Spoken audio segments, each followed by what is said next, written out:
In the UK, we say water. Or no. I'm not doing that. I'm not doing it. Pass. Now, here, night, Here, near. Love, oh love. Because I heard it from Rap. I'm looking for clues, guys. I'm trying to read your faces. It's easier than I thought. Hi. Okay, so I have a couple of German friends. We talk in English, so I'm not very confident, I'm not gonna lie. But I'm gonna do my best. I mean, English is Germanic. So there's gonna be, hopefully, some similarities. So I'll be able to guess, hopefully, some of them. Dutch, I don't know how similar that is to German. I'm looking for clues, guys. I'm trying to read your faces. Yeah, I don't know how similar it is. I think people say that German sounds like harsh and Dutch doesn't sound as harsh. They're gonna rip me apart in the comments. I feel like German is something that I'm more accustomed to hearing because I had a friend who used to listen to German rap music. I know, it's strange. There are good German rappers out there, yeah. Yeah, they were really into that. So I've heard a bit, maybe that's why I think it sounds a little bit harsh because I heard it from rap. But Dutch, I'm not gonna lie, I have not heard a lot. Is there cool Dutch rap? I don't know much about rap, but Eurovision, Europapa. The Germans are very bad at that one. The last time we won was like 10 years ago or so, like longer. Let us know. Love, oh love, na, na, na. Don't you know that song? I know it. And we won the Eurovision Song Oh, Contest. with that song? Yeah, that was the last time we won. Controversial. The UK never takes it seriously. I've heard more Finnish because I've flown with Finnair before. So I heard the safety demonstration and I was like, oh, no idea. But Swedish, Danish, Norwegian, no. I'm sorry. If I've heard it, I probably wouldn't be able to be like, that's Swedish. I think it's like mix of English and German. Feels like we're trying to be French but speak English but speak German at the same time. So I think a little bit of everything. It's more grammatic. That is similar often. Like the sentence structure. But isn't your grammar to just take out all the spaces and just shove all the words together? Everyone says that that's what they do with German, is you just take out all the spaces and make a really long word. Yeah, that's true. You can put a lot of words together and create a new word. That's cool. But like when it comes to grammar rules, not articles or so, that doesn't exist in English, but how can I say it? Like the sentence structure. Like where's the subject, where's the object, where's the verb? It's very similar in German and English. Kau tenho snabei, siehst du sei kommen. Kommen wir beim Haus, mein Freund. Welcome, komm hier singen, dance, essen, drink. Das ist mein Plan. Wir haben Vater, Bier und Milch von der Kuh. Oh, and warme Suppe. Yeah, 80%. Yeah. I got water, soup. I know welcome sounds like the German, so welcome, like come inside. Is it a restaurant situation? No. No. But there is food. There's food. Der kalte Winter ist nahe, ein Schneesturm wird kommen. Komm in mein warmes Haus, mein Freund. Willkommen. Komm her, sing und tanze, iss und trink. Das ist mein Plan. Wir haben Wasser, Bier und Milch. Frisch von der Kuh. Oh, und warme Suppe. It's a winter. And friend is really similar, I didn't know. Freund. Yes. Friend, Freund, yeah. It's easier than I thought. Beer. You also said beer and milk and soup, they were all similar. You said something about plan as well. Yeah, it's my plan. That is my plan. Das ist mein Plan. That's what I meant with like the sentence structure. Das ist mein plan. You can just copy the sentence structure. The German was easier, definitely, but Dutch was softer. And it had more like intonation than I was expecting. I see what you mean about like kind of speaking French while speaking German. I kind of felt that when you were talking. It's got like the going up and down in the tones of like French, and then you've got like the more Germanic, like maybe the consonant sounds. Also because a lot of words or pronunciation sounds like this kind of like sounds like something, so yeah. We looked at each other because I think we understood everything. You did? Oh, yeah. Which one? German and both? Wow. But also I think it definitely helped to be able to read it at the same time. Yeah. Yeah. I was like, wow. And it was like a few things that like I picked up from like, because I knew that because I understood it in Dutch before I heard the German one. I understand why a lot of people say the Swedish and Dutch is similar because we also have very like sing-song, like up and down language like that. So I was like hearing it, I was like, yeah, I can understand why. I think I was already quite familiar with the languages, so I did kind of expect to understand quite a lot of it already, but I think maybe I understood even more than I like originally thought I would. To me, between the two languages, I'm definitely less familiar with Dutch. So that was also why I was quite, oh, I understand so much of it. Because when I do think of Dutch, it's like the mix of so many languages. But then again, it's languages that we all kind of, you know, are familiar with, at least in like Denmark. So it's fun. I think seeing the sentence definitely helps a lot. Whether I understand, probably. Me too, yeah. When she read the Dutch first, and I didn't know what the German translation is, I still understood like 80%. Like I knew what it's about. Oh, you're inviting someone in, it's about a friend, and what are you gonna do, and drink and eat. Like I understood everything, but not like specifically. Yeah. It's like 80% there, okay, I get it, yeah. But not 100%. Yeah. I think I understood the German a lot more than the Dutch. 45, maybe 50? You want me to try and translate it? You want me to try? Okay. Oh, it's definitely easier to read it. Reading it is a lot easier to understand because I can do it at my pace and I can also see like, sound it out slowly and be like, does that sound like an English word? And then it's definitely easier. This is the German one, right? I'm gonna try with this one. Cold winter is Nahe. nahe. Don't know that one. It's similar in English with N. Cold winter is Now, here, night, here, near. It's something storm is coming. yeah, will come. Wilt. Okay, not bad, not bad. Come in my warm house, my friend. Welcome. Come here. Sing and dance. Yeah. Something and drink. Eat and drink. That's my plan.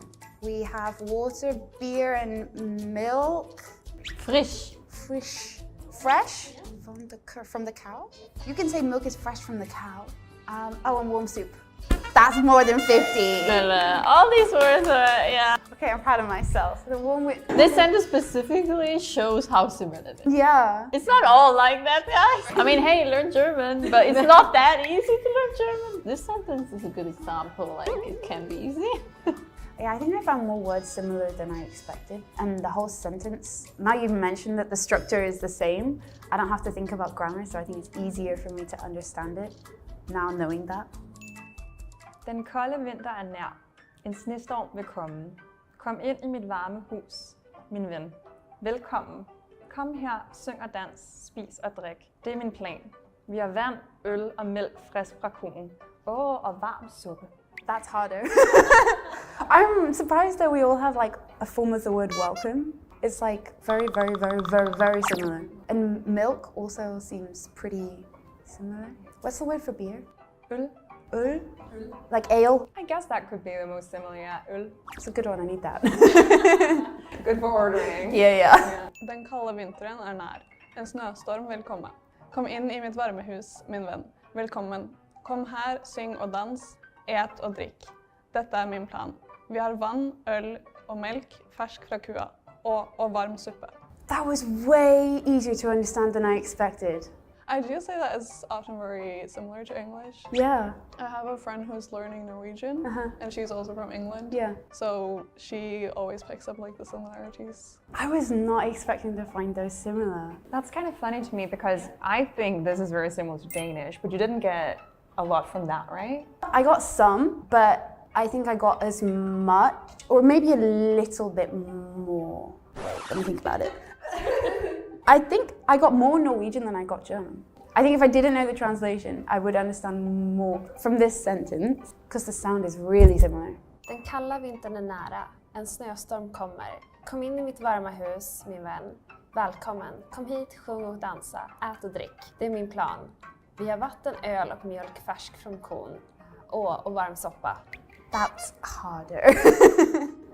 That was a lot harder. It's kind of, like the A sound is really quite unique. Like how you're pronouncing the A. My ear is getting distracted with your pronunciation and concentrating on the words because it sounds nice. I think I understood the least having heard everybody else, I can pick up on what the different words are. And I see the similarities in the different languages. Like, you guys have very similar words for beer. Everybody has pretty much the same word for milk.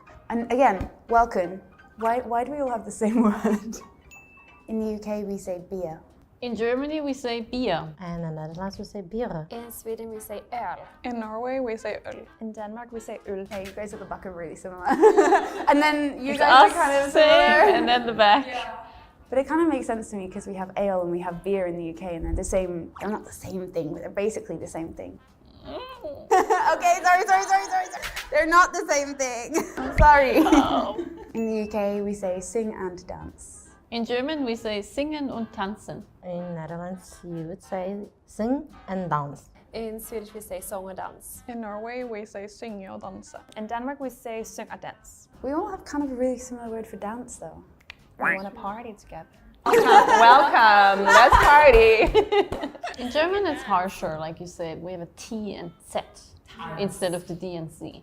Tanzen. In the UK, we say eat and drink. In Germany, we say essen und trinken. In Netherlands, you would say eat and drink. So this for Swedish, you can't say like eat. Well, maybe you can, but I would say food and drink, or like to eat and to drink. So either mat och dryck, or äta och dricka. In Norwegian, we say spis og drikk. In Denmark, we say spis og drikk. That's very different, but kind of the same at the end. You guys had slightly differences, but I noticed earlier in the text they used they used äta, but it's more of like a dialect word. So I would rather say spis. also we had basically the same words. You say English, you say eat and drink. You pronounce every single letter in the word. But in Dutch, it's more like eat, like almost like ET. Eat and drink. And R is like Just slightly stronger. clip it. Yep. It's like English slang. Sometimes they also do the N. In the UK, we say welcome. In Germany, we say willkommen. In the Netherlands, we say welcome. In Swedish, we say välkommen.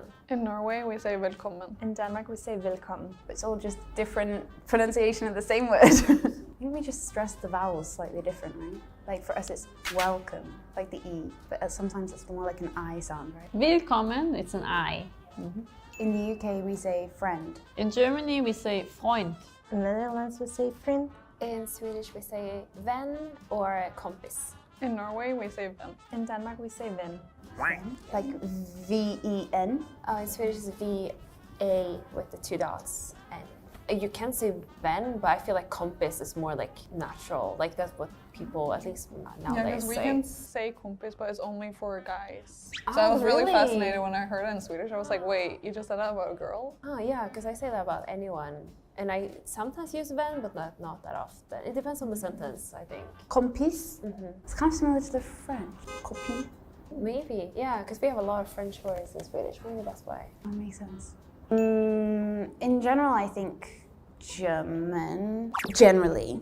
But for these words we just spoke about, eat and drink and friend sounded basically the same. But I had a harder time understanding the overall for Dutch, and it was easier with German. I think you guys all kind of had like, between yourselves, very similar words. Like, listen to all this made me feel like, oh, Swedish like stepped a little bit Yeah, right. I'm away. feeling like a gap. Yeah, and when you like pointed out the vowels on the app, yeah, like listening, I was like, oh, okay, now I notice it too. Yeah. In the UK, we say come here. In Germany, we say kom her. In the Netherlands, we say come here. In Swedish, we say kom här or kom hit. In Norwegian too, we say kom här or kom hit. In Denmark, we say come here. We all use the word come though. Kom, kom, kom. So how do you guys say like just here, not come, just here?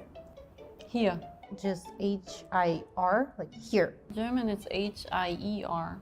Or her, H-E-R. We say her. So here, but without the E at the end. Her. Yeah, it's just had for Norwegian too. So it doesn't matter if you have like come, if you put the word with another word, it doesn't matter. I feel like in this sample sentence, I was thinking about it. I feel like come here, come här, it's like more like if I'm telling like Lina, oh come here, like come with me. But come hit, like it's like if I'm like on the phone, I was like, oh, but come here, like come hit.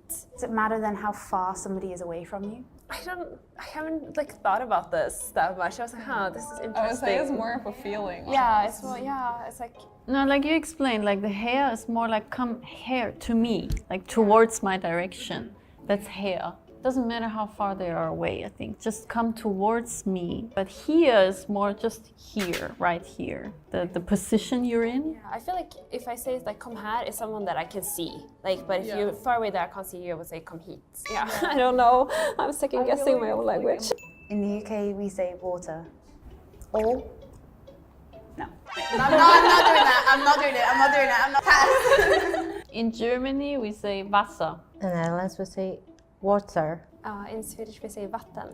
In Norwegian, we say vann. In Denmark, we say ven. So here you were actually more closer to the English. Yeah. Wasser with S. I'm the only one with S. Double S. Double S. Wasser. In the UK, we say milk. In Germany, we say Milch. In the Netherlands, we say milk. In Swedish we say mjölk. In Norway, we say mælk. In Denmark, we say milk. Whoa, again, German is different. 3 of us kept it the same, and then the other ones added extra vowels in the middle. In the UK, we say house. In Germany, we say Haus. In the Netherlands, we say house. Are you sure you don't want to wear this? I'm in between. I should be like in between you and you, so. In Swedish we say hus. In Norwegian, we say hus. In Denmark, we say hus. Don't flame me for this. Kind of sounds like house with a Scottish accent. Which one? You guys. They like to make the OU like an oo sound. At Yeah. least that's how my Scottish family say. In the UK, we say soup. In Germany, we say Suppe. In the Netherlands, we say soup. In Swedish we say soppa. In Norwegian, we say suppe. In Denmark, we say suppe. Interesting. We're the same gang here. Because we also have supper in the UK, which is, if you say it not properly, another word for dinner, or like a late dinner, depending on what part of the UK you're from. In the UK, we say near. In Germany, we say Nähe. In the Netherlands, we say nabij. In Swedish we say nära. In Norwegian, we say nær. In Denmark, we say nær. All different, I think. That was really different. We were more different than I was expecting. We've been so similar this whole time. First time Dutch, I felt Yeah. was very different from It was super different. liest ein Buch. I want to say that there is a cow, but it's not. So Yeah, this sentence has no similarities to English. Maybe Buch you could figure out. But Buch. I'm having a hard time because in Welsh, it sounds a bit like the word for cow. Okay, no, cow in German is Kuh. Buch. Book? Yeah, book. Yeah. Hey, liest in book. Something, read a book? I think getaway word is hey. I. Hey. Hey, Like hi? liest. I thought I understood when I read the German, but now when you're saying this, then I don't know. Because I also thought it was just he reads a book or I read a book. He reads a book. I was saying someone, I thought of someone or something like read. Yeah, like they read. Or like read a book. Her? Like she? Someone already said the correct one. I think you earlier said the right one. At least in German. He reads a book. Like he is reading a book right now. He is reading a book. Yeah, it's not past tense, not future. Like right now, he's reading a book. Can you understand this Dutch sentence? The Dutch one? I mean, I don't know what but because liest is the same. Liest. This is, I think, where differences starts with little things that can get you really confused. When I see les, I would have thought it was past tense, because in Denmark we would say læste for past tense and læser right now. But like I got the gist of it. But the he, when you said it was like the giveaway or the something. Yeah, that really threw me. It's like, hey, and I was like, hi. Yeah, when I saw the first sentence, I totally thought that I got it, and then suddenly it started getting more complicated. But yeah, I think I got like the idea of it, but the grammar points were maybe a bit confusing. Yeah, I felt like I understood like read a book least and book. I was like, oh yeah, I was like, this is very similar to Swedish, but I wasn't sure if it was past tense or present tense, but it was just the first part like er or he. Then I was like, I don't know that one. I think that's like a person or like he, she, or I, something like that. In the UK, we say read. In Germany, we say lesen. In the Netherlands, we say liest. In Sweden we say läsa. In Norway, we say läs. In Denmark we say læse. Difficult. Very different and kind of misleading, because I think if I had to guess what verb, it would probably be more like learn, because at least it starts with L. Yeah, I missed the verb. In the UK, we say book. In Germany, we say Buch. In the Netherlands, we say book. In Swedish we say bok. In Norway, we say bok. In Denmark we say Boat. B-O-G. But we have a lot of silent G's and yeah. It's French all over again. Yeah, we don't really say words always the way they're written, so boat. That was harder than I thought. I still want to know what that Dutch sentence meant. You didn't say yet. We're reading the same sentence. Oh, okay. He reads the book. I mean, I'm not surprised that we are similar, but it's also funny to see where we all are similar. Because we are, like, there's definitely, you can see the Germanic stem in all our languages, but sometimes it's what happened. Yeah, and I felt a lot of times like that you guys were very similar, and like Swedish added some like consonants or something, like, oh, we're more different, like in this specific word or something, like To make it sound more fancy. we're different. German is definitely different, but with our neighbors right there, I will definitely not understand them at all. When I hear Dutch, usually I can understand like 80% of it. Like just hearing it too. I don't even need to read it. Kind of know the topic, what the person is talking about and the context. Do I understand every word or so? No, but like I can make out what they talk about. That's how I felt about Dutch. I was really surprised at the similarities. No, it really took me by surprise how much I could understand. I fully entered into this thinking, I'm gonna sit here and look like a stupid idiot. But yeah, I was really, really proud of myself for understanding the easy sentence and not understanding the easier one. Today I tried to understand Dutch and German. If you like this video, please like it, subscribe, and comment down below. See you next time. Bye!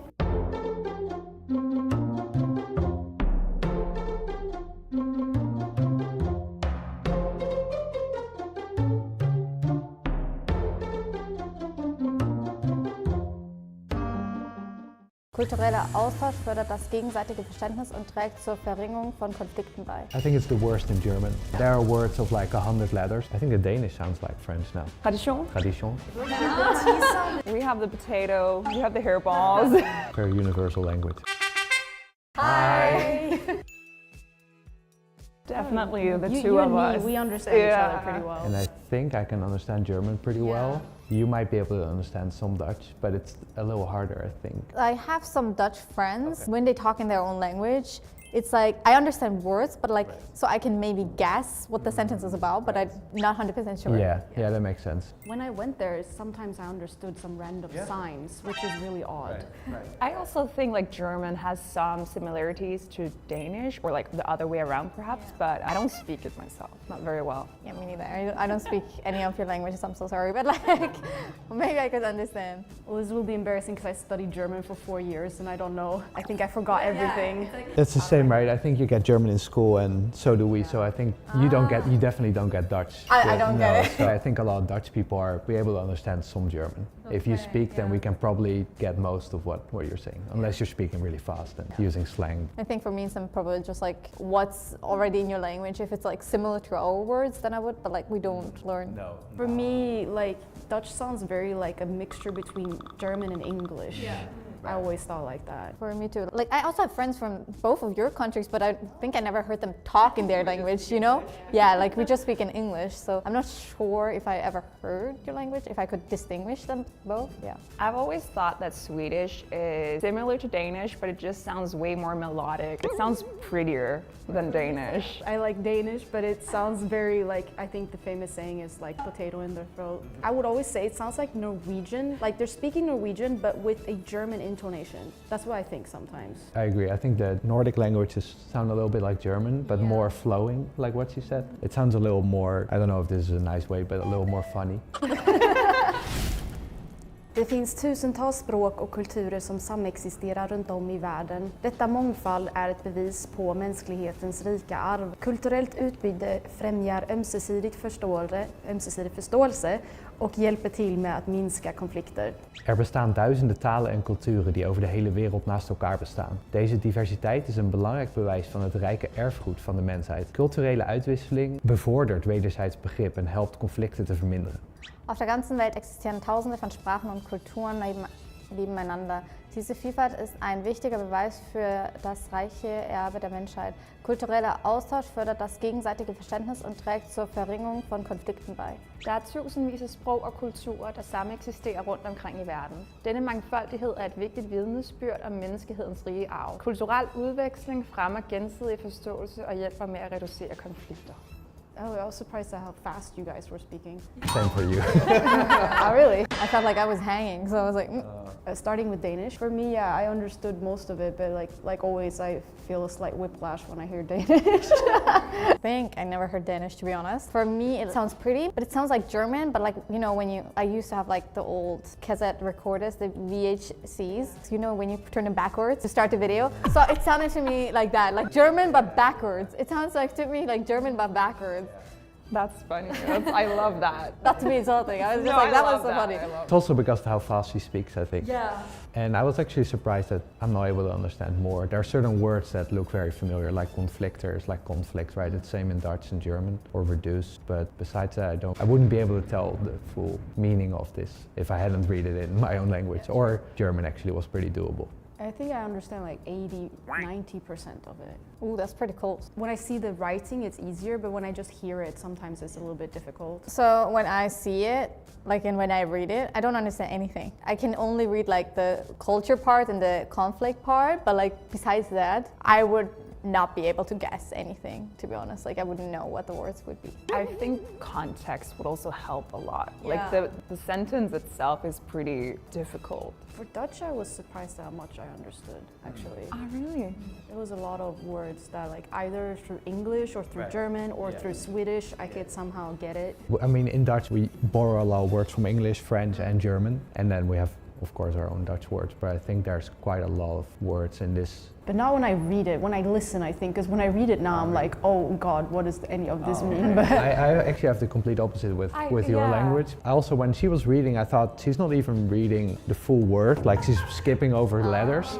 But I guess that's just how you pronounce certain things, right? Like, we don't pronounce it the way it's written, which makes, I think, Danish one of like a very difficult language to learn. No, but I felt the exact same way. Like, when I read it, even Dutch, I'm like, okay, I think I can follow. But when I just listened, I think I was just so amazed by the sound of it that I kind of forgot to actually listen to what you were saying. I think it was so funny how it was similar, like you said, the mix of like German and English, but then there was the very like, I don't want to be offensive or anything, but like a very like you use the throat a lot, which made it really sound very interesting to me. Yeah, a lot of people describe Dutch that way, like there's a hard G sound, but for Dutch people we think German sounds very, even harder, or like even more like strict. But to be honest, when I reading it, like of course I would be terrible at reading it, but I think I could more than Danish. I would be able to understand at least the context of it, like what it would be about. Like just like seeing the writing of it, I think it's still harder, but like listening to it, I think that's even easier than actually reading it, to be honest, in the Dutch case. Probably because it has similar words. Yeah, probably the pronunciation is somewhat similar instead of the Dutch way they changed the word into like how it fits us. But I actually love the sound. I really like it. You like it? It makes sense since you're German, right? I guess we're the only one who doesn't have the throaty kind of thing here. Yeah, that's why I think your language sounds more like it's flowing, right? Like French, like it's not similar to French, but as in the French language or Spanish language, it's always described as like a more romantic and flowing language, right? And I think Norwegian, Danish and Swedish sound more like that than English or German or Dutch. It's funny when people also say that Danish sound like you have a potato in the mouth. We make weird sounds. The more lower in Sweden you get, the more you kind of sound Danish. So like people from south of Sweden do speak with a little bit of like in the throat. That I don't think we really hear that, do we? I don't think I'll be able to tell apart minor distinction between Danish and Swedish. When she's speaking, I definitely can't hear anything. When I read, I can see some words that I understand, but not much I can get from it. And I think it sounds very flowing. Like I already said it, I think it's like I can read all of it, I understand all of it, and I just think it sounds like a much prettier version. It's so like... I think I like the way Danish sounds because it's like happy somehow. It gives me like a happy feeling. Maybe it's because you don't understand it fully, so there's like some mystery to it or something. It's like when you start learning like English and you're making up your own language. Yeah. It sounded familiar for me, probably because I learned it and because I heard it. But just like hearing and listening to it or like seeing it, I would not know what you're talking about. I would just be like, wow, that sounds cool. Like, is this a song? I think I know why the words are so long in all of our languages. It's because we tend to push words together. So instead of it being one really long word, it's technically 2 words or 3 words pushed together. So then you have to separate them in your head, and then it's easier to understand the long word and not be afraid of it. Like even when I write in English, sometimes I tend to put words together because they would be together in Danish. Like, so I think that's a good point. We really just jam it together. I think it's the worst in German. There are words of like 100 letters because you can just add them all together. I think there is no limit. Like people love to like just like stack everything together. I don't know why we do it. I don't know if we were just like lazy to like keep the space, but actually that sometimes makes it even harder to read it. Even feel like as I'm German myself, like if I have like a really long word, just like have a big whole word here, I would just put spaces in between to make it more clear what the word would be. I also noticed that when I was reading it out, I rarely do that. Just like reading it is fine, but then when you have these long words, suddenly when you have to like read it and say it out, for some reason it was a I feel you. I even stuttered a little bit while saying it. In Danish it's Kultur. In German it's Kultur. In Dutch it's Kultur. In Swedish it's Kultur. Oh yes, Kultur in all of them. Yeah, we just write it with a C, same as in English. But besides that, it's similar, right? Yeah, just the accent is a little bit different, but like besides that, like, yeah, I would understand every one of you and guess what you mean, yeah. Exactly, both the spelling and the pronunciation was... I love the Dutch Kultur. Because that kind of sounded French, I was like, wow. Yeah, the ur part sounds a bit English. Yeah, that's what I'm saying. Like it's like German with English. Yeah. It would make sense, I guess. I mean, Danish is also a very small country, but we are surrounded by German, English, and the French, so there's a lot of influence. In Danish we say tradition. In German we say tradition. In Dutch it's traditie. In Swedish it's tradition. I think the Danish sounds like French now. Tradition. Tradition. I would love that. And you have a C in there for some reason. Yeah. That's the Swedish. Yeah, you do that. I know. A lot of letters become sound in Swedish. And it was funny how Dutch was, the ending was quite different. Yeah. All the others was schon. One more time, how do you say it? Traditie. I think you would still be able to understand it, right? Yeah. It would just be like, oh, that sounds different, but yeah, I would still probably understand. In Danish, it's forståelse. In German, it's Verständnis. In Dutch, it's begrip of begrijpen. In Swedish, it's förståelse. So that was where Dutch was like... Very, very You different. can say that in Swedish too, yeah. It's just another word for it. We also have like some synonyms, like verstaan looks more like these words, right? Means to understand, but it's more in a speaking. If you read it, you can say one of these words, like I understand what it says, but if you hear it, then you use verstaan. How did you say this word? Begrip. Yeah, I would not know what it would, like if you would say Verstaan. to understand. Right, yeah. verstaan. Yeah, Right. I would understand that one, but Yeah. like Verständnis, like the understanding, I would probably not guess what it would be. I could if I read it, but if you say it, I would not get it, I think. And like with Swedish, the G was also... And now you do the... I had an American friend who, when he heard me talk to my friends or family, would say it's like you're coughing up hairballs because you're also constantly doing the... As if you're a cat. Right. We have the potato, you have the hairballs. For us, it's like we call it like a wind because it's not supposed to vibrate in your throat. It's supposed to be... Supposed to flow by or something. In Danish, we say menneskehed. In German, we say Menschheit. In Dutch, we say mensheid. In Swedish, we say mänsklighet. I think ours are similar.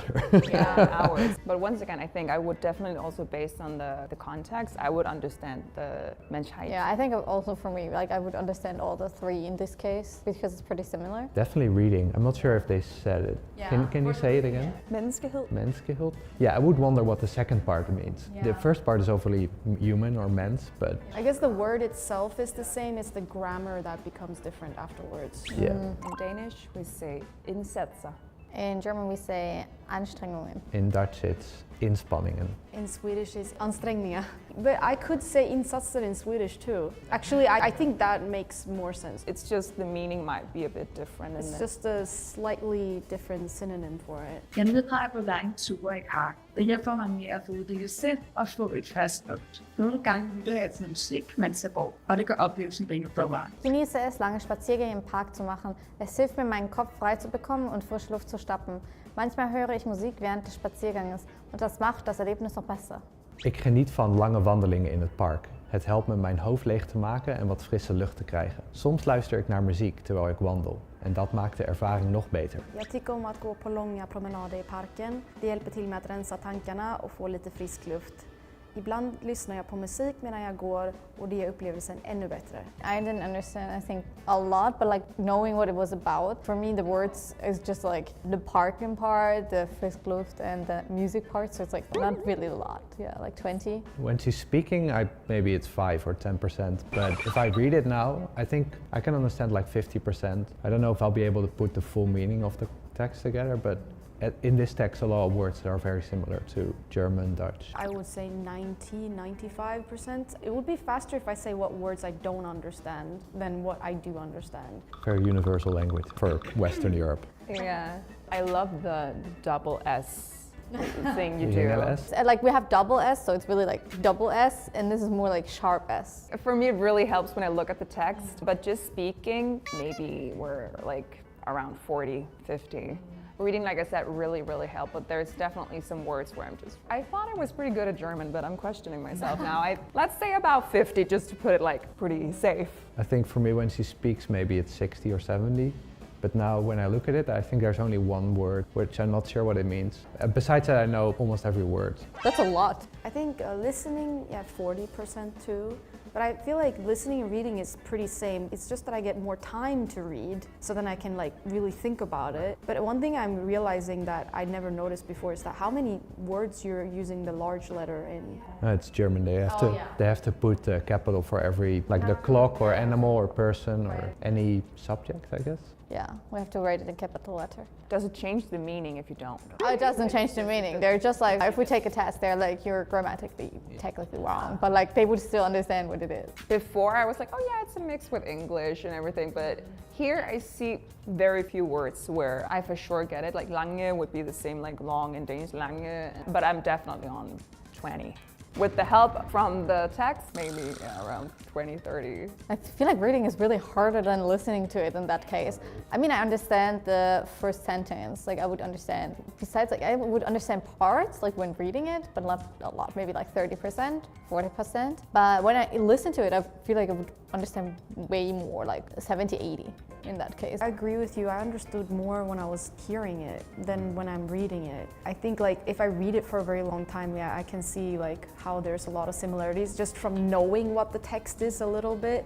But I think if I came in with more blank mind, I would have understood much less. Probably 20% when I'm reading, maybe 30 when I'm listening. The way we spell and say things is weird, but when we pronounce it, it apparently makes it easier to understand, apparently. If I would probably read it, it would sound so much more different than when actually like someone who knows the language would read it. But I feel like it's actually how you say it, how you read it, you pronounce it, I kind of feel like. I understand everything. I don't need the text, but of course it's been the case with all of these. I think it helps and knowing the context. No, but it's 100% for me in this case. It's similar to the Dutch one, like just like reading it, I'm not sure if I would understand anything further. Just like reading would be like 20% probably. And listening, I don't really remember the listening part. It was quite similar to the reading, so like not a lot. Weird because for you guys, Swedish and Danish is so similar, but for me I think Swedish is harder to read actually. There's more things that I don't understand. I think because it's further up, I guess. It's further away from German. I do think German and Danish is like more similar. I do think so, yeah. I think for me, when you were speaking, maybe like 10%. When I read it, maybe 20 to 30. There's quite some words that look somewhat similar, but also so many where I have no idea what it possibly could be. That's interesting. In Danish, we would say at gå. In German, we would say gehen, but like in the case of the thing we just read, it would be spazieren gehen. In Dutch, it's lopen. In Swedish, it would be att gå as well, but in this case, it was promenera. Another way to say to walk, basically. Gehen is more like casual, to go somewhere, and laufen. Like as I imagine, like you can also say ich laufe jetzt zur Schule, I go to school. It would be, in my imagination, it would be a little bit more faster, fast-paced. Like not running, but like, yeah. A more serious walk. In Danish is frisk. In German, it's frisch. Dutch, it's vers. In Swedish, it's frisk. I love how Dutch kind of almost switched the E and R. Vers. Right, we make the F and V and then ERS. But still, I think I would understand like 3 cases in this Yeah, one. yeah, me too. In Danish, it's hjælp. In German, it's helfen. In Dutch, it's help. In Swedish, it's hjälp. Help? Help, yeah. See, it's so funny how there's some words that just totally sounds English. Yeah, when people call for help, they say help. Just in a Dutch way, I guess. Dutch I think pronunciation. probably the origin of the word is same for all of us, but which language did it originate from?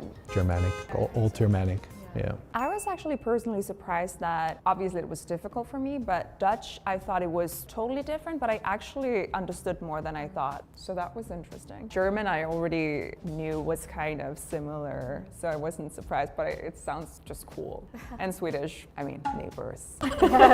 When like we compare the single words, I feel like it sounds way more familiar. Like when we read the like whole sentences and the whole paragraph, that's why I realized, because I kind of already thought like Dutch would be the easiest. I already knew that. Like I don't know about Swedish and this one, but like when I heard it, I thought it's probably a little bit more similar to Dutch. But then it was really different, yeah. The German is pretty easy, I guess. We get it in school, so I was surprised that I couldn't understand as much Swedish because I did think it was very similar to Danish. And I was surprised that I understood as much Danish as I did, but then the languages apparently are, to us, non-Scandinavian speaking people, that they are quite different. So for Swedish it was quite hard compared to Danish. I mean, for me, these days I'm used to hearing Danish because we talk together, so it doesn't feel strange or anything. It feels similar to how I thought about it before. I understand quite a lot, but not quite everything. And then for German and Dutch, I also thought I'd understand more than I did, but then I ended up understanding much less.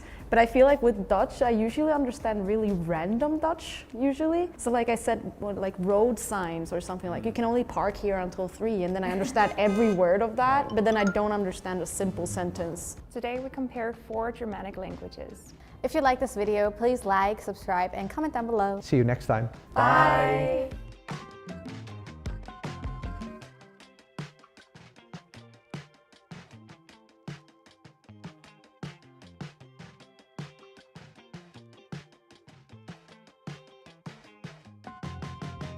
I have no idea what Dutch sounds like. It sounds like a person that doesn't speak German pretending they speak German. Heel veel mensen eten dit graag met de vis. Not even one word. That was hard. I'm ready to show my wrong answer.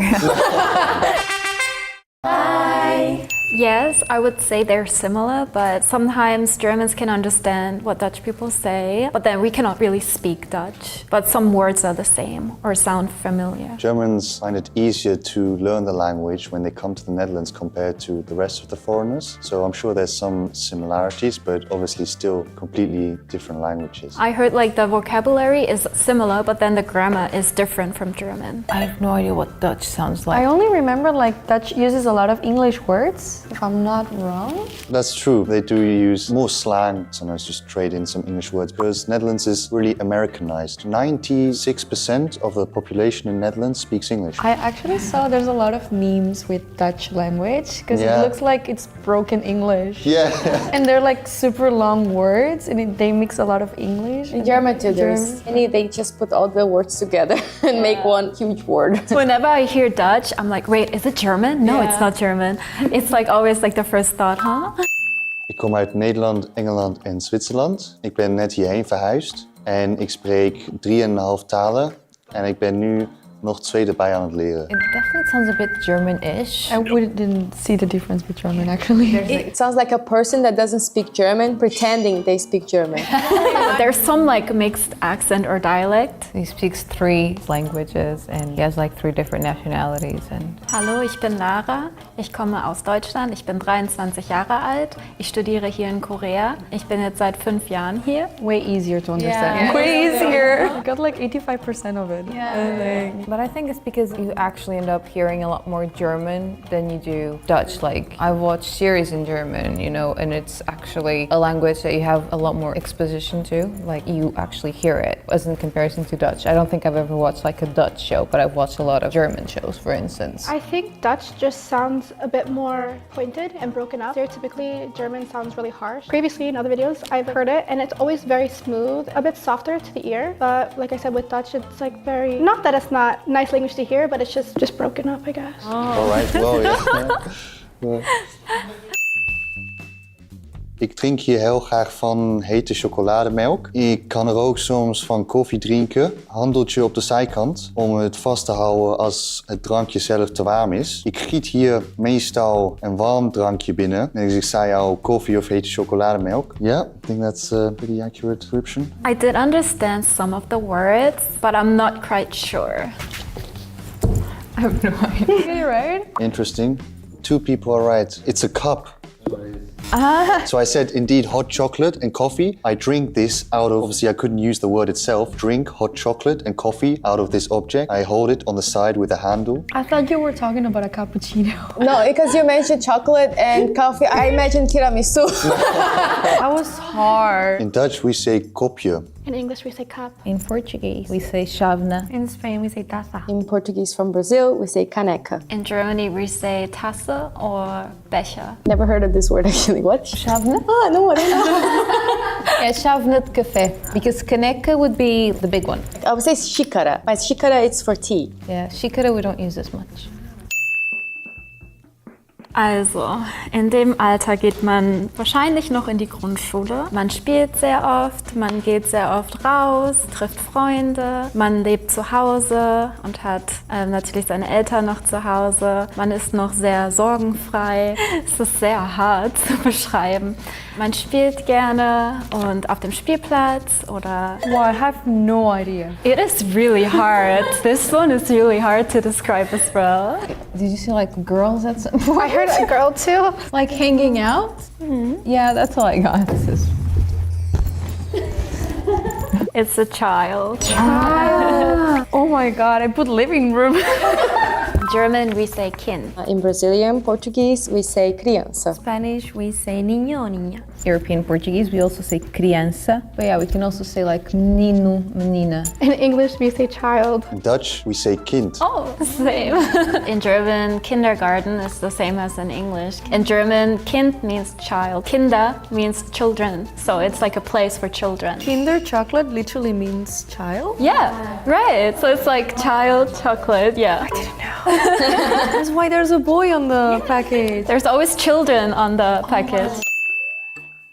Je kan het eten. Het smaakt best wel zoet. Het is geel. Je kan het ook uitpersen om sap daarvan te maken met wat anders te eten. Heel veel mensen eten dit graag met de vis. Not even one word. Can you give us a clue?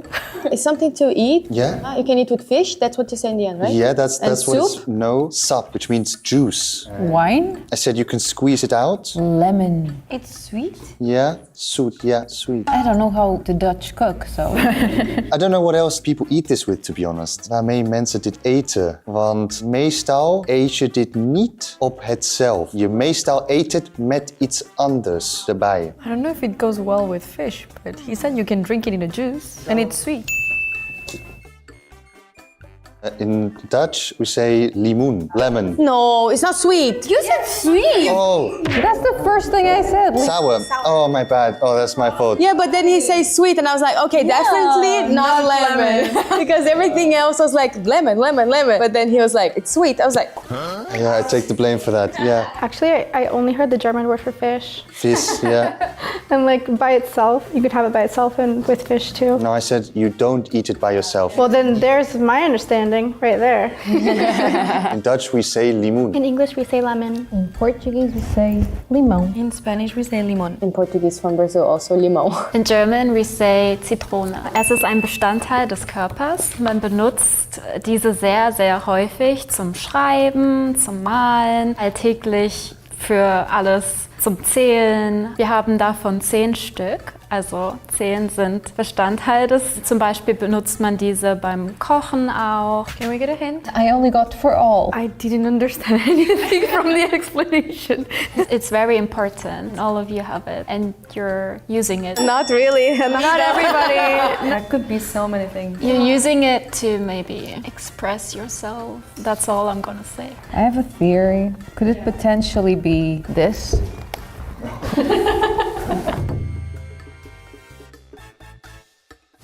Hand. Eyebrows, I thought they're a good way of expression. In German we say Hand. In Portuguese from Brazil, mãos. In Spanish from Spain, manos. In Portuguese from Portugal, mãos. In English, we say hand. Dutch, we say hand. So in both of your guys' languages, it's the same word as English, just slightly different pronunciation. Like English, we pronounce it a bit more rough, I guess, a bit more strongly, like hand, and you guys are more like hand. Exactly, yeah. Yeah. So the word is bloem. Bloem. Je kan een bloem vinden in een tuin. Het groeit in de natuur van de grond naar boven. I went for the actual verb. Yeah, flower it is. You got it really fast though. I was surprised. I saw you writing right away. Because he said bloom, so I thought about like blooming flower. In Dutch, we say bloem. In English, we say flower. In Portuguese from Portugal, we say flor. In Spanish, we say flor. In Brazilian Portuguese, we say flor. In Germany we say Blume. They all look really similar. It's just pronunciation in Brazilian had a bit of emphasis on the R, right? Yeah, it's my accent, I think.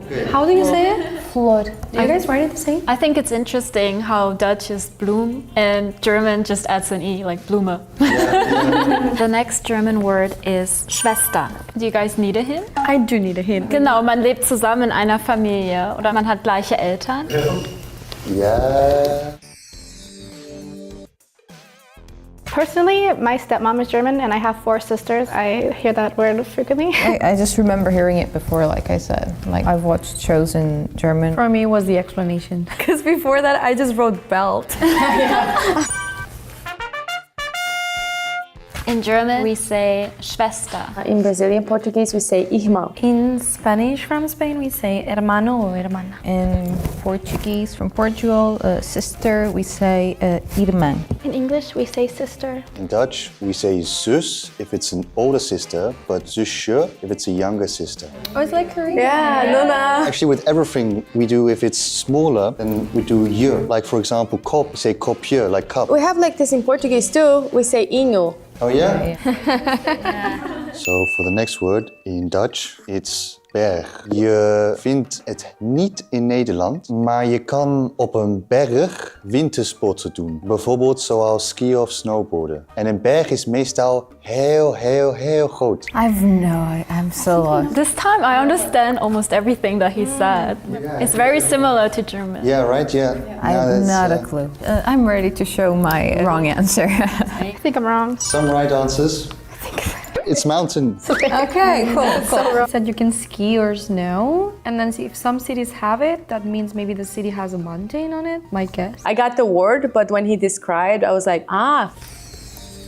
In Dutch, we say berg. In English, we say mountain. Portuguese from Portugal, we say montanha. In Spanish from Spain, we say montaña. In Brazilian Portuguese, we say montanha. In Germany we say Berg. It's really interesting to see that like all of our languages have the almost exact same word, just like lightly different, and all basically pronounced the same as well. We're all similar, even though English is like Germanic based, and you guys all Latin based, which is really interesting.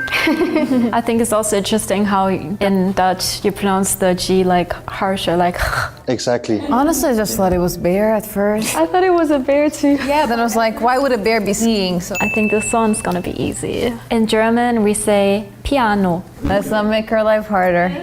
So actually in German we can say 2 words, so piano or clavier. Yeah, in Brazilian Portuguese, we say piano. In Spanish from Spain, we say piano. Portuguese from Portugal, piano. In English, we say piano. Dutch, we say piano. My new favorite word. It's the same everywhere. It's like banana. For a Brazilian in Portugal, when the word ends with O, sometimes we pronounce as U, so piano. The P pronunciation in Spanish is a little bit more stronger, maybe. Maybe American accent is like a little bit more like soft P. So the next word in Dutch is wind. I'm just gonna go with the easier. I think German is the same. Yeah. Wind, like in English, exactly. In Dutch, we say wind. In English, we say wind. In Portuguese from Portugal, we say vento. In Spanish from Spain, we say viento. In Brazilian Portuguese, we say vento. In German, we say Wind. Like English and Dutch and German are all the same word with just the W being pronounced strongly. Do you write it the same in Portuguese? Bento. Yeah, Bento. no I. And you know, like when we don't know Spanish, we just add the I in the middle of the so everything becomes like viento, tierra. Yeah, Portugal. There's like Konglish and then there's Portugal. In German, we say Teppich. Teppich. How can you use that in a sentence? Or I can give you a hint. Belongs in a home. Belongs in a home? Yeah, you can buy it. Can you take it outside? Yes, but Is it like part of the house? Like one of those things that come in the house? kind of decoration. Sometimes you have to clean it. Yeah, but you would never take it out. You can, but you would never take it outside of the house. It stays inside the house. Unless you have like a flying one. Oh yeah. That maybe might be too much of a hint. I got it right. Is Alfombra carpet? Yeah. Wow, so different.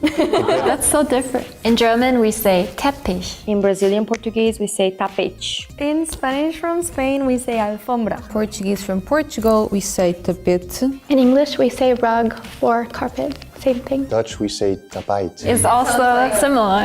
Someone from like the north of Portugal saying like, hey. Yeah, Teppich, yeah. I think in Spanish from Spain, we use tapete, but it's like grandmas put this little really tiny like thingy on top of a coffee table. It's called like doily in English. Like the little things. It's like the white one, and only grandmas use it. On top of the TV. Yeah. It was fun. Yeah, very, very fun. For me, Dutch is a lot easier to understand. Maybe because they use a lot of English words, but I got a lot more of the words when it was Dutch than in German. I feel like, yeah, Dutch uses more English than German. I didn't expect that at all. Really interesting that we have similarities in words. Today we compared the words between Dutch and German. If you like the video, please subscribe, like, and comment down below. See you later. Bye.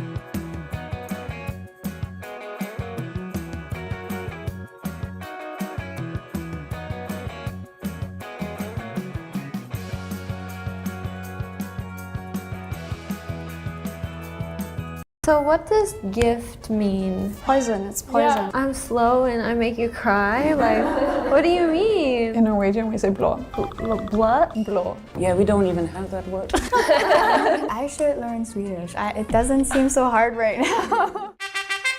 Hello. Do you think you guys can like all understand each other in your own language? No. No, absolutely not. I think there might be quite a few similarities between Dutch and German. It's like I can understand maybe 10%. It's okay, I can understand 0%. I think for Danish and Norwegian, I can understand maybe like 60-70%. I think it kind of depends maybe on the topic, but Dutch or German, it's also very little, just like random words that are similar. I think Dutch sounds a little bit like German with a thick accent. And for the northern languages, for the Scandinavian languages, I think it sounds a little bit like magical. I know what you mean. It's kind of like they have like a melody when they talk. I mean, I think Swedish and Norwegian, but not Danish.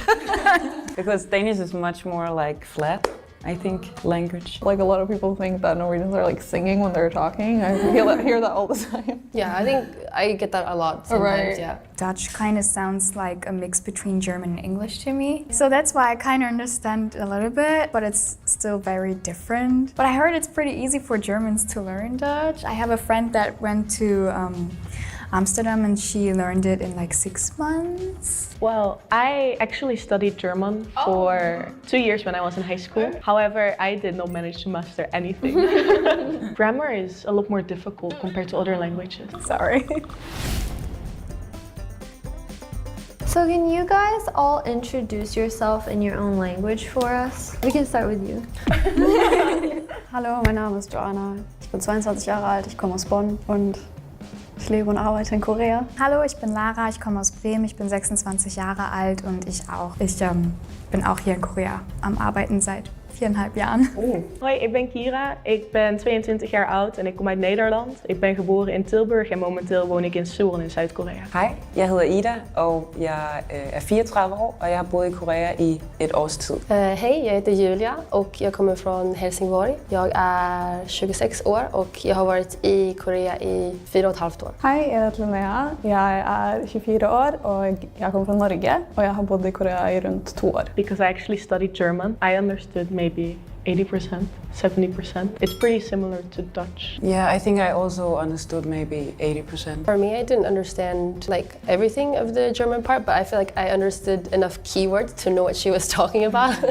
Same for me. Like from here, like the Danish and Swedish, I understood like everything I would say, but for this part, not like, yeah, I understand what they're talking about, but not fully. Yeah, but Dutch is definitely more difficult than German. Yeah. The Dutch one was actually not too hard to understand.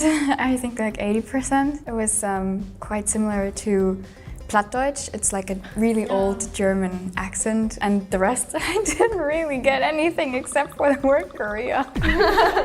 I understood from the Dutch everything, but not the very last part, the very last sentence. And I could understand some sentences from the Scandinavian countries, because actually I think it has almost the same grammar structure and vocabulary. I mean, of course, for me, I understand like almost nothing, you know? I can tell like you say, oh, my name is, and then you lost me until I hear Korea. And then I'm like, yeah, you know, Korea. Of course, like that's all I can say. Except, of course, German sounds more familiar to me because I have like German friends, but I still like don't know the last part of anything you're saying. It's also funny. Dutch, it sounds like you're talking English, but you're not. I have no idea. But it sounds nice to listen to.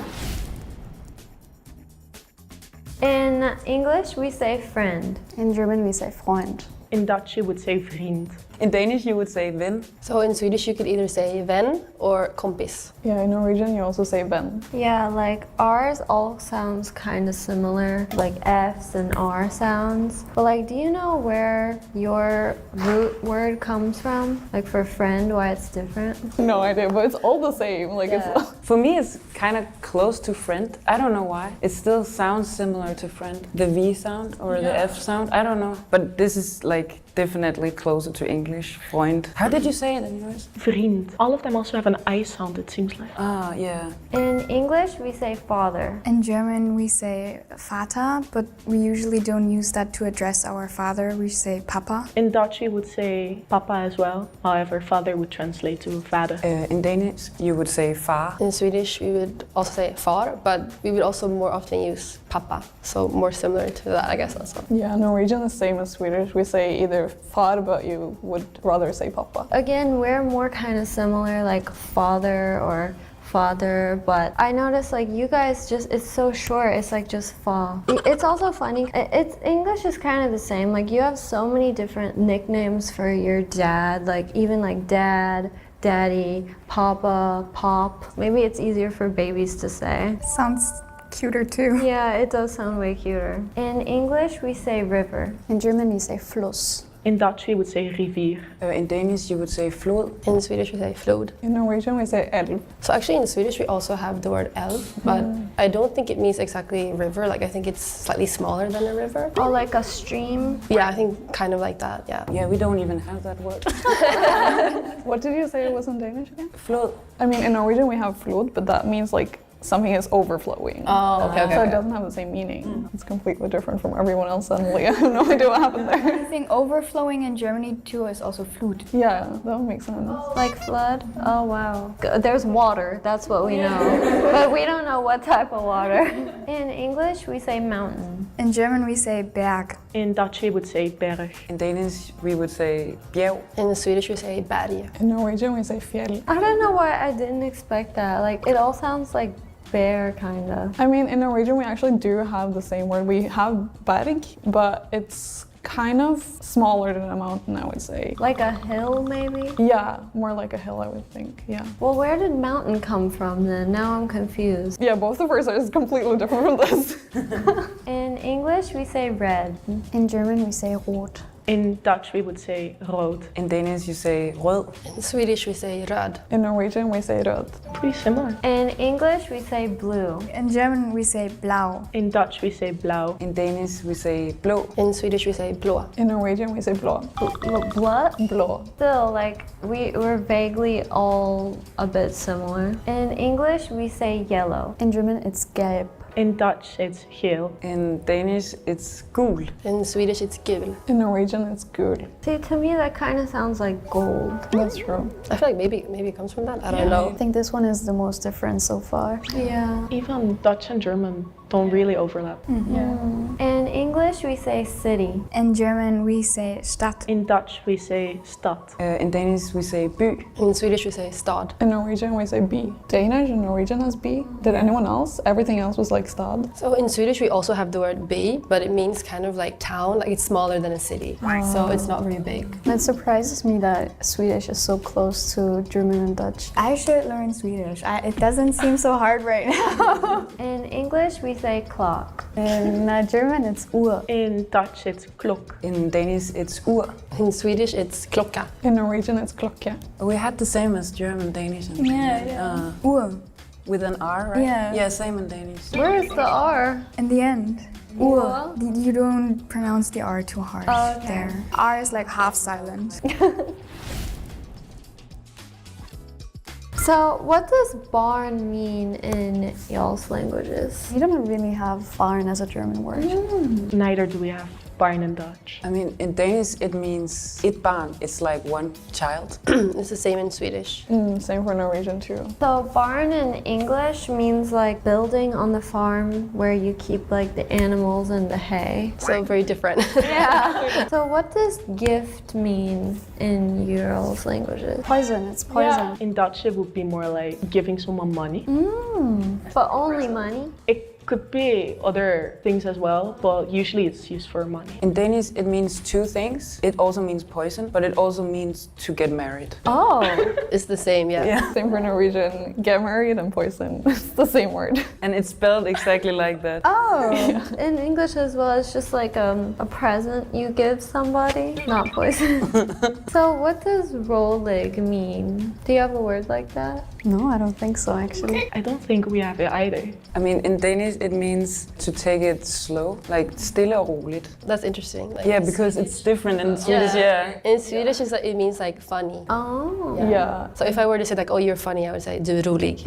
In Norwegian, it's also the same as Danish. So I know with my Swedish friends, like it's always like a word you have to kind of be like cautious about. Oh, it gets confusing. Because I do speak like just Norwegian and Swedish with my Swedish friends, so there has been some misunderstandings. They're definitely like, it's so opposite from each other. It's like a græde in Norwegian. It means to laugh. No, grine. Oh, grine. It means to cry. Yeah, but in Danish it means to laugh. So some things are sometimes. Yeah. That's so funny. Because, like, that's a point where we wouldn't understand each other. Like, imagine you're trying to say, you're so funny and you make me laugh. And she's like, I'm slow and I make you cry. Like, what do you mean? So, can you guys say winter is cold in your language? Winter is kalt. The winter is koud. Vinter er kold. Vintern är kall. Vinter är kall. Wow, so it's all like really similar. It kind of also sounds sometimes like it's just the same English sentence with a different accent. So that's really funny. Can you guys say she is reading books? Sie liest Bücher. Jeg læste boken. Hun læser en bog. Hon läser böcker. Hun läser böcker. So like your word for book is different, right? Boek. Boek. Bog. So it's actually really similar. Like Scandinavian languages, some more like they are reading books, as their word for her, I suppose, is more similar to our word for them or they. So I thought it was funny because lots of words are actually similar between us, but then like randomly there'll be like a different word, or you guys will have the same word but it has like a totally different meaning. So I just wonder how that all happened. What about you guys? Did you know all these things were the same? I didn't know that Swedish would be so similar with German and Dutch. And I mean, I knew that Dutch and German are pretty similar already. I have the same thoughts. I was very surprised that occasionally, like, Danish would be very similar to English. I already knew that we would kind of understand each other a lot, but we also have some similarities with Dutch and German as well. And I kind of agree. I feel like it's almost giving the vibes of like how English sounds to non-English speakers. Yeah. Yeah, I feel like the accent is very similar, you know? It's not like at all like German can be. Dutch can sound like that. Sometimes, Yeah, right? I think Dutch actually sounds a lot harsher than German. Really? I've never met like a Dutch person that I thought that. I heard a lot of Dutch people speak, and then I was like, oh, they kind of sound like what people try to make German sound like in online videos sometimes. I tried to learn some Dutch some years ago, and I struggled really with the pronunciation of the because it was so much more harsher than in German, like from my perspective. Yeah, I think for me, like I already understand Swedish and Danish like pretty well, but after today, I think like maybe I should start learning like Dutch and German as well, because there's a lot of similarities. I think it would be fun. So today we tried to find the similarities between Germanic languages. If you liked the video, please like, subscribe, and comment on the video. We will see you next time. Bye!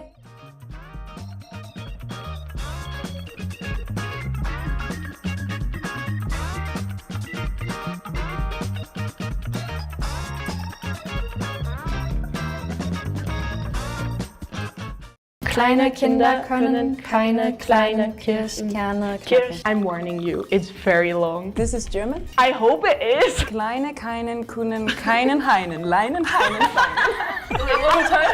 It took forever, girls. I thought I'm not even included in the game anymore. I didn't know what you said. That's what I said, but. Hello. Do you think we can do this, you guys? No. I'm scared. I have my doubts. It's gonna be a whole sentence? I thought a word. No. I'm gonna try my best to pick some words instead of sentences. I feel like some German words are so long. It might be a little bit similar to Norwegian, like some words, but like when you read it, it might be similar, but then the speaking part is like so different, like the pronunciation. Yeah, I think like German is also a bit similar to Swedish, but kind of a stereotype, I guess. But to me, German sounds a little bit aggressive or like kind of harsh. I'm worried about pronunciation too. We have a little bit similar sounds in Danish and German, like our A sound and everything, but I'm really worried for the consonants. For me, it's the same. I really used to struggle with the consonants, but actually mostly the vowels, I guess. There's such a big variety of them. Even like the tiniest mispronunciation can really mess up one German word. Good to know. Now I'm more scared. Oh wait, these work kind of well actually. I can't hear anything now. So fashionable. Hello, can someone hear me? No.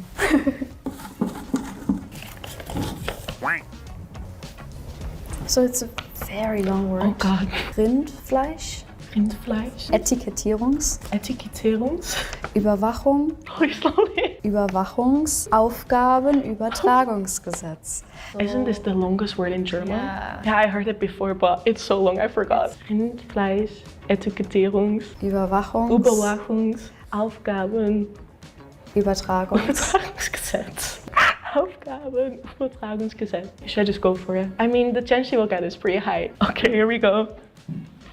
I'm warning you, it's very long. Okay. Rindfleisch. Rindfleisch. Etikettierungs. Rindfleisch, Etikettierung. Oh my God, I'm not gonna remember. That is all I remember. There's one in between, one word. This is German? Yes, this is. I hope it is. Übertragungsgesetz. That is what it ends. Okay, say one more time the whole thing you remember. Gesetzt. Let's go. Actually, still pretty good. I got 3 out of the 6. I'm scared. Me too. And I have to say it to you. Okay, Etikettierung. What? Etikettierung. Etikettierung. Ober. Verst. Wait. Etikettierung. That's it? Yeah. One more time. I think it was much longer, but whatever. Etikettierung. Oberfest. I feel like I'm gonna forget it by the time I turn around. Yeah. Okay, I'll try. Oh my God, I feel so stupid. Etikettierung. Etikettierung. Fast. Artikelperron oberfast. Something like that. Why does it sound like kind of French? That might be my fault. Okay, thank you. Artikelperron oberfirst. Artikelperron Uber first. Wow. Okay. That took forever, girls. I thought I'm not even included in the game anymore. Artikelperron oberfast. Wait, one more time. Artikelperron oberfast. That's what I heard. That's what I was told. Am I supposed to get this? Tears in your eyes. Something with über, but I don't know where the rest is coming from. What is it? Rindfleisch, Etikettierungs-, Überwachungs-, Aufgabenübertragungsgesetz. That was the original. I mean, this is so hard. I couldn't even remember that as a German. I was reading this like maybe 10, 15, 20 times. I still can't remember. Yeah, I couldn't remember that. That is also completely different. Yeah. What does it mean? I already forgot the word, so I don't know. Very old law about monitoring of beef labeling. So it was a law against beef? To be honest, like recalling, I cannot really explain what it's supposed to mean. I have to put a meaning to every single word in this word. I hope that was the worst one. That took forever, girls. Now I know why.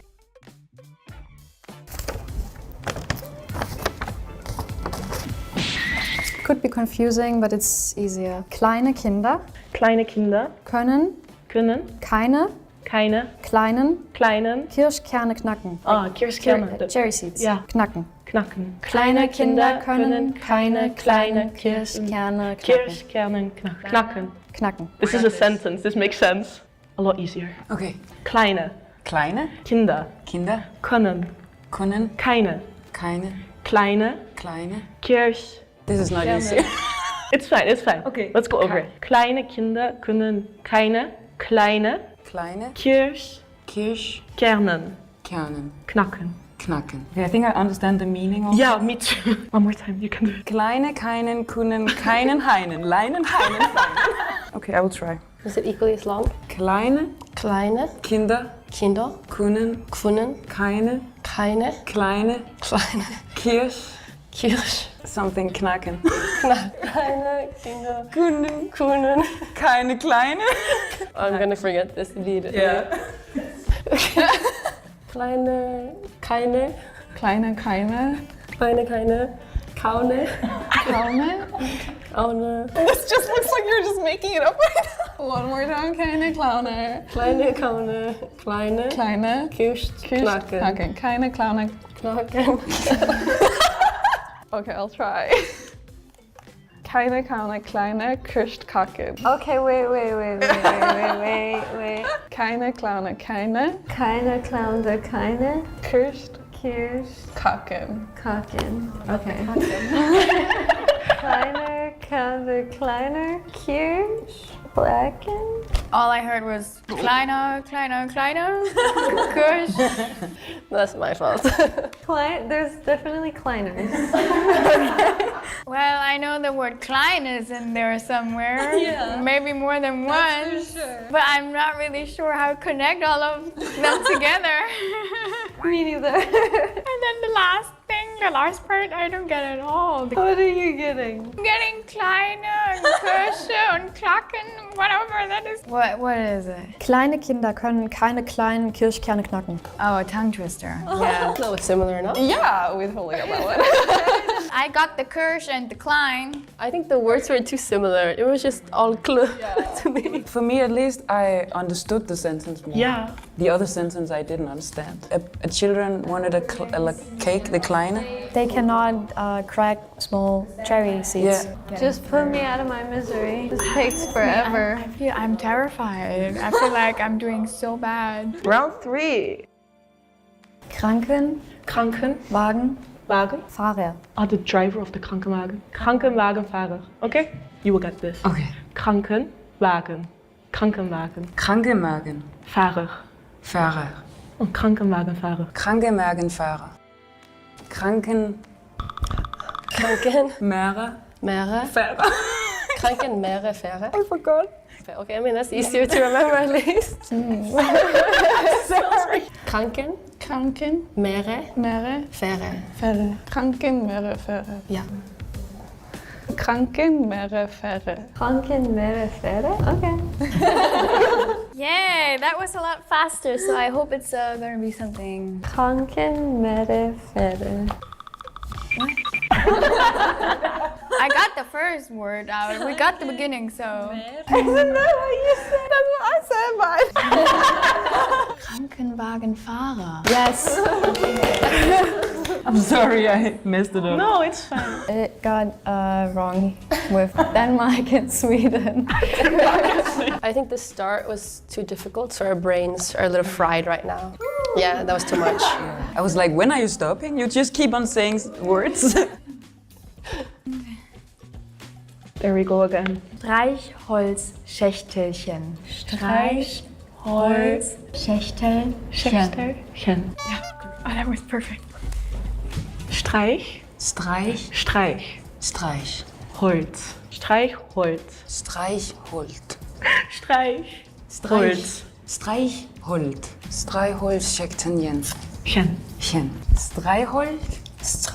Schächten. Chen. Streichholz. Schächten. Hen. Chen. Oh, that's kind of hard. Okay. Streichholz. Schächten. Hein. I can't really pronounce that. Streichholz, Schächten, Hein. You made it so Norwegian. Streichholz, Schächten, Hein. Streichholz, Schächten, Hein. Schächten, Hein. Okay. Steinhorn, Schächtenhain. Okay, I don't know if I can. Steinhorn, Schächtenhain. Streichholzschächtelchen. Matches, like the box for matches. Why is it so long? Yeah, it's really long. Streichholz is the match. And Schächtelchen means like small box. Oh. Okay. I'm ready for this. This one is easy. Sternenhimmel. Sternenhimmel. Oh, that is easy. Sternenhimmel. Himmel. Oh, Sternenhimmel. Exactly. You're getting all the easy ones. Himmel. Himmel. You know what it means, right? It's like, it's the same in Swedish, I think. Okay, I might have an idea. Stjernen. Himmel. Something like that. Stjernen. Stjärnenhimmel. Stjärnenhimmel. Stjärnenhimmel? Okay. Stjärnenhimmel. Sternenhimmel. That was an easy one. Oh, you know, you guys, in the beginning we were struggling, but we did it. Yes. Does this mean night sky? Is that what it means? Stjärna is star, right? Yeah. It's literally Stjernehimmel in Norwegian, so I was like, I think I know this one. It was really fun. Oh, it was so hard. The sentences were hard. I was just sitting there like, Yeah, it was scary at first. For foreigners, yeah. But I think for Scandinavians, Dutch people, and actually also people that speak English, I think it's doable. It's not that hard. Because I think a lot of the letters we kind of pronounce somewhat similar. Does German have a lot of long words? Some are maybe unnecessarily long. Thing is, you can make long words by stacking noun next to noun, next to noun, next to noun. For example, the first word was just one noun consisting of 6 nouns. Oh. Yeah. It's still surprising to me how long the word just for matchbox is. Is it normal for like those just simple things to have a long name? Not normal, but it can happen. Well, I don't know if I can learn German, you guys. I was too hopeful before. But I'm so proud of us as a team. We still got 3 right? Yeah. 3? Okay. Go us! Today we tried the silent game with German. If you like the video, please like, subscribe, and comment on it. We'll see you next time. Bye!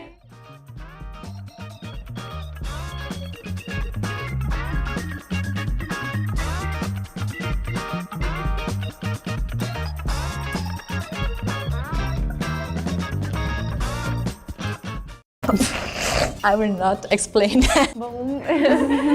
You would say that to me, I would be like offended. Against Helen, you're like, children say that all the time in Germany. Why?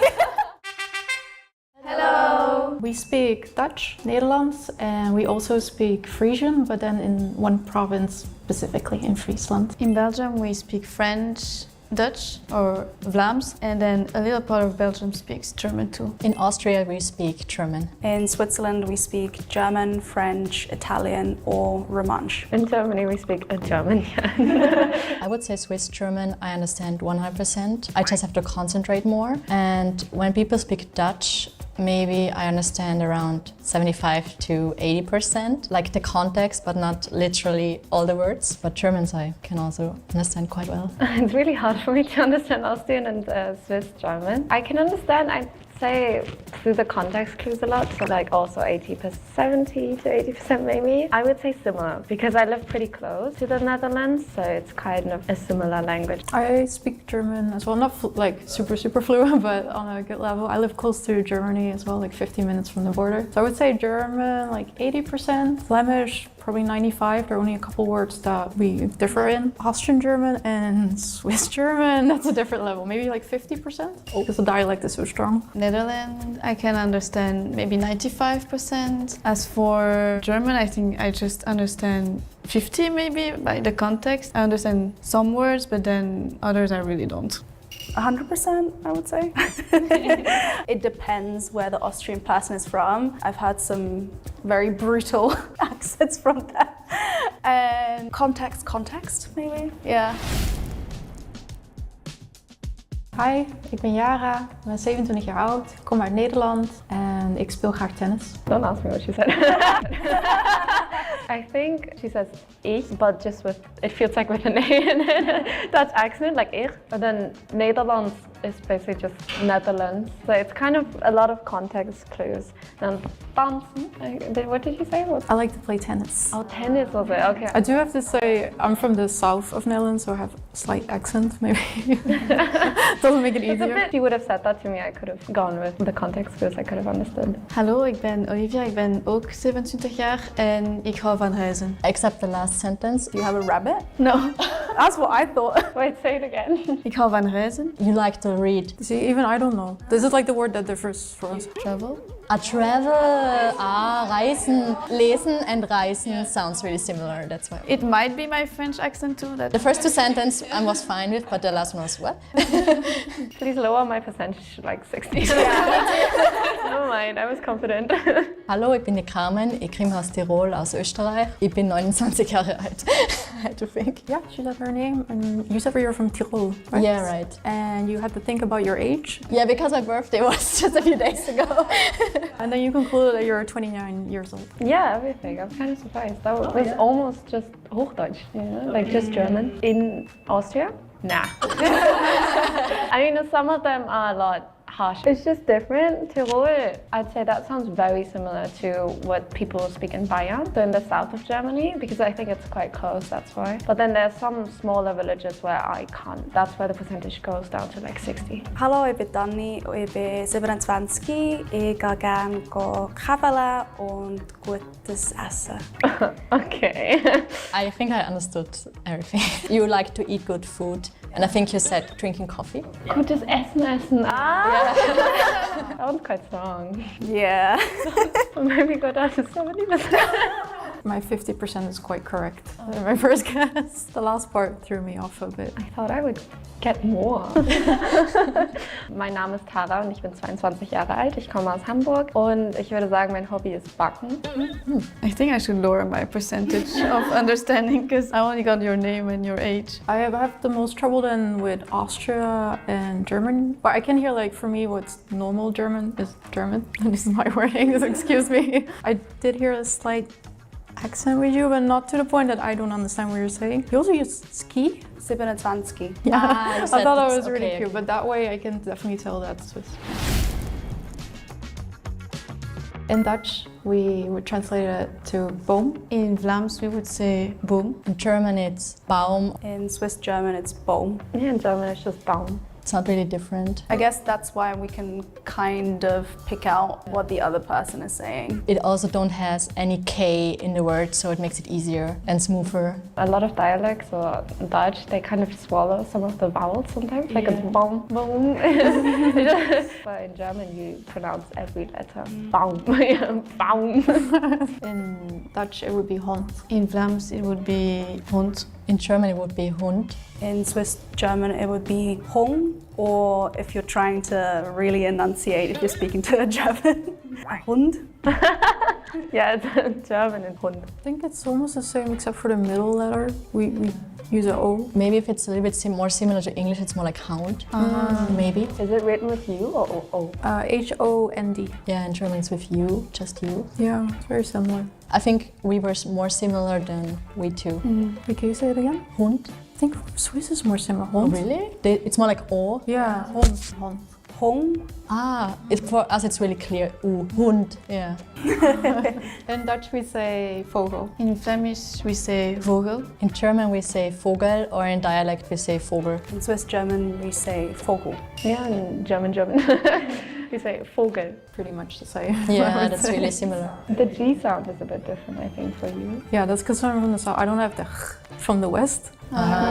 So I'm not making it easier for you guys, I think. In Dutch we would say vacation is vakantie. In Flemish, it's vakantie. In German we have two words, Urlaub or Ferien. In Swiss German, to Urlaub or Ferie. I love that R. In German we say Urlaub or Ferien as well. But Ferien is more the school holiday. I think yours is more similar to English. Yeah, vacation, vakantie, but it's also like purely for like going on a holiday. You wouldn't say like a national holiday that you just get one day off. You wouldn't say I'm going on vakantie. But you guys are totally different words. Urlaub is more like a general word. It can be more different ways of traveling, but Ferien is just a time you're free. For me, at least, it's always implied that it's school holidays. Because when children are like, ich gehe in die Ferien, then it's, you know, the summer holidays and stuff like that. We also say Osterferien, Easter. Yeah, exactly. In Dutch, we would say ziekenhuis. In Flemish, we say ziekenhuis. Okay, that's interesting. In Austria, we say Krankenhaus. In Swiss German, we either say Krankenhaus or Spital. Spital, yeah. In Germany, we just say Krankenhaus. It always sounds very harsh, I feel like this word. Krankenhaus. Well, the house part is the same. What does it mean? Like, because it sounds like siegen is like winning in German. If you're sick, you're ziek. Sick. So ziekenhuis is a house for sick. So they're not winning against like the virus or something. In Dutch, we say tomaat. In Flemish, we say tomaat. In Austria, there are two words. One is tomate and the second one is paradise. What? It's like a special word. I don't use it. Like you're going in paradise. In Swiss German, we say Tomate. Yeah, in German we say tomate. Well, except for the second word. It's like we have some special words, but not all the people use it. Paradise. Is there a meaning behind it, or like? I don't know. I just heard it. It's probably like Austria taking certain words from different countries. Because I speak Croatian, it's the same. We also have some French words. We're using some French words like déjà vu. In Dutch, we say aardappel. In Flemish, we say aardappel. Okay. I think I have one word that's similar, but the other one no, is not. So in Austria, we can say Kartoffel, or we can say Erdäpfel. Oh. Yeah, in Swiss German, you say Herdöpfel. That's cute. In Germany, we say Kartoffel, and older people will say Erdapfel. Yeah, the last one, that makes sense for me. I just remember because you said it, because I've never used it. And we just translated to earth apple. Yeah, right, earth apple. But in Russian, Kartoffel sounds really similar, Kardoshka. Oh, maybe it's more towards that side. It would mean fog. So like on a foggy day, you know, when you can't see. Oh my god. It's the same. It's fog. Okay, sorry for using bad words, but it's like cow shit. Dung, yeah, like animal, and you put it on the fields, like farmers do it. For real? Yeah. Mr. Mess. We just changed one letter. I got it. You would use it on a farm to fertilize, but people will also use it like as a swear word. Yeah, right. Yeah, missed. Oh, we learned something new today. The same thing in Germany. It's kind of like fuck, but for children. When your mom, wow, miss. I think I haven't said that word in years, but like you will hear children that are wastrel. You'll be like, oh my god, miss. There's a worse word, but this is like more for kids. Yeah. Very different. We were talking about the weather. There is something completely different. I'm gonna use that now when I come back to Belgium. Mist. When I swear. I'm gonna pay attention to it if I hear it. Yeah. I think it's more like English word because first I thought it's written in English and it means fuck. Yeah, I wasn't sure either if it was English or not. I think it comes from the English. Oh, that took me a second. I don't think we have that official word. It's more like when you sit down, puff. Yeah, otherwise it doesn't mean anything. Yeah, it's like a house for prostitutes. We say like Bordell. Bordell, yeah. In Swiss German, it means that, but also something is messy. In Italy, they use the same in South. In Northern Italy, they use the same. I heard it before. Very contextual. Yeah. I'm thinking if we use it for anything else but like a prostitute house. I think the only thing is like to make like a sound effect, like poof. Doesn't mean anything in Dutch. It means this chair. Yeah, a TV chair. If it's just more like this, it's like Stuhl. You say Stuhl, but this is more like for, like an armchair, yeah. Well, the English word, in Dutch doesn't mean anything. It's the English word for Kunst. In Swiss German, like what kind? Right, there is a word. Yeah, it's the same in German, the art. You can also say it about people, like seine Art is komisch, like his way is like weird, a way of being, a way of... Or you can also say species. It's like for animal species. Die Hundeart. It's more like breed. I think we use it too. In Russian, we would say chef. I don't know if we write it exactly. We like to steal words from different languages and countries. What does it mean? It's like in the kitchen when the one cooking is a chef. Might be French, maybe not? I don't know. Maybe it's English derivative. I think it's a French word. Yes, chef, when something needs to be done. Yeah, that was really confusing because in English it means like somebody who's cooking, but actually in German it means boss. And we would write it with capital C, not with yeah. To be correct. Yeah. Actually.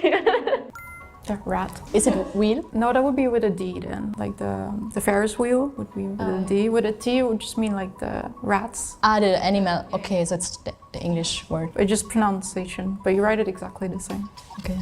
I think in Flemish we take a lot of French words. In French it's also rat, same. For me it's an English word, so like this it doesn't exist in German. In Swiss German, when it's written like that, I don't think it would be spelled like that, but pronounced that. Like she mentioned earlier, it's like to give advice. Yeah, but you have to add something. Yeah, like raten. Ich rate dir. Well, I mean the actual word Rat would just be advice. Obviously Rat geben, Rat nehmen. Yeah, but you have to write it with capital R, so I was confused, but actually, grammarly incorrect. Yeah, just English. I don't think we have a word for that. If you would write it with small letter, sorry, I'm really sorry, but with small letter it would mean light. I feel like she's more German than I am. It's giving German. I'm a German tutor, so. In Swiss German too, that would mean it's like bright. Yeah, bright light, yeah. Yeah, same. If I would read it as an English word, in German it would be Hölle. So if someone is like in German, like geh ins Hölle, you're like, oh, go to hell? Is that what it means? Is that what you would understand? Or if you remove one L, it's the same. But if you would say that to me, I would say, oh, I would be like a bit offended. Geh ins Hölle, and you're like... I will not explain that. Yeah, for us it just means poppen dolls, like Barbie dolls or... Same here, it's like a Barbie doll or... Basically having sex. I guess a bit more childish to say it in a way. Die poppen, I don't think an adult will say that, but children will be like, haha, die poppen, you know. Children say that all the time in Germany. Why? Germans use it more often than Austrians. Yeah, we have so many words for that, but not this one. We don't use this often. It's like when children want to say they're having sex. Why are children saying that? Don't ask me. But I understand why you thought it's dolls, because the German word is really similar. It's Puppe. Or Puppen, it's like the plural form. So it makes sense that you... Interesting. I learned something new. Yeah, I'll never use the word poppen. I think you can see that many words from your countries are similar to English words. I think it had the influence, right, of England, or like English language. I see a lot of similarities with German words, but also English word and then some French words in there too. More mixed than maybe ours. We have a language in Germany which is called Altdeutsch, which no one speaks any. Well, you can learn it still, but that one is super similar to Dutch. Yeah, I think that's where it comes from for us as well. Yeah. That only existed in Austrian German and my German, but not in Swiss German. So that's kind of interesting. Maybe I just don't know about poppen. Maybe I also just know it because I heard some German content. Oh! I don't know. It's a word that exposes you as a German. Can the Germans in the comments back me up, please? For me, the most surprising was some of our words are totally normal, but they have like a way, like weird meaning in your language. Yeah. Funny. Yeah. So today we're comparing similarities between Dutch and German. If you like the video, please like, subscribe, and comment down below. We'll see you soon. Bye!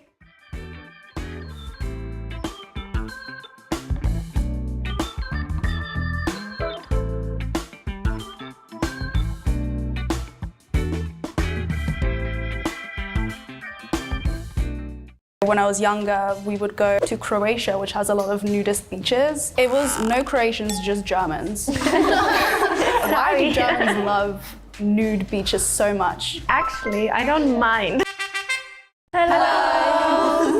They really like to follow the rules and they like to be punctual, but also Austrians. So I think we have that in common. Their humor is a little bit special. I think it's not really funny, but they think they are hilarious. Cool. It was like modern and the vibes were just like popular kids, you know, like it seemed like that girl of Germany. And there were so many like historical buildings. Berlin is like, looks so new. Everything's like new, but then there's also so much history. So I think it's a really cool country because it can do both. You knew it. I need to save you after that insult. Like, yeah, it's just like, some people think they're funny. Damn. So the first sound in Germany is not to throw away Pfand, which is basically empty bottles and cans and glass bottles. Because basically we are big on recycling in Germany. And so to make people recycle these bottles, you can go to the supermarket and give them back and get cash for it. For beer bottles, you get 10 cents, and for cans, 10 cents, and then every plastic bottle is 25 cents. So whenever foreigners throw away Pfand, there will be a German to pick it up. That is pure money right there. I'm from the United States and I live in a smaller town, so there's actually not really a recycling program at all. There aren't recycling trucks that come specifically for different types. I know there are some people who like have to go like drive like 20 minutes away just to throw away their plastic, but in my family we put everything in the same bin. Food, plastic, everything. I think one main difference I think everyone can probably relate to is like the fear of taking out the trash in Korea and doing it wrong. In Switzerland, no one's going to be standing by the trash area and looking over if you're doing it correctly or not. So even if you don't recycle properly, no one will like judge you. They take it a lot more serious, which is good, but it's scary. I'm from the Netherlands and it's very similar, I assume, to Germany. We recycle. Paper goes out every Saturday or a couple times a month. Our plastic waste can contain vinyl and cans as well. Like they separate it themselves, you don't have to do it. I think it's quite easy. I don't feel as judged because whenever I go out here, there are cameras. So I'm always scared that I do it in the wrong bin or that they're gonna check and open the bag and see if it's wrong. And we also really pay attention to the money. So the more trash you throw away, the more you pay for it. And then we have the same system with you that you go to the supermarket, you bring back the big like soda bottles and you get money back. In Belgium, you're supposed to take the trash out depending on the day. So one day is for like paper, and then you put it in front of your house and they will pick it up for you. We definitely have that too, which I don't know the days because my dad was in charge of looking at the trash. And usually they would just go off, other people put out the yellow garbage, which is plastic. We have like different colors for different type of trash. Yeah, so in Germany, we have the famous Autobahn, which is just the German word for highway actually. And you're not allowed to take over a car on the right side. So it's the slowest is on the right and then all the way to the left. That's where the fastest go. But some foreigners don't know that, because I know some other countries it's not like that. So they would try to take over the right, and that's so illegal. Only allowed to do that if it's in a traffic jam. I know everyone thinks the Autobahn, no, speed limit, oh my god, so cool. But it's actually just parts of some highways. Because obviously when you go super quickly, you can't go on a highway that is super curvy, because that's just dangerous. Big Autobahns, big highways with I think 3 or more lanes that are almost just straight. There are parts of them that are without a speed limit. So they have signs to show when you can start and when you can stop. So don't just go without speed limit anywhere. That's not how that works. Even in the United States, people do not follow the speed limit, but that causes problems. If everyone didn't follow a certain speed limit, like, it would be crazy. We have speed limits, and we also have the signs, the different signs. I don't know if you have it too in Germany, but we have the Rettungsgasse. Yeah, so if there is like a traffic jam, you have to go to the sides. So this line has to go to this side and the other lane has to go to this side. So the ambulance could pass if there's an accident. I don't have my license or anything, so I don't know anything about the laws of the Autobahn. But I was just imagining me doing that, and just it sounds like a nightmare, I think. This is called Prost in German, when you know, cheers. You have to maintain eye contact while you cheers. So even if you can't look at the glass, you just have to go by feeling. And usually dads don't want to do it with their daughters, because the jinx is that if you don't maintain eye contact, it means 7 years of really bad sex, no sex at all. Yeah. So dad's always like, and daughters are like, look me in the eye, please. Is it different, Jinx? Like, is it different or is it the same? Exactly the same. When you cheers, you cannot cross. It's like the same, you should like do it one by one. Otherwise it brings bad luck too.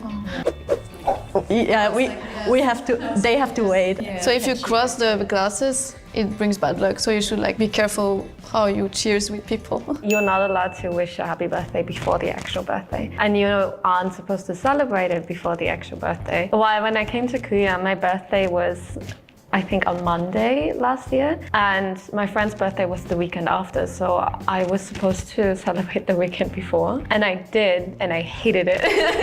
And I told everyone not to congratulate me, because it's supposed to mean like a year of bad luck until your next birthday. And when you congratulate a German on their birthday prior, they will tell you not to do it. Like, they will not be like, thank you, they'll be like, my birthday isn't yet. I don't think they get seriously upset, but they won't be thankful for it. Take it serious. My birthday is next week. Congratulate me then. Also, it's a little bit hard because of the time difference. So my birthday was also like a few days ago, and some people thought they didn't know if I'm ahead of them in time. So some of them accidentally congratulated me on the 28th of June instead of the 29th. So because they were confused. If someone tells you, oh yeah, my birthday is next week, oh, happy early birthday. Just like when somebody mentions their birthday is sometime soon, then you're supposed to always like congratulate them early. It's just a nice thing to do, because maybe you'll forget, or maybe you won't do it on their actual birthday. So to make sure that you give them the congratulations, you should say before. So it's very interesting. No, not at all. You can say happy early birthday, happy late birthday, happy birthday on the day itself. I love it, especially with the time difference. That means my birthday is extra long. Yeah, it's super long. It feels like 2 days. We do have this thing that you have, whenever you go to a birthday party, you usually say to the mom, happy birthday, congratulations with the son, depending whose birthday it is. So let's say it's my brother's birthday, then everyone would say, oh, congratulations to him, but also to me, congratulations to your brother. So that's kind of weird as well. Congratulations to everyone. You know, in other countries, when it's your birthday, other people prepare the cake and other people prepare the party. In Germany, it's your task. As the birthday person, you prepare the cake and you prepare the snacks. Maybe nowadays, but usually traditionally, it's not really a thing. So as a child, you are the one who brings like snacks to school on your birthday. And then I came here and my friends would buy the cake and I was like, oh my God, the luxury. I mean, my mom made the snacks. One time I was sick on my birthday and my mom still made snacks and brought it to school and I wasn't even there. I couldn't even eat that. I remember back in school, that was like my favorite time when it was people's birthdays and the mom would bring like cake. Yeah, snacks. Very nice. Like in Korea, we have this saying of being polite and impolite. In English, obviously, you say you and there's nothing else. But in Germany, you can say du and sie. And du is impolite and sie is polite. And like with people you don't know at all, you would always go for the polite version. If you immediately go for du, people will get upset about that. Just go for their name. It's more of a respect thing, and people in Germany, I think, are very big on respect. It depends on where you are in Austria. Like if you're in bigger cities, it's the same. You should be formal first, and then you can ask, hey, can we switch to du? And then if they both agree, it's fine. If you're the same age or similar age, you can just usually be directly du. It would be weird if you would address somebody else like with sie if you have the same age. Or if you're talking to a child, like you would never speak formally to a little kid or a baby. So for people it's really hard to tell when can we switch. Yeah, so usually you can ask, or somebody makes the first move and just switches to du. I think you need a lot of situational awareness when it comes to the German language. Like we spoke in German right now, I would skip. It also depends on the situation. If it's a really business meeting. Yeah, if it's a business meeting, you would probably not be per du right away. You can't ask your superior to call them you, but they can offer it to you, I feel like. As I think I'm hearing, it's not particular to Germany. Ruhezeit is basically from 10 p.m. to 6 a.m. where you're not supposed to do anything loudly, and that even includes vacuuming. So I think younger people wouldn't call the police, but older people will. Because I had the dryer on at 10 p.m. and our neighbor got really upset about it, and they knocked on our door and was like, I can't sleep because I can hear your dryer. And it's like, it's Ruhezeit. But included in Ruhezeit is also Sundays and any holiday. Sundays, everything is closed. You can't get anything done on Sundays. It's a law. You're not allowed to work on Sundays. So if you don't get your shopping done on Saturday, well, good luck. It's when the government allows stores to open for a couple of hours on Sundays, and it's a huge event, and everyone goes shopping, and everyone loves it. What if you have like your own house, like without like a lot of neighbors? Is it still? Yeah, it's still. If someone is outside, someone in a bad mood, and they're like, they're being so loud, then they can call the police about it. But obviously if you live like very secluded and somewhere no one will hear it, but... You have a gathering or like a dinner with your friends. Do you have to inform your neighbor, or is that... Kind of. You just inform your close neighbors and are like, hey, I'm gonna have people over, is it all right? And if they say no, you can risk it, but the police might come. Usually 1 or 2 times, and then they get serious. For me, with the Ruhezeit, I don't know if it's actually a thing overall, but I know near airport towns, they have like a law where airplanes are not allowed to take off past a certain time, otherwise it's going to disturb the people living around it. And because of that rule, I had to spend 12, 15 hours on the floor of an airport. The same thing. Right? And I was like, everyone was begging, and the captain was like, oh, we're late, we'll ask, but if we can take off like 10 minutes after the deadline. It was like 10 past 10 and the deadline was 10. And they're like, no. They said no. And then the next morning, like the flight was delayed. You can sleep on the floor right here by the gate. I've had the same thing because in Hamburg where I live, it closes at midnight. And we were supposed to land like 10 minutes after, and they knew that, so they asked, and the airport was like, no. So I was like overnight. Freikörperkultur. I personally don't participate in it, but we have Freikörperkultur in Germany, which is basically certain parts of the beaches. There will be signs, and a lot of people ignore them. You're not allowed to wear clothes, so you will see everyone naked, especially old people. Sauna's the same thing. You don't wear clothes in saunas. You can get a towel to put around you, but no clothes whatsoever. And you'll have children with old people in the same room, and that's just how it is. My sister once, when I was small, brought me to a sauna, and I think I was 10, and I was sitting next to like this old, like 60-year-old guy, and we were like both naked, and I was like, this is great. This is so much fun. It's also mixed, so it's not separated by genders. It's not separated. But then a lot of foreigners on the beach, they would just walk, and from one moment to the other, it's Freikörperkultur, so there's just all these old naked people, and they're like, what is going on? Freikörperkultur.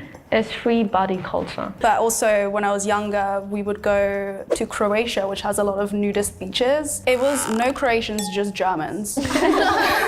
Sorry. Why do Germans love nude beaches so much? Because you'll think you're in Germany when you go to these beaches. Well, I don't know, it's always old people, and I think as soon as you get old, you start loving it, and I don't know why. You're like, I've worn clothes for 60 years, time to be free. Like as soon as you hit 40, you're like, actually, what are these?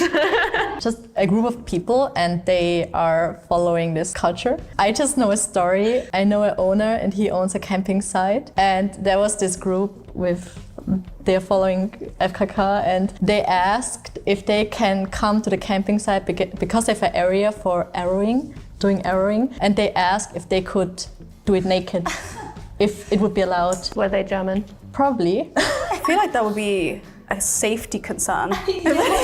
Yeah, but he really didn't know about the law, so he really called, is it allowed to do that? And it's just because I got a request, it's not because And they did research and they were scared that people see it on the computer in their history that they were looking for those terms. They just told their boss, it's just for work, it's not because I'm a pervert. I think in Belgium, as far as I know, we don't have like new beaches. Everyone is just dressed. And like also in like saunas in Belgium, we have like two different parts. There's this area where you can have your bikini on, and then there's an area where you can just be naked. So, which is good to have a choice, I think.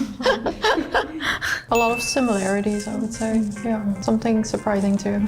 Everything is similar to Austria, I would say. Almost everything is different from the United States. I think the one that shocked me the most was definitely the like no noise after 10 p.m. Like I don't know, I'm still shocked about that. I guess because I grew up partly in England. I didn't know about the birthday thing. I don't know if maybe I just wasn't a superstitious person, but I would assume there's probably people in Switzerland who feel the same sentiment since we're neighbors. I don't know. I don't want to speak for the people of Switzerland. I feel the same. What if like someone is like, actually, I don't mind. So today we talked about the do nots in Germany. If you like this video, please like, subscribe, and comment down below. We'll see you next time. Bye!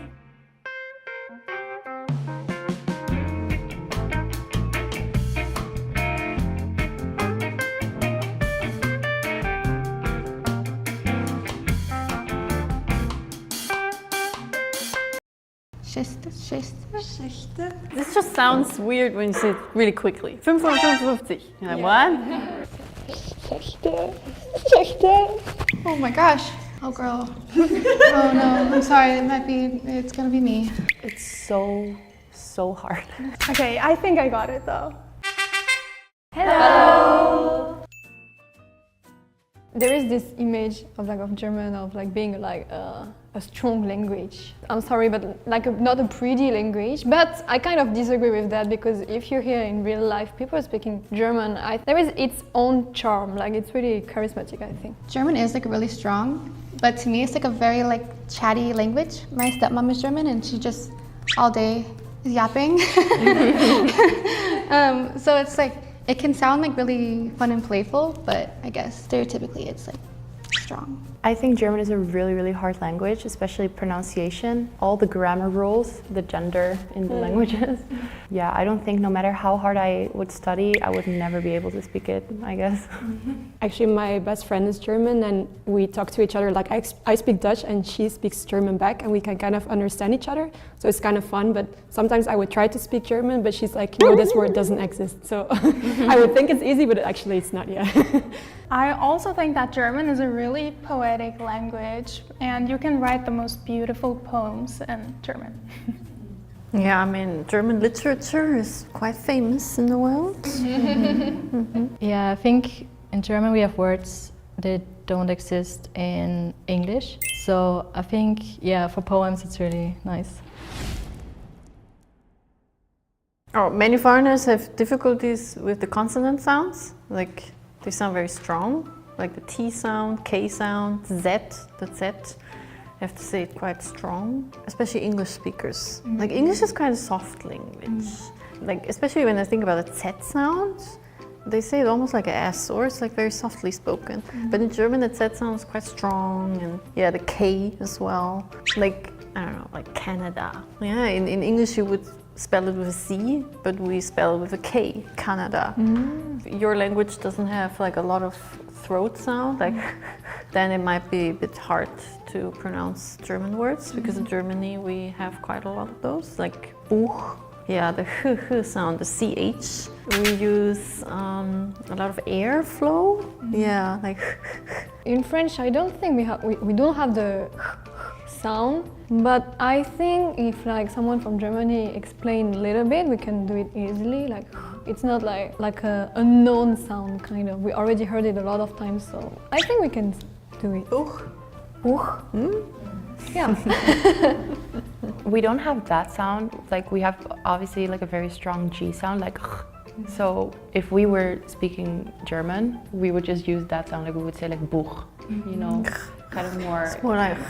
Yeah, kind of more in like a Dutch way, I think. Yeah. To my knowledge, I don't think so. I've never spoken a word that has that much emphasis in the back. I think a lot of English is spoken like towards the front of the mouth. So. Yeah, we have some special sounds. Ö, ü, ä. I think especially Ö is really hard for some people to pronounce. I think Ö is a bit easier, Ä maybe too, but Ö is especially hard. And yeah, for example, Müll has this special sound in it, and yeah, that might be hard. One last thing that German is known for are really long compound words, like insanely long words, and a lot of people make fun of those, but I think they're quite easy if you just take them apart. No, probably not. You guys have to be confident. I'm scared. I'm sorry in advance. I will try my best. Famous one. Okay, we go by syllables. Okay, it's a long one. First one is Streich. Streich. Good. Streich. Streich. Second syllable, Holz. Holz. Third one. Wait, Streich. Holz. Streich. Streich. Holz. Schächtelchen. Schächtelchen. Ja. Schächtelchen. Okay, thank you. Long one. Oh God. 3 syllable. Streich. Holz. Schächtelchen. Oh, I remember this word alright. I remember this one from last video. Oh God. You can do it. Okay. Streich, Holz, Schächtelchen. Your precision is so good. Perfect. Streich, Holz, Schächtelchen. Streich, Holz, Schächtelchen. Streich, Holz, Schächtelchen. Streich, Holz, Schächtelchen. Streich, Holz, Schächtel. Oh my gosh. Schächtel. Streich, Holz, Schächtelchen. Okay, Streich, Holz, Schächtelchen. I think. You did a really good job. Oh, thank you. I tried. Streich, Holz, Schächtelchen. Yeah. Good start. Yeah, it's correct. But this is a famous word, so mostly you heard it somewhere What does by it mean? now. It's Matchbox. Yeah, it's a box. Matchbox. It's a box for Yeah. matches. Yeah, I explained to you like syllables. Streich, Holz, Schächtelchen. But it's 3 syllables, but it's how many words? Like only one long word? Or? No, it's 2. Streichholz Streichholz is match and Schächtelchen is small box. Ah. But it's one word. You make it smaller and cuter by adding chen at the end. Like Haus, Häuschen is making it smaller or cuter. Katze, Yeah. Kätzchen. Yeah. It's like here in Dutch, like Häuschen. Yeah, Huisje, yeah, like that. But then I wonder, like, because you all are German speakers, or 3 of you, but from different countries, like, do you use the same word? Or is it like pronounced a little bit different from each other? In Swiss German, we say Strichholzschachtel. Oh, sounds very different. It's so different. We say li instead of chen in the end. Ah, yeah, right. I'm sweating.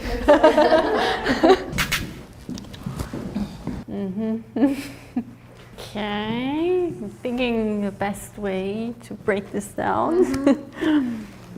Geschwindigkeit. Geschwindigkeit. Begrenzung. Begrenzung. Begrenzung. Yeah. Okay, let's break it down more. Geschwindigkeit. Begrenzung. Geschwindigkeitsbegrenzung. Yeah, 5.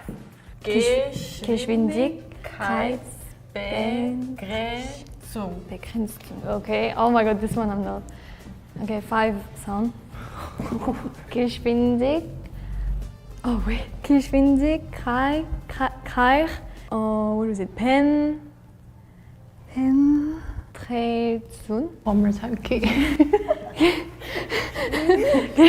Geschwindigkeit Geschwindigkeit Begrenzung. Like leaves my mind the second I hear it. Oh, sorry. Geschwindigkeit Begrenzung. Begrenzung?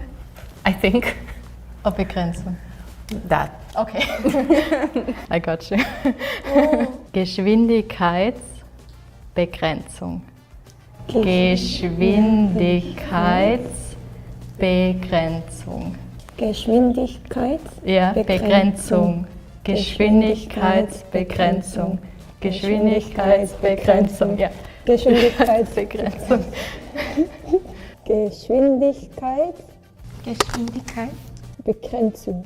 Geschwindigkeitsbegrenzung. Geschwindigkeitsbegrenzung. Trying. If you're doing that. Geschwindigkeitsbegrenzung. Sorry, that was bad. That was a bad one. Can you say it one more time? Geschwindigkeitsbegrenzung. Okay, I think I got it though. Geschwindigkeitsbegrenzung. Oh, good. Is that? Okay. Is it right? Yeah. Hey. You're doing a better job than you think. A limitation on your driving speed. Yeah, Geschwindigkeit means speed and Begrenzung is like borders, limits. It sounds like a Harry Potter spell. For me, it was like Begrenzung. Like, I don't know. Middle. Begrenzung. Begren with the A. Begrenzung. It's just it was so hard. By the time I got to the end, I forgot the beginning already. It's so long. For speed limit. It's all pretty hard, but the last part with the х sound, I don't know. My mouth doesn't know how to make that correctly.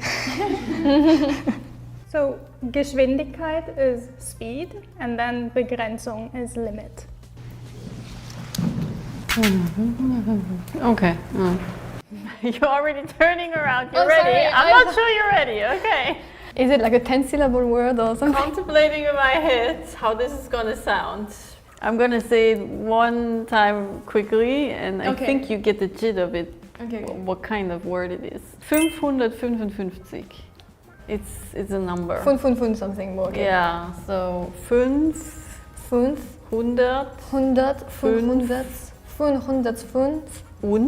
und 50. Oh, 555. 5.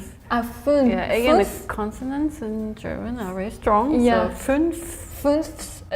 Yeah, Okay, the last part is difficult. Okay. 100, 5 und 50. 50. Yeah. 505 und 50. It's a long one again. But Okay. Not sure to remember, so. Okay. So 505 150. Oh, okay. Oh. 555. Wait. 505 and... Yeah, und oder? Und means and, yeah. 50. Yeah. Yes. Okay, it's a number. Okay, Yeah, got yeah. it. Okay. 555. 555. Wow, nice. Yeah, exactly like this. 555.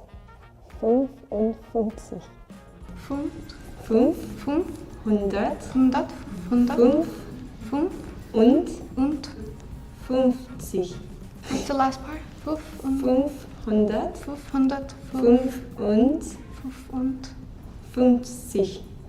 Okay, hold on, one more time. 555. Oh girl. Oh no, I'm sorry, it's gonna be me. Okay, I'm gonna try to remember this one, I'm sorry. 555. Huh? Maybe? Okay. Good job. Okay. Good job. 555. Yeah. Yeah. I think this just sounds weird when you say it really quickly. 555. But if you break it down, it's number 500, 5 and 50. Like, you can break it down. The F, I didn't know it was that strong. Like we had a lot of F in French too, but it's so strong, it's so hard to pronounce. Like harder than I thought. How would you say like 555 in French? 555. 555. 555. Good, this is a German quiz, another French quiz. But numbers are hard in every language. Or if you go up there, like it's always long words, right? Like in every language. 555. Oh, it sounds like It's really similar. Okay, not too long. I feel I need to drink water after that. It's not such a long word. I think it's difficult just for pronunciation. Okay. The h sound, throat. Okay. So, and the z, zw. Zwischen Mensch. Zwischenmenschlich. Yeah. Zwischenmenschlich. Yeah. Wait, what? Yeah. Zwischenmenschlich. Zwischenmenschlich. Ja. Zwischenmenschlich. Menschlich. Okay. Wait. Zwischenmenschlich. Okay. Zwischenmenschlich. Wait, one more time. Zwischenmenschlich.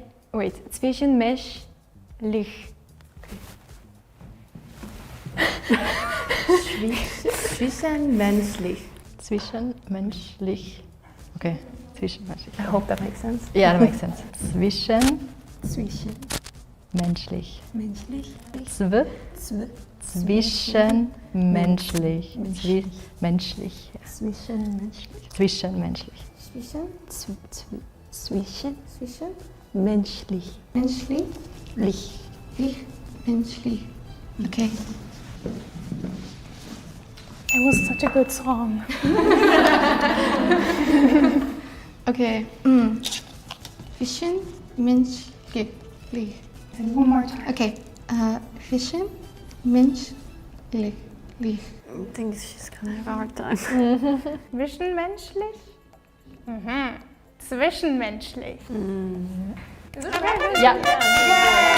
Yeah. What does that mean? We don't use it often. Interhuman relation? Yeah, it means like zwischen means between and menschlich is human. It's hard to translate, yeah, but it's really hard to pronounce the zw at the beginning. Zw. And the sh. Like there's so many sh and h. I'm like, okay, when is the sh? When is the h? I'm like, wait. Changes to the seats? Oh, get up and change. Who wants to be? Yeah. Oh. Okay, then you have to, oh no, I'm gonna be in the end. Only the German speakers switch. I'm happy to be at that seat. Like, if you want to check out the full version of German telephone game, check out Worldfriends membership. It's very confusing since it's like long words. I feel like everything is the same, like but there is too much. When is the when is the I don't remember, so because of that it was hard. But if I can say it slowly, maybe I can speak a little bit German. Well, obviously this was not my best work. It was really hard. I cannot do the accents to save my life, so it was good time though again. But you did a really good job. I understood everything you said. Oh, thank you so much for that, lie girl. I appreciate that. I think you had the hardest job. Yeah. You had the mix of all of us, and then you had to, like, our success was depended on you. So much pressure. As like an English speaker, it's harder for her to like do this because the rest of us have like similarities. Maybe not you. A little bit, but... But you hear German from time to time, maybe? Maybe. I just know Guten Tag.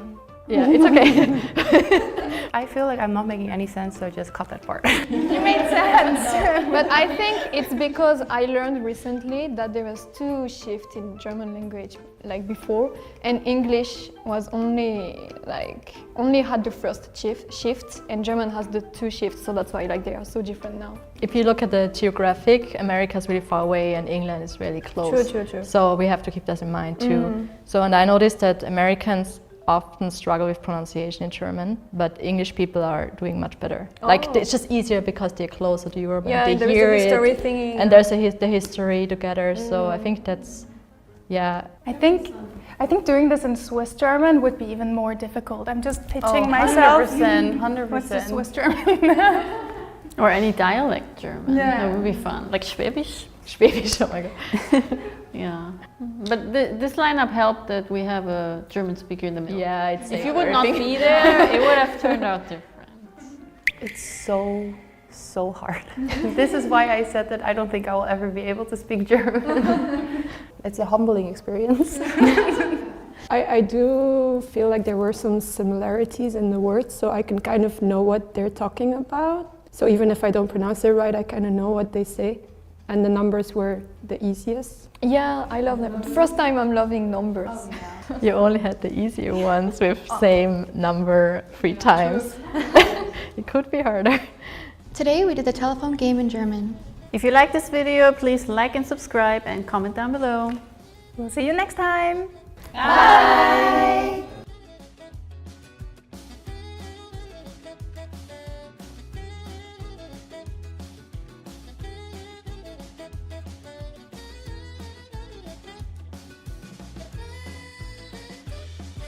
I think I was the odd one out. I don't know what that means. Okay, so I was not even close. It's pronounced kijken. Oh. Baby chicken. No, that's kuiken. That was all a lot of similarities. That's super different. Merci. Hello. Yes. So we're here? Yes. Yeah, we are. I mean, I was surprised that there are a lot more similarities with German than I thought, particularly the different variations. Yeah. But I feel safe in this corner on the side here. In my case, when I read Dutch, I think it's really easy to understand. But when someone's speaking Dutch, I have a little harder time. Yeah, true. Not really. I mean, I know some Dutch words sound really similar to English, but... All of us? For the most part, yes. But we do have like different words here and there. Even in Switzerland and Austria, where it gets hard. I mean, even within Germany, we have a lot of dialects and differences. Afrikaans I've never heard before, so I don't know. Afrikaans, I'd say it's similar to Dutch, right? We'll find out soon. Yeah, we'll find out.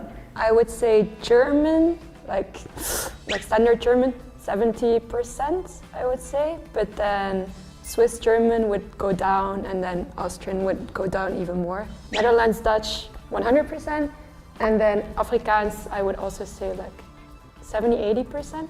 I think with standard German, maybe like 50%. Swiss and Austrian German, 0. And maybe like a few words here and there, so maybe 5%. I think for me, German, I would say maybe 10-15%. I must say, learning it, it's really similar sounds to Afrikaans, so it's actually an easier language to learn than others. Dutch, I would actually feel like I can understand you a little bit better than what you can understand me. I'd say like 97%, 95%, particularly if you talk a little bit slower. South Africa was colonized by the Dutch, so our language literally derives from Dutch. So I'm a little sorry. bit easier. So would you guys be able to go like down the line and introduce yourselves in your like native tongue, please? Yes. Hallo, mein Name ist Jennifer, ich komme aus Deutschland. Ich lebe seit 6 Jahren in Korea und mein Lieblingshobby ist, mit meinem Hund spazieren zu gehen. Yeah. Like, your name is Jennifer, you're from Germany, you lived in Korea for, I didn't 6 years? 6 years. Yeah. And your favorite hobby is, I didn't catch, like playing with your dog? Spazieren gehen. I don't know what that means. Spazieren gehen is go for a walk. Like. Okay, so I was not even close. Yeah, I got the first part. I don't know where the dog came from. Hallo, ich heiße Mehtap. Ich bin in Basel in der Schweiz aufgewachsen. Ich habe eine kleine Katze namens Bongo und ich liebe meine Katze.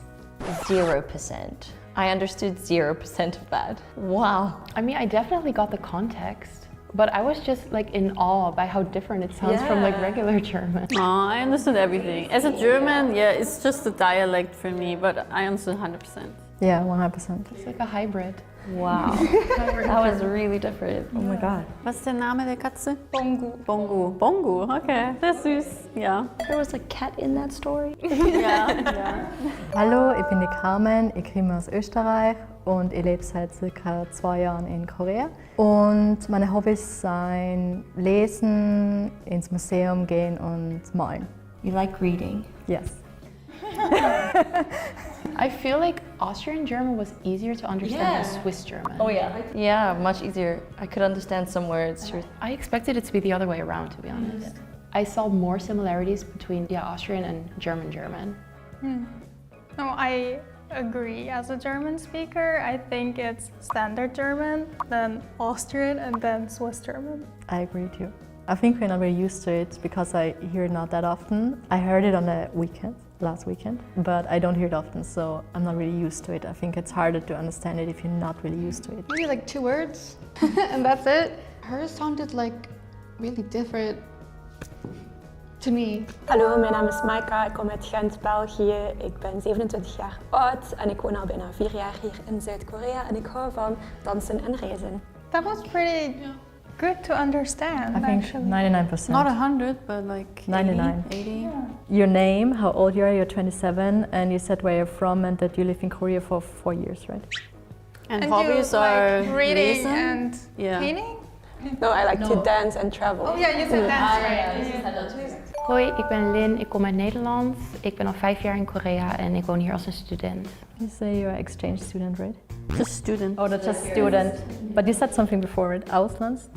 Ik ben hier als een student, like I'm here. Ah, als Esse, okay. Yeah. Ausland, it sounds like abroad. And that's why I thought it's exchange student. I didn't get the how many years you are here. I said, ik ben hier voor 5 jaar. Voor 5 jaar. Okay, 5, ja. Hallo, mijn naam is Michaela. Ik kom van Oudtshoorn in Suid-Afrika. Mijn ma is Portugees, maar mijn pa is Afrikaans en ek het daar grootgeword.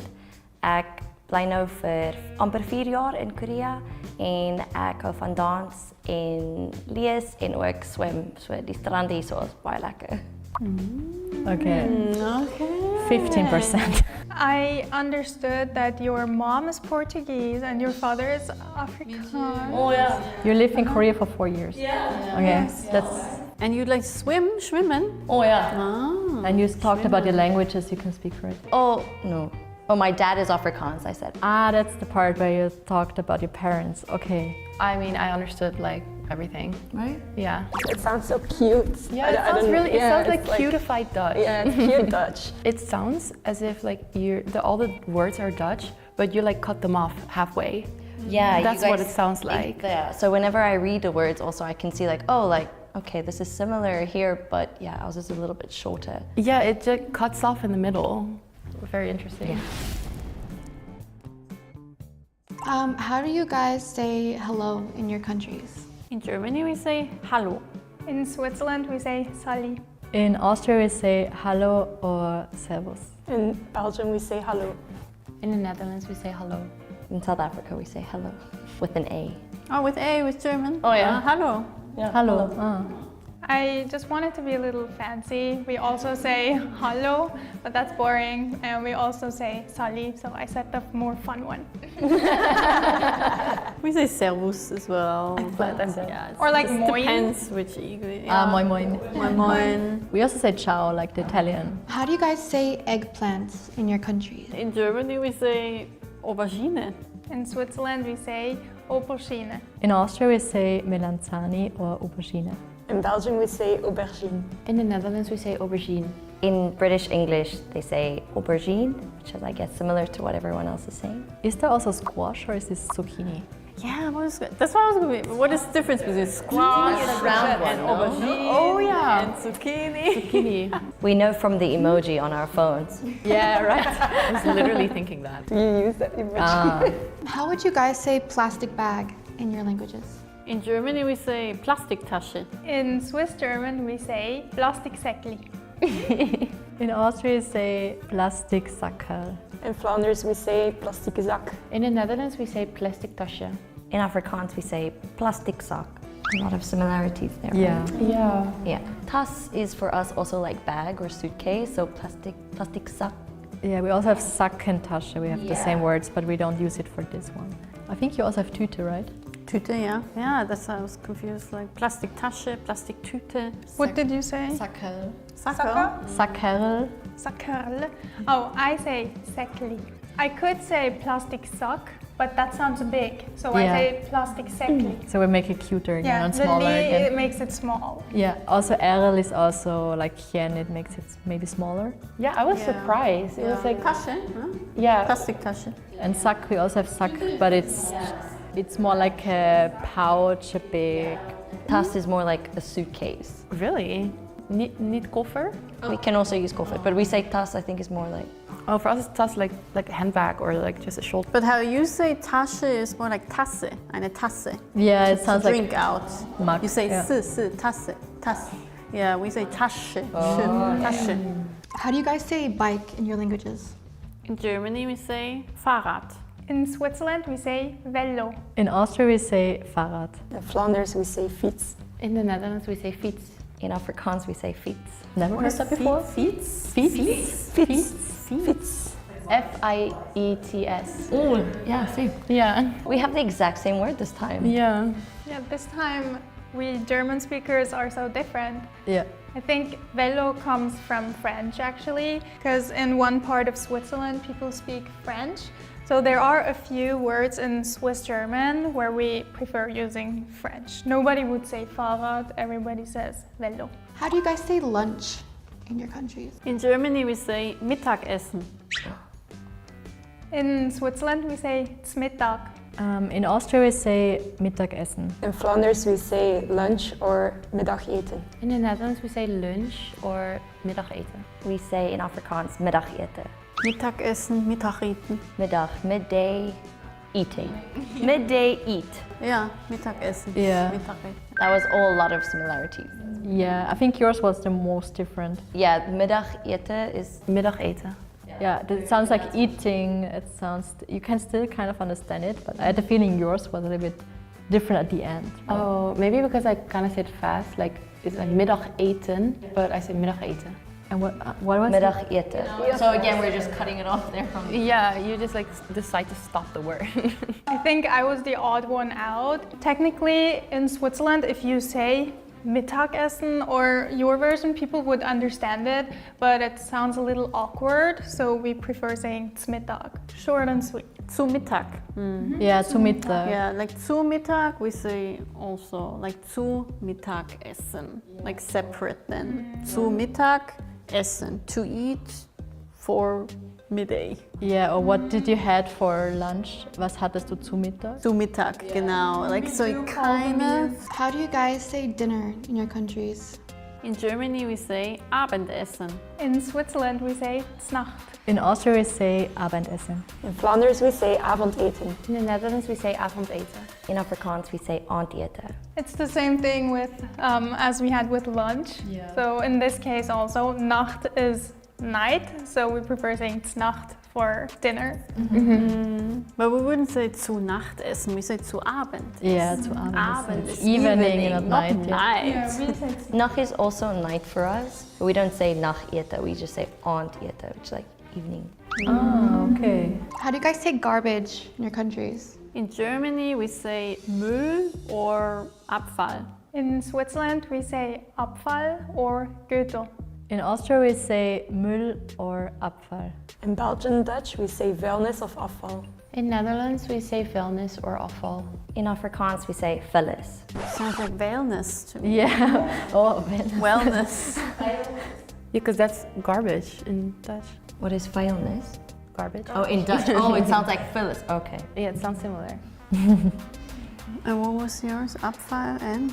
Or Götel. Gürtel? I never heard this before. I don't use it. Never heard that. Gürtel? How do you guys say wallet in your countries? In Germany, we have at least 3 words.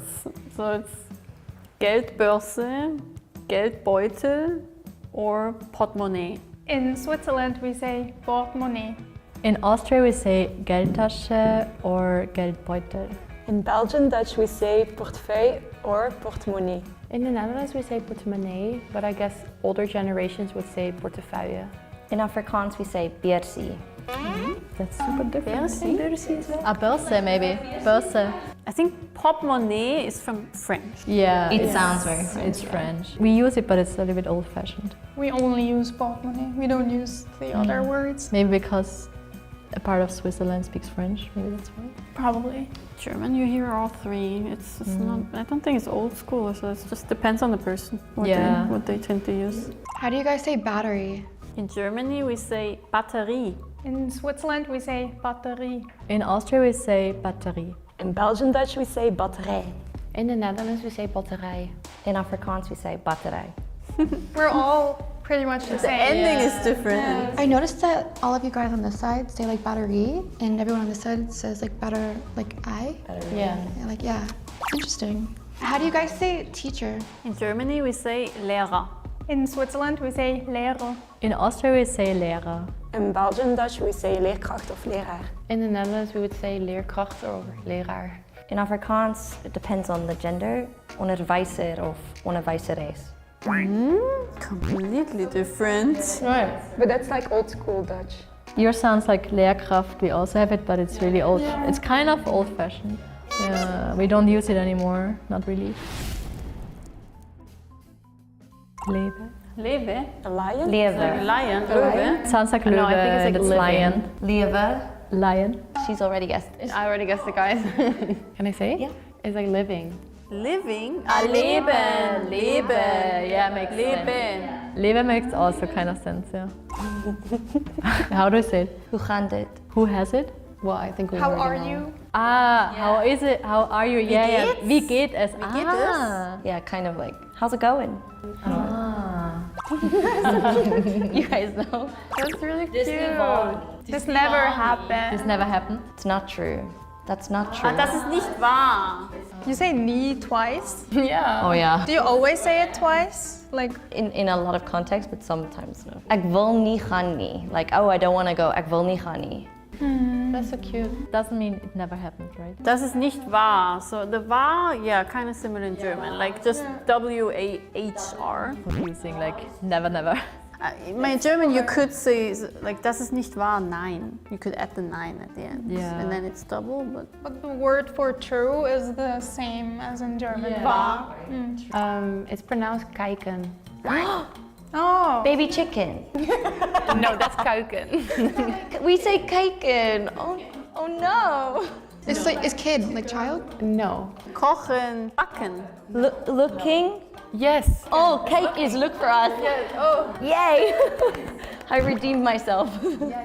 I feel like with context, I'd understand, but isolated, it's hard. But the baby chick was a good guess though, because that's kuiken. Yeah, we say kuchen. So it's pronounced dankjewel. Mach's gut. Mach's gut? No. Thank you very much. Yeah, it's just thank you. I answered it in Afrikaans. Yeah. It's like, yeah, donkey. Donkey, that's so cute. Yeah, dank is the same in German. So this is pronounced hoe gaat het met je? Hoe gaat het met jou? Yes, you know. Wer hat das Mädchen? No. But I would have to say like hoe gaat het met je is kind of like unnecessarily long. Most people would just say hoe gaat het. Oh, like hoe gaat het? Yeah. Hoe gaat het met jou? How's it going with you? You could say how's it going or how's it going with you. Exactly. There's like how's it going with you, but most people would just say like how are you? It sounds like who has it to me, like, or who has her, like, or who has the girl. like mädchen sounds like mädchen, like the girl. So like who has the girl? Fenster. Is it window? Yes. Venster is exactly the same in Afrikaans. Same spelling and everything. We can say venster. Venster. But most people would just say raam. Like window frame. Yeah, like ramen. ramen. Yeah. Vensterraam, we can say. Oh, you say it together? We could say it together if we're referring to the window and the like frame that holds it. Oh, I noticed one right away. Kannst du mir helfen? Can you do half? Can you help me? Yes, can you help me? Helfen is to help, yeah.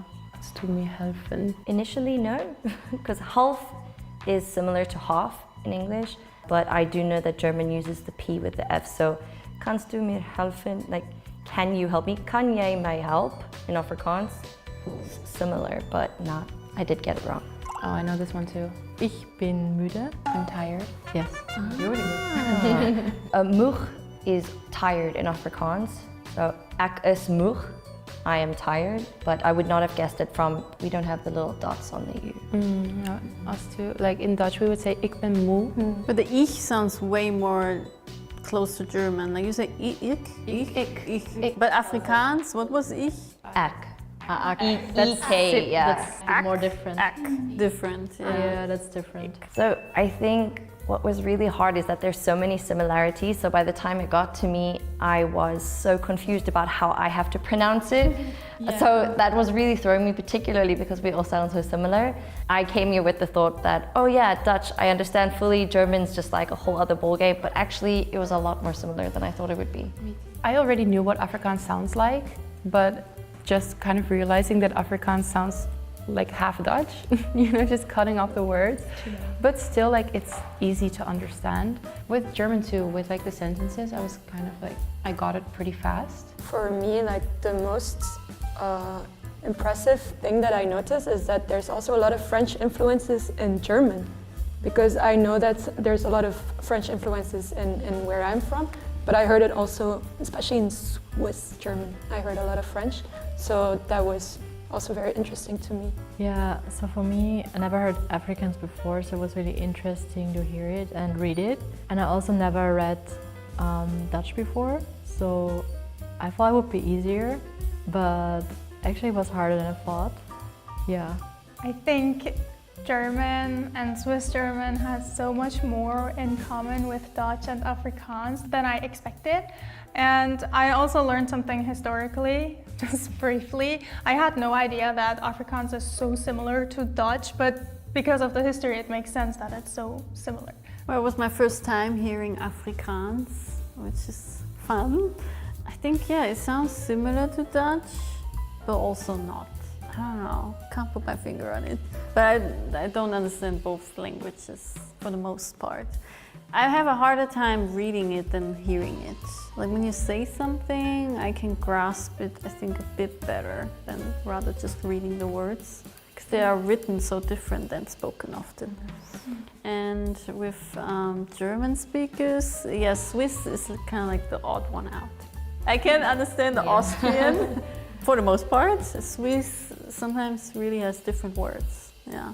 It was interesting just to be able to hear everyone's languages. I had also never heard Afrikaans before, so it was really interesting to just be an observer around this time. Today we compared Afrikaans, Dutch and German. If you liked the video, please like and subscribe and comment down below. We'll see you next time. Bye!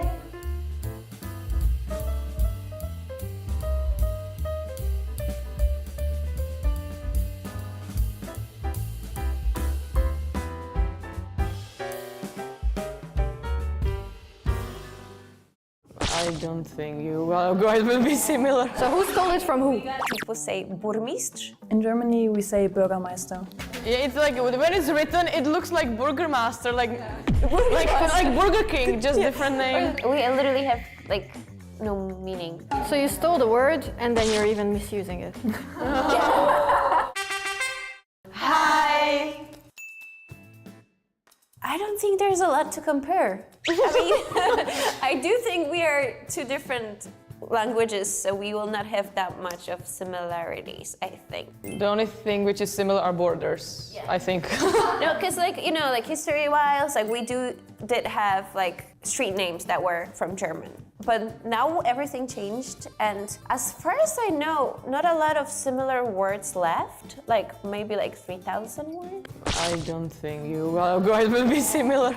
I think they are definitely going to have similarities since they are sitting close to each other. Hungarian also has some similarities with like neighboring countries as well. But I think it's just the effect of being close to each other and not necessarily like the origins of those words or grammar points. Depends on what kind of mixture of stuff you've prepared. I'm excited actually. I don't think we're gonna be similar at all. I don't think so either. I don't know if there are any similarities. I could understand her because I did learn German in school for 7 years around. In Poland, we would say cegła. In Germany, we would say Ziegelstein. Okay, the beginning, it sounds that there is something. It just got longer at the end. I mean, I guess it's just like kind of the same beginning, like Ziegel, something like that. And then just for us, we just add stone for some reason, make it harder. Brickstone. It doesn't make any sense. If she just said Ziegel, I would understand. But what? Ziegelstein. Ziegelstein, I would. No. Yeah. That last part sounds very German, like. Yeah. It's funny because I feel like a lot of other languages also took that word. It's like a long word because in Serbian we also say cigla, so it's very similar. I think we all took it from German. Yeah. Oh. I mean, it's not like they would understand each other's stuff, but it does have some similarity. Like you can say that probably it was the origin word and this is how other languages took it from, I guess. So, well, in Hungarian we would say tegla. Oh. So like gla, maybe the ending is a little bit similar, but we don't say it with t, even though we have a similar letter. We definitely go with tegla. I would be like, okay, someone has a lisp, and this is how they pronounce cegła. But tegla in Serbian means jar. Tegla. In Finnish, we say tili. Okay. Oh, so cute! You guys use I a lot, right? Yeah, there's 3 I's and 2 other letters in that word. That's why I got you. In Poland, we say dach. In Germany, we say Dach. Oh. Okay. So who stole it from who? I think it's a German word. I thought you will have something like, as we have, because we say strecha. I thought you will say something like strecha, streche. We can say strich. Okay. But it's not roof, it's just like the room under the roof. Okay. Oh really? I didn't expect this answer. But yeah, literally spot on the same. You're refreshing your German vocabulary. I'm wondering how much it's a borrowed word in like the other countries too, like the other Slavic countries. No, in Serbia we say krov, so it's very different from roof or dach. Yeah. Oh, in Czech we say podkroví, but that's the under the roof. We say katto. Katto. It's different for us too. We say tattoo. A what? Tattoo? T-E-T and the O with the 2 long. Oh, I took that as tattoo. Like almost like, tattoo. Yeah. So in Poland, we have a few different words that could describe this position. Usually, people say burmistrz. For like a city mayor, we would say prezydent miasta. But usually, I heard burmistrz a lot. In Germany, we say Bürgermeister. Oh, kinda.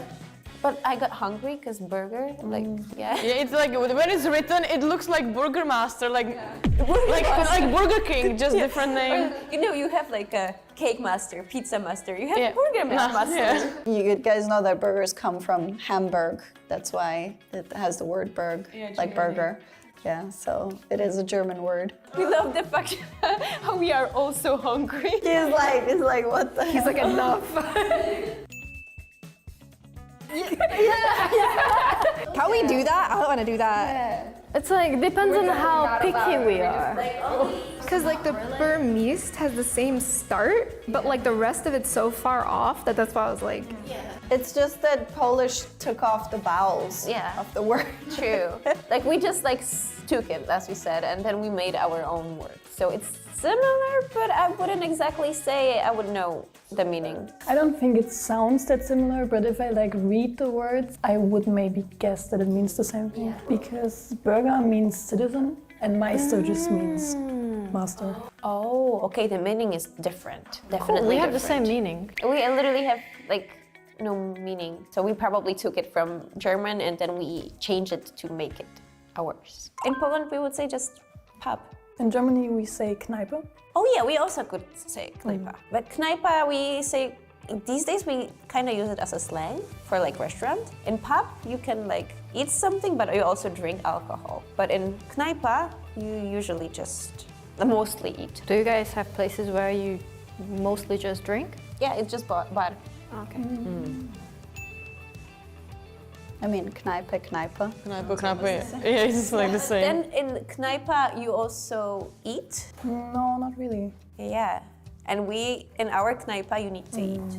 So you stole the word and then you're even misusing it. No, that's why I'm saying like we can just say it pub, but then it needs to be mostly based on alcoholic drinks. Kneipe, it's mostly based on food, but you also can drink in there. So it's just like depends what are you selling more and what is like the local looking like, the restaurant, the place itself. Because we don't need food in order to get, decently drunk and keep on drinking. But here it's like, okay, we need food for the drinks. But the thing is, if we eat food, we get full. We don't want to get full, we want to get drunk. Or we just want to talk. Or like you just drink beer and beer is not considered like a alcohol. Liquid bread, yeah. Liquid bread. We say it like that, yeah. It makes you feel full and like bloated. It's just a waste of alcohol. So this is a vodka house, got it, okay. In Poland, we say kasier if it's a man and kasierka if it's a female. In Germany, for males, we say Kassierer, and for females, Kassiererin. Oh, okay. Pretty similar. I have a question, like, are these gendered words or is it like a profession of gender? Like, for example, like actor or actress. It's like that? Yeah. Or, okay, got it. Yeah. I mean, yeah. Yeah. Okay. Because you have both cases, but in this case, like, okay. Yay! We got this! Yeah, it sounds similar. But those words are usually like, same for you guys as well. Let's find some words those are actually original to both countries and not just generic and borrowed. And then we can see how much this changes. Okay, this word is not being used that often, I would say. Like in the past, yes. Nowadays, not really. We would say ratusz. In Germany, we say Rathaus. Okay. Yeah, say. Sure. Rat means to give advice. So it's like a hole for a house for giving like information advice house. or information. Yeah. Well, yeah. I mean, it's two words for one, and also I've never understood town hall as a thing anyway. It's not a hall. Yeah. But there's a hall in the town. There is. Next. I feel like Poland just took out the H. Yeah. No, we did like kind of took the accent. So we like house, like house. You just made it Polish. Yeah, in German there's like the full word and then you just cut it. Yeah. Or something. In Serbia we say obština, so it's a Serbian word. It's not a borrowed word. Okay. In Czech we say radnice, so at least the beginning is the same. Finnish, we say kaupungintalo, which is literally just like a house of the city. We just say városháza, which is like the city's house. These make way more sense than town hall. Why is it a hall? It's from, as you said, like radić, To like, work. Yeah. But rat means to give advice, so Yeah. it's different. It comes from. Yeah, but like Czech is also like from make advice. Radnice. Yeah, it's like making advice house. It's like radit. like giving advice. So it's kind of the same. Because in Serbia, raditi just means to work. So for me, when you said radnica, it sounds like little shop. That also makes sense. Okay, rail as an object. In Poland, we would say szyna or szyny because there are two of them. In Germany, we say Schiene. Okay. Yay! In Serbia, we also say Šine. Same, Shin. In Czech we either say železnice or koleje. Oh, koleje. We say železnica for like the place, but not for the... We can say this well, but we can also, like, as the object, we can say it's the železnice. But mostly we say just koleje. I love Czech. I would say this all the time. I love Czech. But I guess it comes from like Germany probably brought rails, you know, all around Europe, and that's why we all just decided to take that word. Yeah.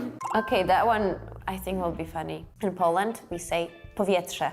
In Germany, we say Luft. Like powietrze, it just sounds really, really Polish. So I saw this, I was like, okay, no way in hell it will be similar. Basic words. Obviously, very different words. To me, like the Polish word sounds like under the wind. Yeah, powietrze. Wind for us is wiatr. Yeah, in Czech we say vjetr. I would say if we are comparing basic and very necessary words, then you're going to have a lot of word differences because, you know, there is no effect needed. We already have a word for it. Thank you. You're not the one introducing us, air. It really depends on the words. I think that one will be similar. In Poland, we say farba. In Germany, we say Farbe. Who would expect? Yeah, I think we say farba also. Yeah, in Czech we say barva. It's like same. I mean, do we mean the same, right? That's what I'm saying. Czech and Polish are like totally opposite meanings sometimes. Because we have those barva, but we use barva for color. I mean, yeah, we do use it as well because usually the paint, like to paint. I mean, in German too, Farbe means paint and color. Yeah. In Serbia, we can say farba or boja. Now I get the brand name Fabricas. We say festék. The paint you paint with would be Mali. But then the vari would be, the color would be vari. I have a question. Okay, you have paint as a paint, right? But you also have like painting as a painting, right? So how do you say that in your countries? Like which one? Painting, like to paint something. Maalata. Oh, we say malovat. Yeah, we also say malovat. It's always so confusing to like find so many similarities, actually. In Poland, we say budować. In Germany, we say bauen. It seems like the loan words are usually like nouns for very specific items, but when it comes to like verbs that we use for like everyday things, it's not going to be the same word. Wasn't painting similar though?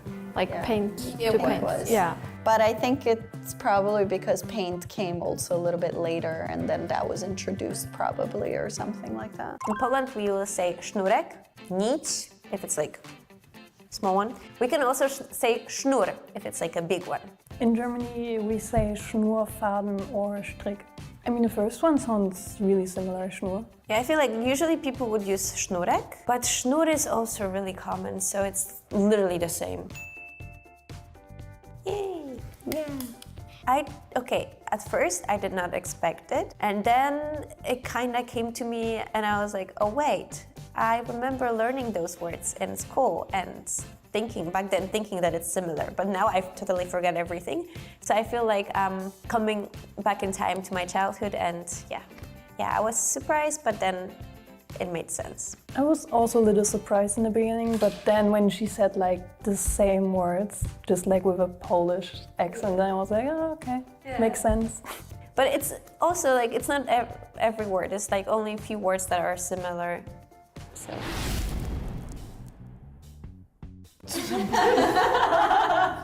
Okay, but it's kind of slang though. I'm not sure if people are still using this, but yeah. Co to za bajzel? Bajzel. I cannot even guess like one word from that, like that's far. So let's do it shorter. Co za bajzel? When you, for example, walk to the room and you're like, it's so messy, so it's like, what is this mess? What is this mess, basically? But what does Beisel mean? Like a messy room, for example. Toza is what is? Toza is what is? Yeah. In Czech we say, co to je za bordel. Burdel. Co to je za bordel? We also say burdel, but co to za burdel, but it's... But when you say co to je za bordel, it sounds so cute, even though it's like... But don't put that in the video, because burdel also means a whorehouse. Yeah, in Czech as well, jdeme do bordelu, let's go to whorehouse. We also sometimes say co to za syf. Syf also means Beisel. What do you guys say in Germany for mess? Maybe Unordnung? No, but Beisel comes, or it's a meaning, it's from brothel.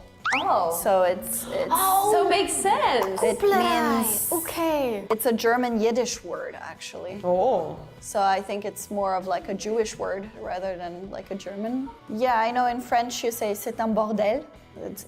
It's a brothel kind of thing, and it's basically the same meaning like that. But it's funny because in German they don't use it. There's no word like that, right? This looks German.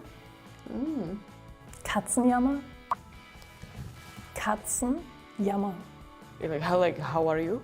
I have no clue. Okay, Katze, it's a cat. Jammer sounds like yapper. Yapper? It's a probably different meaning. You're kind of right though. Yama means kind of like yapping or like kind of... Complaining cat. Talking cat. Like, I don't understand. Kind of hard to explain because it's one of those German words you can't really translate. But I guess it's just if you like, oh, something is a Katzenjammer. Something's like bad, sad, maybe. So when someone is complaining, you can say about the person that he's like complaining cat? I guess, maybe. We don't use it as like to say to a person. Maybe a situation in general. Because, you know, like cats, they meow a lot. So they're like... They're complaining. So that's why only like between friends you can use it, I guess. But yama is like whining, right? It's kind of that. For me, it was really fun to even learn that the other countries, they have also same phrases. Because usually if it comes to phrases, you're like, okay, this is only like this country phrase, you know? Like when you try to kind of translate it to different language, it doesn't make any sense. But today, like with the Beisel, it made sense like in almost every country. Sorry. With the mess. They're not including me in this. You're a different continent. Yeah, it's not the same. Like, for us, it doesn't sound similar, but the methodology is the same. Yeah. I mean, if it's a loan word, I can definitely just see that, you know, like a word has been changed into like the pronunciation rules of that language. So, you know, all the words that were German, but you say it in Polish, it just, they pronounce it in a more Polish way, right? Or they got rid of a couple of vowels, added a bigger cluster of consonants, because that's what they love to do. So things like that, I think, or the word was just literally the same. But yeah, I'll be interested to see if there are any like Polish words that German people took over, because we didn't see any of those examples today. Or like a more, how to say, like a wider ratio of more everyday used words and not just specifically looking at, okay, so what is similar and a couple of not similars, but everyday use items, those could or could not be borrowed words, but they are necessary. So there's a higher chance of representing the actual ratio of similarity. Like if it comes to Polish, I think like, because for example, the town hall, right? For you, literally the meaning is the same of the word. But in Poland, it kind of lost the meaning, but we made the German word sounds Polish. So when you read it as a Polish person, you don't know the meaning of the word, because we took the German word and we made it Polish. Yeah, that's what I said. Yeah, exactly. So most of the words that we have, even though they are borrowed from like different countries, you wouldn't know, because we just took it, made it harder, or like different, you know? I mean, it was fun because I didn't hear a lot of Polish before, so I didn't expect them to have so many words that are just from German. So it was really fun. But it does sound a little bit harder compared to German. Yeah, because I think German is more like bouncy, but Polish is like No, very straight. Today we compare German and Polish. If you like this video, please subscribe, like, and comment down below. See you next time. Bye.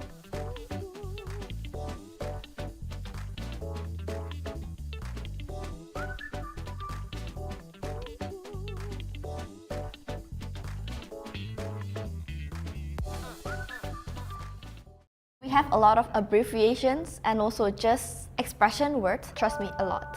How do you say?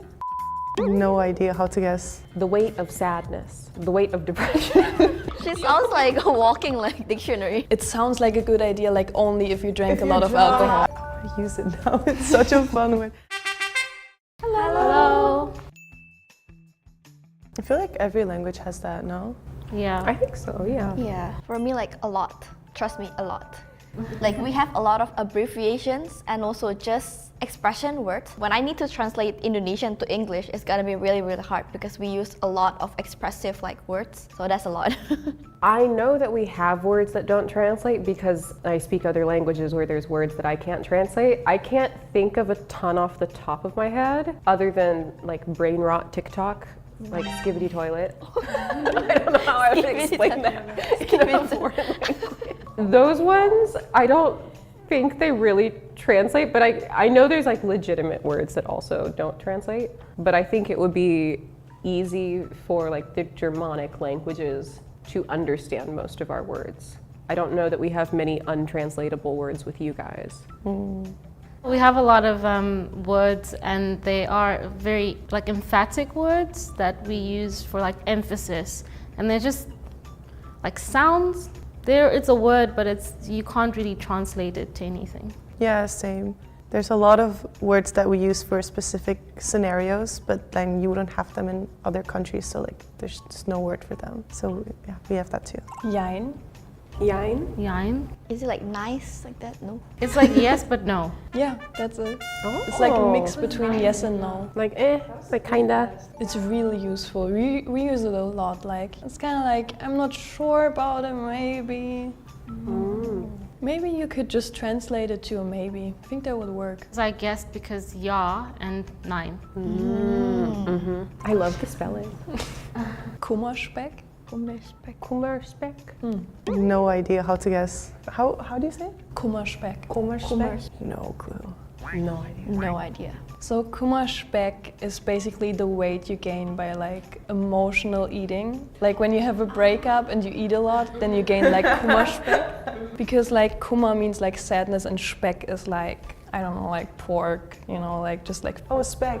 I need to use that in my daily vocabulary. I think I would use that a lot. I'm so kummerspecking right now. Is that how you would use it in a sentence? Not really. We would just say maybe oh, I gained a lot of Kummerspeck. I gained a lot of Kummerspeck. Emotional relationship weight, the weight of sadness, the weight of depression.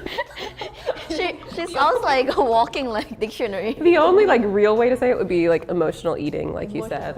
Maybe not specifically from sadness, but oh, I gained relationship weight, or the freshman 15, things like that. I don't think there's a word for it. Do you guys have emotional eating as a concept in your vocabulary? It's a thing people do. But I don't know how you would say it, honestly. I mean, we do have the term that okay, you gain weight, you eat a lot because you're stressed or something. But we don't have specific word to describe the condition or the situation. So I don't think we use it that often anymore. I feel it's a little bit outdated maybe. Young people wouldn't really use it. But I feel old people, if they talk to you after a breakup, they would probably say something about it. Oh my god. It looks really hard to pronounce. It is kind of hard. Backpfeifengesicht? Well, I know it's about face, something about face, because gezicht means face. Is it to be two-faced? No. No. Back and face. Yeah, that's what I'm getting. Face. Is it an ugly face? Not really, but it's similar. Oh. More of an insult. Oh, if you're oh, squid. It's like that?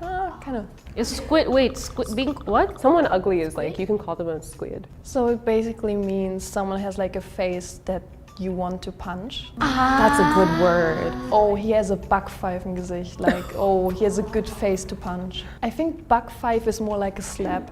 I feel like that's even more insulting than a punchable thing. Yeah. I think we don't really have like abbreviation of like or like a word for it, but we can say that like, oh my god, your face is ngeselin banget. It's like it means that your face is like so annoying, something like that. I can't do it. Sprachgevoel. That's right, yeah. Sprachgefühl. Doesn't mean if like someone talks too much or something. No. What is full? Like the feeling of something? Gevoel, feeling. I think we have no guess. No idea. Sprache is more like about the language, so it's like if you have a good like sense of like speaking a language, you have a good Sprachgefühl. Speaking a language. So if you're really good at like learning languages? Yeah. And like really good at articulating yourself in a language, you have a good Sprachgefühl. Okay. Like if you're really good at learning languages, we'd say that you have taalknobbel, which means like, I don't know how to translate that, but it just means that like you're really good at learning languages. But it's not about the articulation itself, just about like learning languages in general. I don't think we have a specific word or phrase about necessarily like learning languages, other than like, oh, they're super wired for like their brain is wired that way, they can learn really easily. We do have the term like well-spoken, which is someone that articulates and expresses themselves well. That may be the closest that we get. We don't have like specific words as well, but sometimes we use like the word jago. Jago means like you're good, like you're kind of superior in it, but it can be used for everything. Like if you, in this context, maybe you can say like jago ngomong, something like that. It means that you're good at like speaking or like good at languages, something like that. But can you say that again? That was so cute. Jago ngomong. Jago ngomong. So cute. It's not like the formal way. It's like the formal way is jago berbicara. Oh, okay, that's completely different. I think I've heard it like one time, like maybe in school, like in German classes, but other than that, we really don't need it. Oh. Sturmfrei. Sturmfrei. Frei is in free. So like storm-free. Maybe like a stress-free life, worry-free. Not really. No? Okay. It doesn't have to do actually with the weather, does it? Okay. This is hard. So sturmfrei basically means that you have the house or like apartment for yourself when like your parents leave and like your roommates are out. So we'd say, oh, I have sturmfrei, so like you bring all your friends. Oh, okay. Yeah, I would not have guessed that.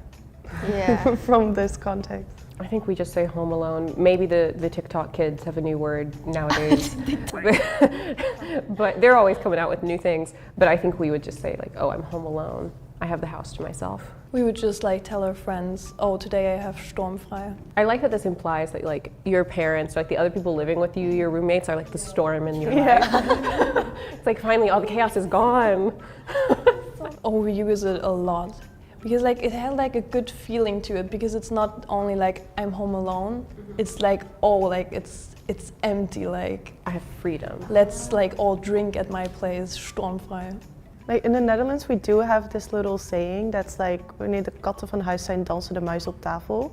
Which means like, once the cats leave home, the mice dance on the tables. Like, we have something like that, but it's not a word, it's just a saying. That's super long.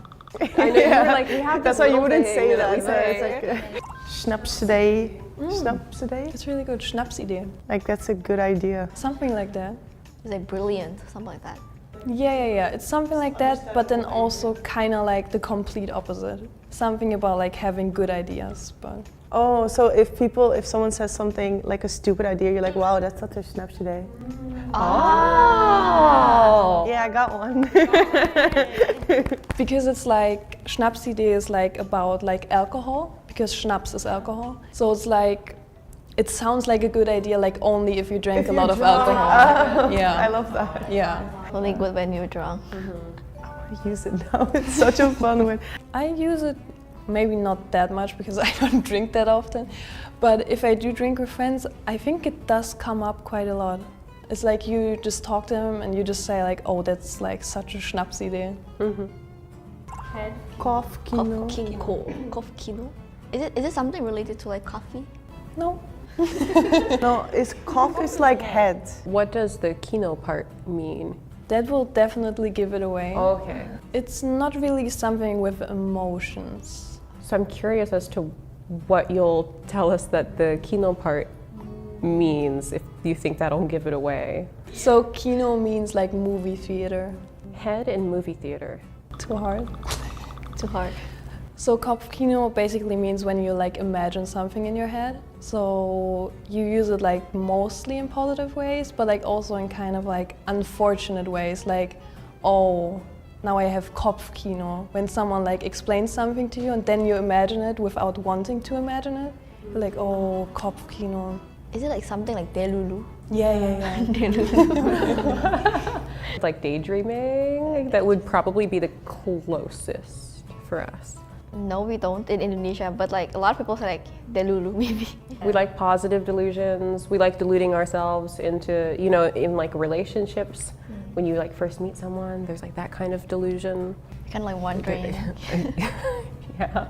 I think maybe the difference is that kopfkino oftentimes you don't really have a choice. It's like when someone tells you something like bad and then you imagine it. It's like not you want to imagine it, but you just do. Fernweh. Fernweh. Anything to do with nature. Sure. Little. Is it like far away? That's right, yeah. Ver weg. Like, ver weg is same in Dutch, so just imagining. But only after saying it, because it's spelled very, very, very differently. But I'm sure there's a context to it, right? It's not just far away. Yeah. So Fernweh is basically the opposite of like homesickness. It's when you want to like travel and like go somewhere else. Like if you have like the travel bug. Yeah. That's why you'd say it in English. Wanderlust? Yeah. Yeah, wanderlust. They covered them. Travel bug and wanderlust. Can you pronounce this one for us? Zugzwang. Zugzwang. One more time? Zugzwang. Is it zigzag? No. No. Is it like two words like put together? Yeah, 2 words. It's like Zug and Zwang. Zugzwang. Now, those are 2 words that are not in my vocabulary. So I'm thinking like maybe our Dutch and like Afrikaans speakers would maybe know. No. It's kind of like very general. Like Zugzwang is you are in a situation where you have to make a move. I know it from playing chess because sometimes you are forced to make a specific move, even if it's bad. So it's kind of, for us, I think that would be, I'm sure that if it's a thing in chess, there's got to be an actual word for it too, but similar to like, oh, between a rock and a hard place, a rock and a hard spot, like there's no good option, but you have to do something. Feierabend? Feierabend. Oh, like a free evening? Yeah. Oh. You got it. You don't say it how it looks at all. I think it's just misspelled because I'm pretty sure it's Feierabend. Oh. I don't think we have Feierabend. So does it mean like you have nothing to do? Is it on the evening or something like that? Feierabend is more like after your work shift is over, it's like, oh, now it's Feierabend. Ah, so more like, yay. Yeah, it's really good. Yay, it's like off work. Oh. Like finally, Feierabend. So this is pronounced as mager. I would just assume it means like if something's skinny. No, it's not. It's an abbreviation, so it's like combined from 2 different words, but it's just a part of the word like combined together. It's not like literally 2 different words is there. I think it's gonna be really hard. I feel like this would be too hard to get. Yeah. What made you think it was skinny? Because mager in Dutch means skinny. Ah. So that's why I was like, maybe that's it. So mager means like the condition when where like you don't want to move, like you're too lazy to move, like, you know. It's actually from like males gerak. It means males gerak. Males means like lazy, and gerak means like move. So you're too lazy to move, like you don't want to move at all. When you're like just laying down in your bed and then like your friend, they want to go out with me, and I was like, no, I'm mager. I'm mager, you know. I guess it's like couch potato or something, right? I think you could just use faul in German, but that just means lazy, so I don't think it's that accurate, but faul. Oh. Jayus, yeah. Jayus. Actually, we don't really use this word often these days. It's quite like all these like slangs, I would say. How would you say it? Jayus. Jayus? Yeah. Is this also a combination of No, it's words? not. As far as I know, it's not. I think it's like more like early 2000 word. Like. Do you guys have any guesses? No guess? Any guess? No. Yeah. So it actually like just a word. I don't think it's an abbreviation or something. It means like when someone make a joke and then it's not funny. Like lame, like lame joke. Your joke is jayus, something like that. Oh, I like this one. It's pronounced as masuk angin. Yeah. So masuk is enter. Okay. Angin is wind. If you enter the wind. Is this like a longer meaning? Like, oh, speak of the devil and he shall come type of thing? No. It's like to express a condition. I was like, is it farting? Yeah. Similar, like could be. Is it burping? It's kind of like similar, farting or burping, but it is actually means like when you're not really feeling well, actually like you call it enter wind because like we kind of like try to emphasize that like the wind entering your body so you feel sick. You know, the wind entering your body so you feel sick. You would say this word as gezellig. I think it's a very popular word, I feel like. When something is gezellig. I think we just have the same word in German. Gezellig. Is it about like an unbelievable situation? No, not really. No? No. Okay. Is it about like when a situation is like comfortable with a lot of people? Yeah. Okay. So in English, I guess people translate it as cozy, but that's not really accurate. It's like if you're, with friends all together, family, and like everyone's talking, the vibes are good, then it's like, oh, this is really gezellig. Gezellig. Yeah. Uitwaaien. Is it like outgoing, something like that? No. No idea. Are there any like root words in here? Or is it just it's its own word? Uit and waaien.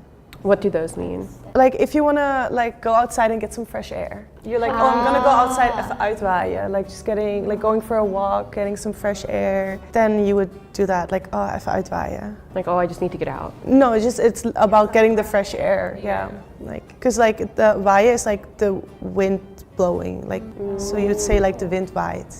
This word is jol in Afrikaans. I feel like it's like, is it like having fun? Yes. Jolling around? Yeah. Jol. Perhaps we should use it in a sentence. We're gonna have a jol. It was a jol. Like a fun time, a good time. Yeah. I was thinking about the English word like joshing around. Basically, a jol is a party. Every jol is a party, but not every party is a jol. So it's like, I like that. It has to be like a fun party. Maybe we have like seru. Seru means like fun, like really fun. Like Dutch borrows a lot of English words as well. Like I guess if the party is fun, you would say like lit. Oh yeah, you could say that. But you guys use it more as like a noun, right? Yeah, the jol. Yeah, you couldn't really say that, yeah. Yeah. Like, oh, it was quite the bash. Yeah. Bashed. It's like very old school, but. This is summer. It can't be summer, right? It can be summer, right? If it's OM with only one M, that's summer. Oh, okay. Yeah. So in a sentence, you would say, I'm just gonna summer eat whatever is in the house. Anything? Is it like anything is in the house? Like it doesn't really matter Yeah. what you're doing, but you'll just like kind of do this thing in general. Yes. So soma is kind of like when you are giving up on something. You're like, I just want to soma. I'm just gonna soma take a swim because it's so hot. I don't think we have a word in English, but I can think of something in Korean that's similar. Like if you're like, 그냥 이거나 먹자. Like the na, you know? That kind of makes sense, but I don't think we have that in English. Not in Indonesian as well, I don't think so. It was really fun because I really liked some of the words that we talked about.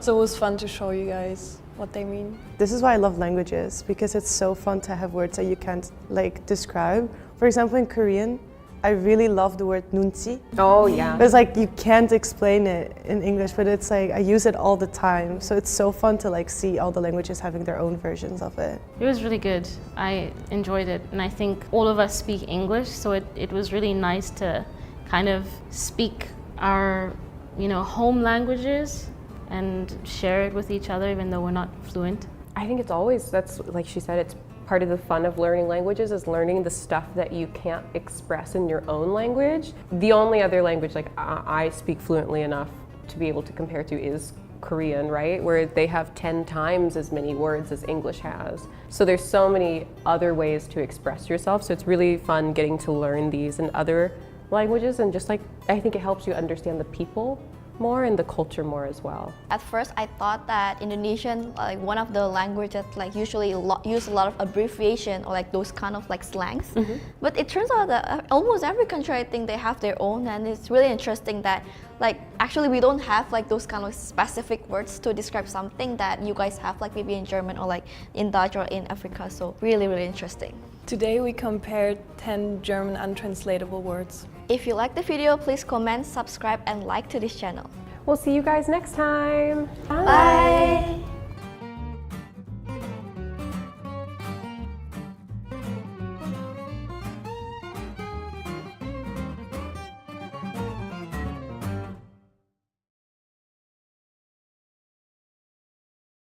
One year in Germany.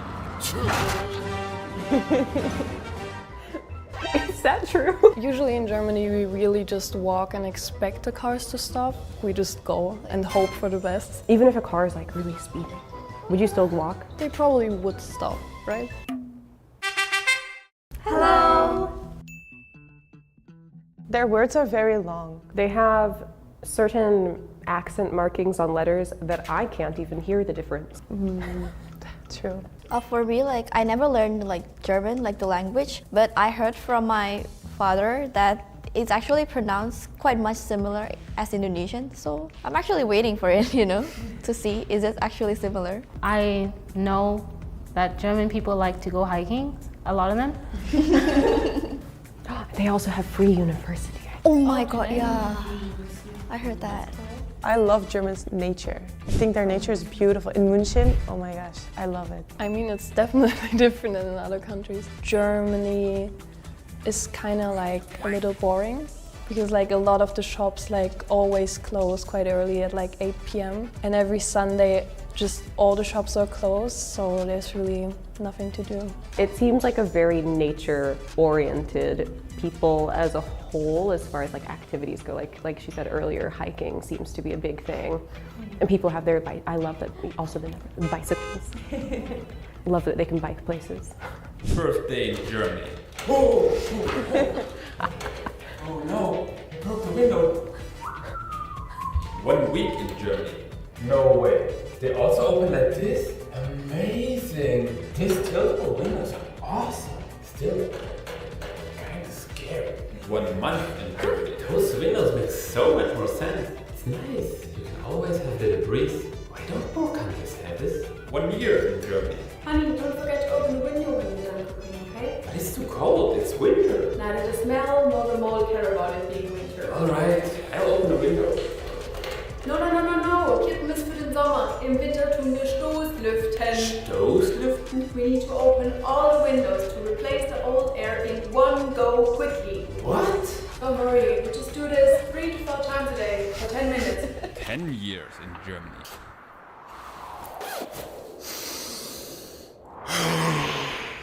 Is that true? Yeah, it's true. 3 to 4 times a day for 10 minutes? Especially in school. Oh my god. Yeah.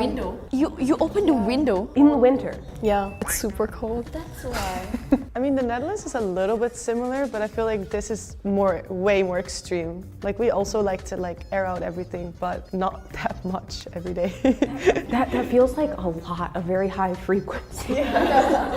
To like set a timer to be like, it's time to open the windows again. In Indonesia, we have different kind of windows, but mostly because like we're in tropical countries, we just open the window like in daily life. It can be open all day though, because if it's hot, right? But not like 2-in-1. I think that one is like 2-in-1, right?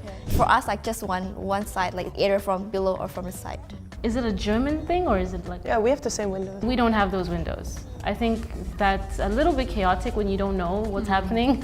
But when you get used to it, like after 1 month, then it's better, but we don't have that. It means like you don't have to take up space on like whatever countertop or whatever is like in front of the window. But does your window also, because for us, our windows don't usually like open like that or the chaotic direction. But ours will slide up or slide down. Usually you'll see that. Because then it doesn't take up room, and we have like blinds on the windows usually, so we can just twist them closed or open. So you guys don't have the slidey type? And we do, I think, but not really like a lot. We have a lot of these like that you kind of twist and then you have to push it open. I do have a follow-up question about the German windows. Do you guys have like mosquito netting or anything on your windows if you're opening them like that? Yeah. Okay. Some do. Like in schools, of course, we don't have them, but like at home, a lot of people put them. Okay. I know you have like the Oh, that window. Some people do, some people don't. First day in Germany. Hey, what are you doing, man? Oh, it's true. This is plastic. Goes in the other bin. I forgot it. No, man, this is money, literally money. Yeah. Money? 1 week in Germany. Oh, wow. There is actually a 25-cent deposit on bottles here. So they charge me this, and then I have to go back to the supermarket to get my money. That's crazy. 1 month in Germany. Actually, this makes so much sense. It makes people responsible for their garbage, so they don't throw it everywhere. This is genius. 1 year in Germany. Yo, what are you doing, man? There's a deposit on that. I know, but I don't care. We have too much money or what? 10 years in Germany.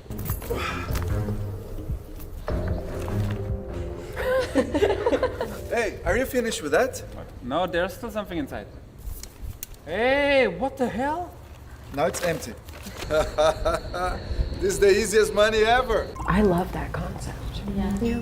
It's actually quite similar to my country, like quite really? much, but in a different way.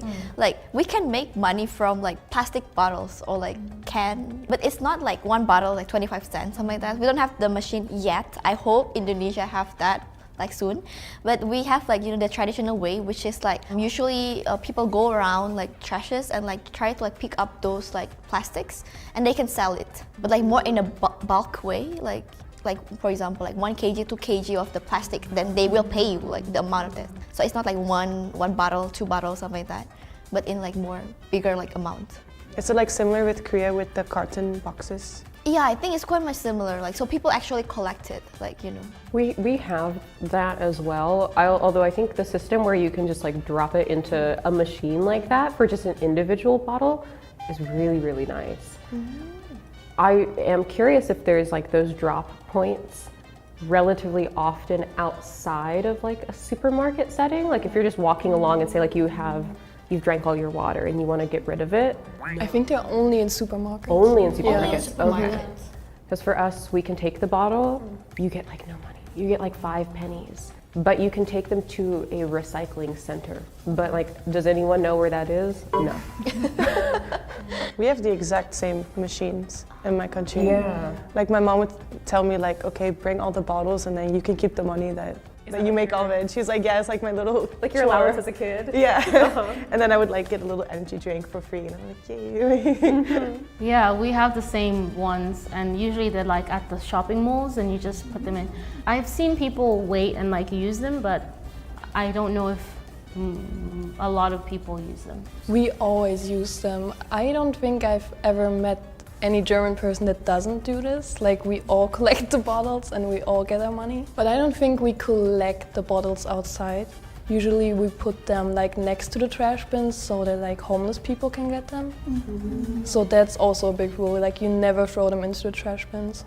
Do you have people like the last man in that video where he like goes up to someone that's not necessarily takes the drink as he's drinking it, but is like, hey, are you done with that? Oh, they do that a lot, like in big parks when there's like a lot of people like drinking alcohol. They will come up to you and like ask for your bottles. Oh, really? Do they also do glass bottles like that, or only I think plastic they also do like beer bottles. So, Okay. Yeah. First day in Germany. Hey, take this Fahrrad weg! 1 week in Germany. Oh wow, they have proper bike lanes here, man. This is amazing. 1 month in Germany. You see the latest video by the machine in radical living? Yeah, it's amazing. Hey, you, stop! Hello, sir. How can I help you? Talking on the phone while riding is dangerous and illegal. This will cost you €60. Abfahrt. 60 euros fine. Are they serious, man? This is crazy. Only German in these things, man. 1 year in Germany. Excuse me, sir. You're in the bike lane. Use the bike lane. You're on the way. Oh, sorry. Thank you. Thank you. Have a nice day. 10 years in Germany. Aus dem Weg, Tom! Da ist ein Fahrradweg! yeah, so there's a lot of like strict rules for biking in Germany. You can get a lot of fines for like the smallest things. What's it like in your country? In my country, people rarely use bike to like go to traveling. Mostly they do it as like hobby. But we don't really have a lot of like bike lane. I mean, some area we do have, but unfortunately still, since our country, we have a lot of motorcycle around. So like when the traffic is bad, they just go to the bike lane. They don't care. Like on the sidewalk type bike lane? Yeah, even like just on the paved ways, I would say, like when you like the walking path, they also can like go there. I mean, it is illegal, like supposed to be, but since the traffic is just so bad, sometimes people do that. We have the called like taxi, but like in a motorcycle form. We call it like Gojek. It's like, you know, basically taking a taxi, but you ride together with the driver in a motorcycle. And it's cheap and it's easy to go with that like transportation anywhere. So people don't really choose like bike because it is much faster, much more cheaper as well. We have some bike lanes, but the police aren't gonna. We wish that they did because some bikers are really annoying. But yeah, I mean, bikers are known to be like, you know, no shade. The road cyclists? Yeah, but it's a hobby. Usually for us, it's like a hobby. It's not really, people don't ride their bikes in like suits to go to work. They drive. A lot of people drive or they take like public transport, not bikes. Exactly the same like in Germany. You can also get fined. Yeah, more like the ones who do it for sport, where they're like competing in races and stuff, because those people for us do not use the bike lanes typically, because they're moving at high speed. They're supposed to stay on the road with the cars. So I was just curious if for you guys, do they go more on the road or are they like in the bike designated area? Does that make sense? No, they do it. They do it, yeah. In my country, they do it. In the road, definitely. I think so too. I think it's the other way around. You have the cars, then you have the bike lane, and then on the right side, that's where people walk. So what you saw, that was just like the little step up that you can like differentiate. Okay. First day in Germany. Why is the supermarket closed? What? Shops are closed on Sundays? Why? That's crazy. 1 week in Germany. Oh no, it's Sunday again? Oh, I don't have anything left to eat.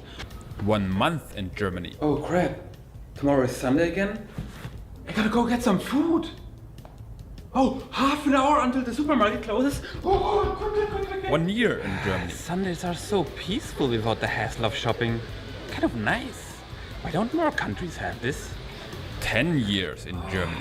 I can't imagine Sundays any other way. It's perfect. Everybody's at home, has time to meet friends. Hey honey, can you help me carry those boxes to the basement? Sag mal, spinnst du? Sonntag ist Ruhetag, da wird nichts gearbeitet. And here's the same shirt is really vacation. So in Germany, every Sunday all the shops are closed, so you can basically not do anything besides meeting your friends and family. Do you have that in your country too? No. Like in Indonesia, even though like it's not just like Sunday, definitely most of the restaurants are open because it's the peak day, you know. People go out on Sunday like to hang out with their family and friends, mostly outside as well. We have like long holidays like Ramadan. Then in Ramadan, usually the first day of Ramadan, like a lot of closed. But I think like for example, like big malls and like department stores, those kind of like big like shops, they don't usually close because they have the rule that they need to open, something like that. Is it also in Germany that, how about like malls, will be open also? Some restaurants are open, like restaurants and cafes, but all the other shops are closed. I think like clothing stores might be closed, but places to eat like grocery stores will be open. For us it's the same. Everything's closed on Sunday. Was that an adjustment for you guys coming here? It was so nice. It's so good. Oh, you guys are happy about it. I love it. I don't know about Germany, but we don't have convenience stores either, right? Oh, okay. So it's so nice to be able to always like buy something because in my country it's just not possible. And then when I came back to my country, like after being here a few years, so I wanted to go to the pharmacy on Sunday, and my mom was like, "You can't, it's closed." I was like, "Yeah, but I need to get medicine." And she was like, "You should have planned better." And I was like, "What do you mean?" She was like, "It's your fault. You should have went yesterday." I was like, I assumed the pharmacy would be open. It's a pharmacy. People can get sick any day of the week. Not in our countries. It's like, damn, like, try again tomorrow. There are places in the States that are closed on Sundays, but they make their employees work on Sundays, like cleaning the store, like restock, like that kind of stuff.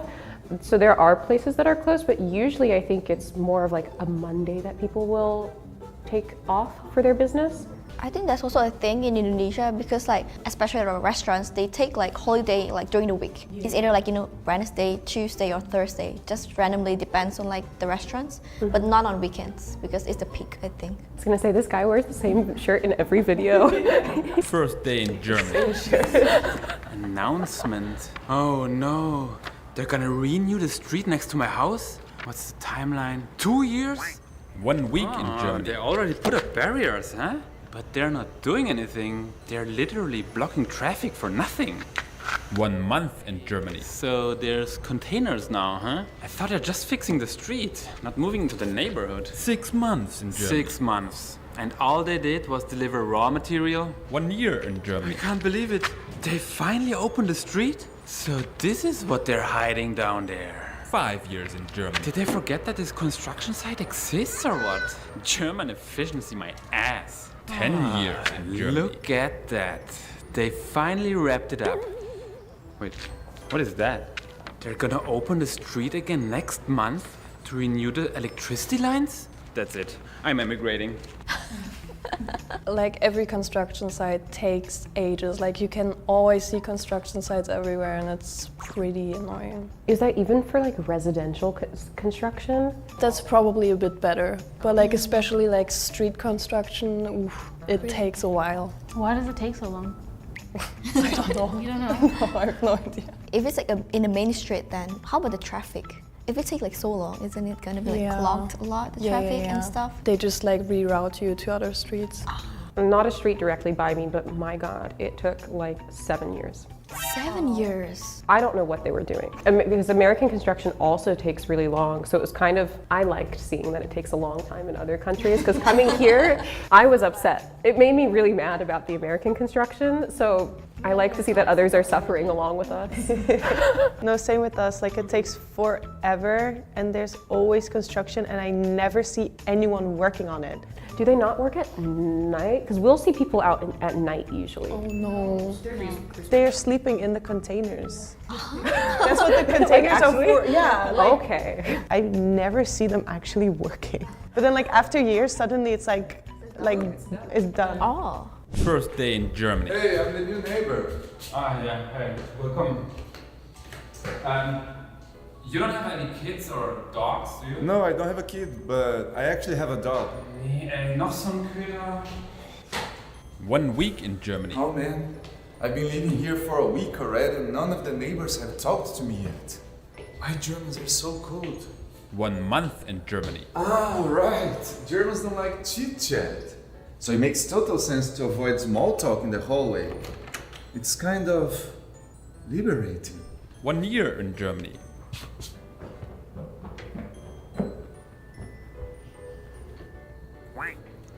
Okay, the Luft is high. 10 years in Germany. Hey, are you the new neighbor? Ah, yeah, we just moved in. Ah, great. Can you please cut the tree in your garden? It's blocking my view. Okay. Are all Germans like this? The strong German accents. Are all Germans like this? When I lived in Berlin, I don't think I ever saw my neighbors. I lived there for 2 years, I've never seen them. None of them. You never like peeked through your peephole either to like see We stay away. That's so different with my country. In my country, I still remember, so me and my family moved to a new house like when I was 10, so it's like quite a while. And the first thing first, like because we do some kind of like renovation in the house, so it takes like a little bit noise of construction. And like we go to like the neighboring house, like I think the one beside right and left and also the one in front of us, to kind of like greet them and like tell them, oh, we're gonna have a construction and we're gonna move like here and there. And then like even after we moved in, we kind of like bring them something and we have a housewarming. And even when I came back to Indonesia like for holiday, everyone, my neighbor always greet me. Yeah, South Africans are friendly. We have to talk all the time. I mean, you go into like a lift, an elevator, and people want to talk to you, which I think in Korea would be like, oh my God, don't do that. That would feel like uncomfortable, yeah. Yeah, I mean, maybe, is it more than like, hello, goodbye? Yes. Usually like they'll say, there's kind of like a thing where they'll be like, hi, how are you? And they don't wait to listen to what you're gonna say, they just say it and then they walk away. But it's kind of like they'll do that or they'll chit chat with you like in the elevator. They like to talk. Do you guys also have like, when you're queuing, Yes. do you also like chit chat in lines? Yeah, sometimes. No. you look horrified by the idea. No. We are a little bit less cold than Germans. You can like hang out, you can do a little chit chat, but it's very not to that extreme that like Americans would have or South Africans. We bring literally a welcome basket to people. No, we don't do that. But like, if you're like walking around your neighborhood and you pass like someone who also lives there, you just say hi to them or you smile. But absolutely no small talk. First day in Germany.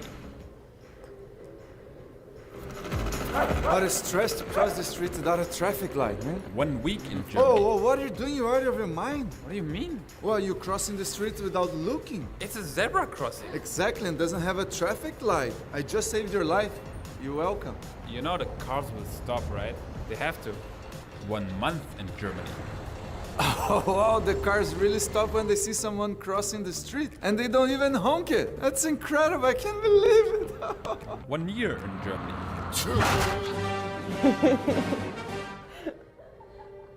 10 years in Germany.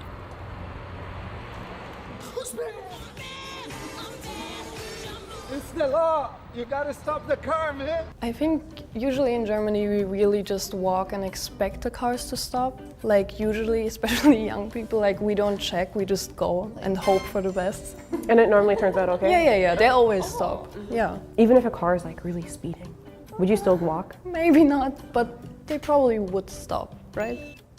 In my country, we do the same. We don't have the traffic light. Almost everywhere, we just have the zebra cross, but they don't stop. It's so dangerous.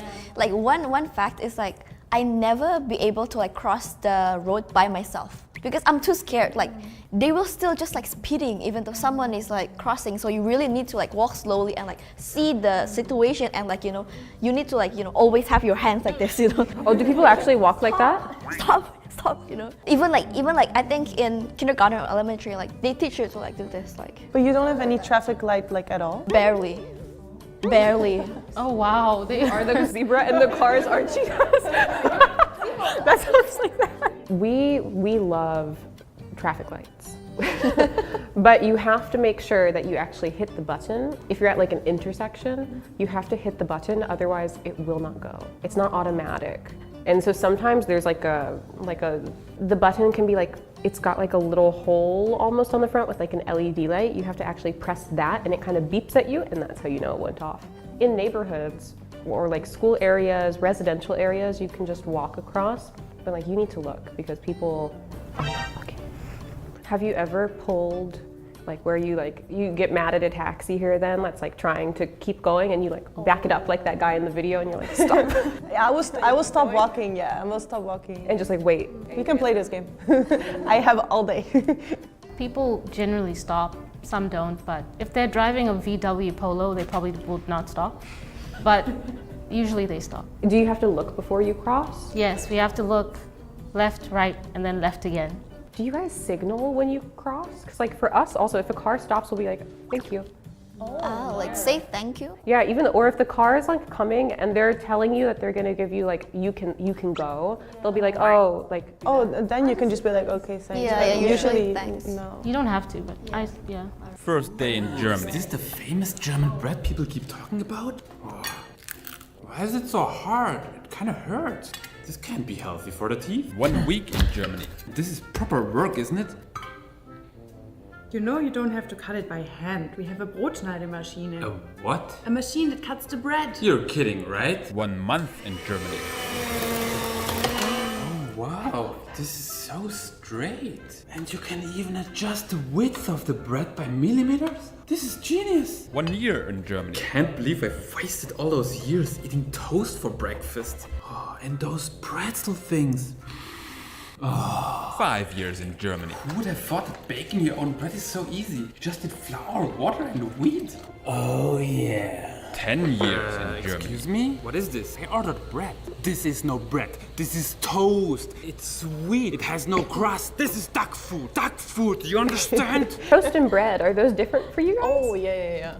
I mean, bread is really important in Germany. Like, we take that really seriously. There's so many different types of bread. So when like we come to different countries, like Korea, for example, it's quite shocking because we want to eat bread, but there's no bread. Like, there's only toast and like everything's very, very sweet.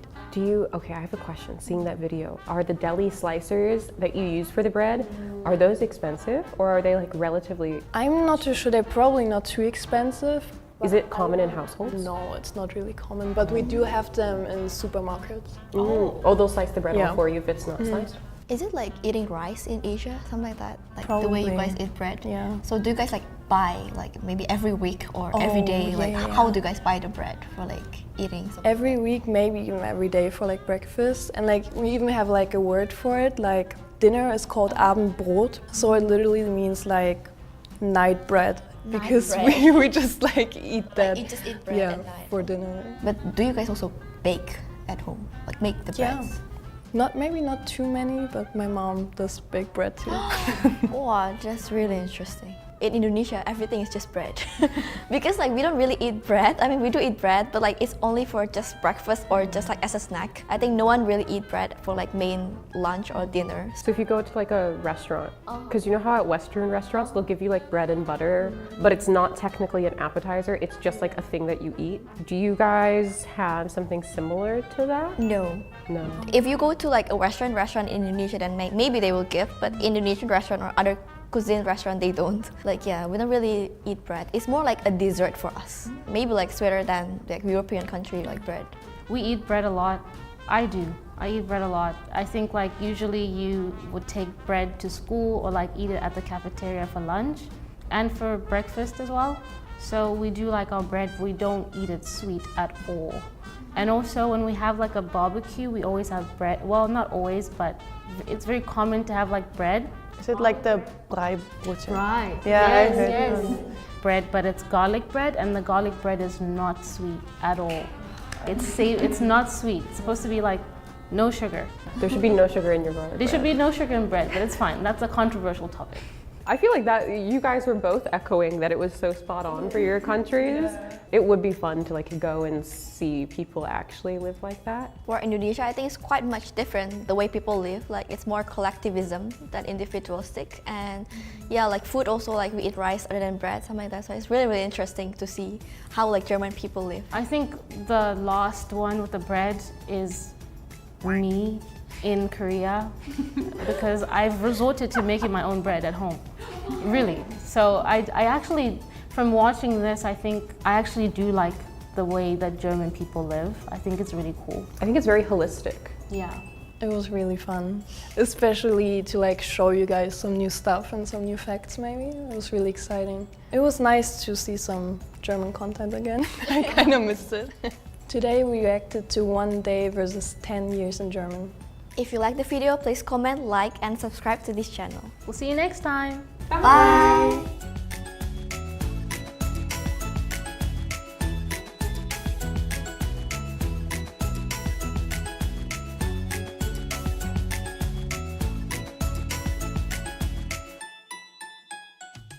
I understood nothing. I didn't even hear a hello. I could say I know at least 10%. Except her. Indonesia. Hello. I think we do. You're South African, right? Yeah. Yeah, I think there's a lot of similarities there. I think they might sound a little similar, but I don't think they're too close to each other. I think we're probably the most different from the others as far as like sound, basic sound goes, but I think we're also a Germanic language, so maybe the grammar is a little bit similar, and then obviously Afrikaans and Dutch are pretty close. I think the same. I think Afrikaans and Dutch, and probably a little bit of German. I think for me, like maybe Indonesian has some words that are adapted from English, or like American English maybe. So like maybe it could be similar. You know, these are not languages that I have a great grasp on, so I'm gonna say maybe like 1% for Dutch, because I can understand when they say yes. I would say for Dutch, maybe like 40%. Yeah, and then German, maybe 30%. Indonesian, I actually don't know, 10%? 10%, oh, that's pretty high. Alright, hallo, ik ben Luna. Ik kom uit Nederland. En ik woon in Korea, wat ik leuk vind om te doen. Ik ben een danser, ik werk hier als model. Dus in mijn vrije tijd ben ik graag met vrienden en shoppen. I don't know. Zoiets. I feel like I understood everything, which is surprising. It sounds really close to German. Very close. I understood that she said she was from the Netherlands. Yes, Sage, yes. I understood quite a bit, actually, yeah. No idea. Yeah, usually I hear Dutch and it sounds similar to German, but I don't understand it. But this time with the introduction, I actually got it. That's good. Hallo, mein Name ist Ava, ich bin 20 Jahre alt und wohne für ein Jahr in Korea. Und in meiner Freizeit gehe ich gerne in Cafés und treffe mich mit Freunden. Oh yeah, that's really similar. I understood everything. I did not understand everything. We have a lot of Germans in America, so there are things that we tend to hear. Maybe like 30% of what you just said. Yeah, I understood it. I understood what she said. Except for the age, though. I didn't understand the numbers. I only know you say hello. Literally just that. The other, I think I know you're talking about like how long have you been in Korea or something like that. Yeah, but not really sure. I just guess what you say. Mijn naam is Sage. Ik van Zuid-Afrika en ik hou van rugby. Again, yeah, I understood everything. She's speaking Dutch with a little accent, like that's it. I think Dutch is easier for me, but Afrikaans is a lot closer than I expected. It's Yeah, same for me. I think because it's also quite short, and yeah, she mentioned like maybe like some English words, so that's why I kind of guessed what kind of a context is she talking about. So yeah, not really understand the language, but maybe context-wise. Yeah. Halo, nama saya Stephanie, saya dari Indonesia. Saya sekarang di Korea udah 2,5 tahun dan hobi saya menggambar. Salam kenal semuanya. I understood Korea. The accent was very, very different from the other languages that we're listening to today. I understood nothing. I didn't even hear a hello. No, me too. Or her name. I don't know what her name is. I did not hear. Pharmacy in Dutch is apotheek. Pharmacy in German is Apotheke. Pharmacy, y'all. Pharmacy in Afrikaans is apteek. Pharmacy in Indonesia is apotheek. Really? Yeah. Oh. Like it could be like pharmacy, but like yeah, we usually just do like apotheek. Like if you go to like pharmacy store, then it's like apotheek there. It does sound like a word that we actually share maybe like a base word with. We have the word apothecary. So I think if we were listening to that as an English speaker and we knew like kind of the general context, not just like pharmacy thrown into a random sentence, but I do think we could understand that. Well, I was so surprised. Me either. I guess we have more like words in common. Yeah. Peach in Dutch is perzik. Peach in German is Pfirsich. Peach in English is peach. Peach in Afrikaans is perske. Peach in Indonesian is persik. Persik? Yeah, persik, I think. Do you guys have peaches like commonly? We don't. So we don't usually say like peach because we don't have the fruit even. It's rare to eat that. I did not expect that Dutch would be and Indonesian would be the closest. Yeah, actually. German surprised me. How do you say it? Pfirsich. Yeah, that. First. But also the way it's spelled is really insane to me. It does feel like a really random word for you guys to have so similar. Book in Dutch is boek. Book in German is Buch. In English we say book. In Afrikaans is boek. In Indonesian we say buku. That's so cute. Buku. It's like B-U-K-U. It's how it's like written. Buku. And you just read as it is, like buku. There's no differentiation in the pronunciation or something. For us, it's like, so in English we close on this as an unaspirated K. Yours is like the hard opposite of how we would say that, like the most aspirated, the K sound that you could possibly make. I mean, Dutch and Afrikaans is literally the same. Same. So break in Dutch is rem. In German, it's Bremse. In English, it's break. In Afrikaans is rem. In Indonesian, it's rem. Oh, it's quite much similar actually to African and like Dutch. But I think the way we kind of like pronounce it is different. Yeah, the Indonesians, like they roll their R really strong. They're like, yeah, rem. exactly. Like that. Rem. So the word break, if we're just saying it aloud, I know there's a couple different meanings. What kind of break is this in your language? Like there's like a break, like, oh, I'm taking a break, I'm taking a rest. There's like break in a car, there's like those different kinds of meanings. Car. Yeah. Car break? Yeah, car break. Towel in Dutch is handdoek. In German, it's Handtuch. In English, it's towel or hand towel. In Afrikaans, it's handdoek. In Indonesian, it's handdoek. Really, really similar. Hand cloth. Yeah. Is that what it literally translates to? It's also funny how our languages, we have to say handdoek. We can't just say doek, because then it's something different. So if we're saying like it literally translates into, this is coming from someone that does not know any of your languages. If it translates into hand cloth or like hand towel, is this also the same word that you would use for like a full size, like the full body if you towels? take a shower, Yeah. Was it also the same for like say like a washcloth, like the teeny tiny little ones? We would say a different word. There's a different word for that? We say different words. Handdoek. Handdoek. Yeah, we use handdoek mostly for like taking shower, like shower towel. But maybe for like hand towel, we call it like handdoek tangan, which means like hand towel. Yeah. Yeah, we would just say doekje. So it becomes like a little towel. Oh. It's the same. Like we use Handtuch for the big and the small ones. But if you're talking about like a washcloth, we would use Waschlappen. Yeah, we do the same. Really? Yeah, it's a waslap. Oh? Yeah. Waslap? But it's a lap for washing. Yeah, we also use that. Wow. Okay. Yeah, we use like lap as for like kitchen cloth, something like that, like to wipe something like that. Yeah, we would also lap, but people don't really say it, but it's also a Dutch word, yeah. Wow, it's really surprising. It's like maybe for like introduction, I don't really can catch like all the languages because like there's no such like verbs like this in the introduction, but some like verbs I think because like it got adapted from like maybe Dutch or other language, so it's kind of similar. And yeah, surprisingly, like maybe now I could say I know at least 10% or maybe like Dutch, South African and like German.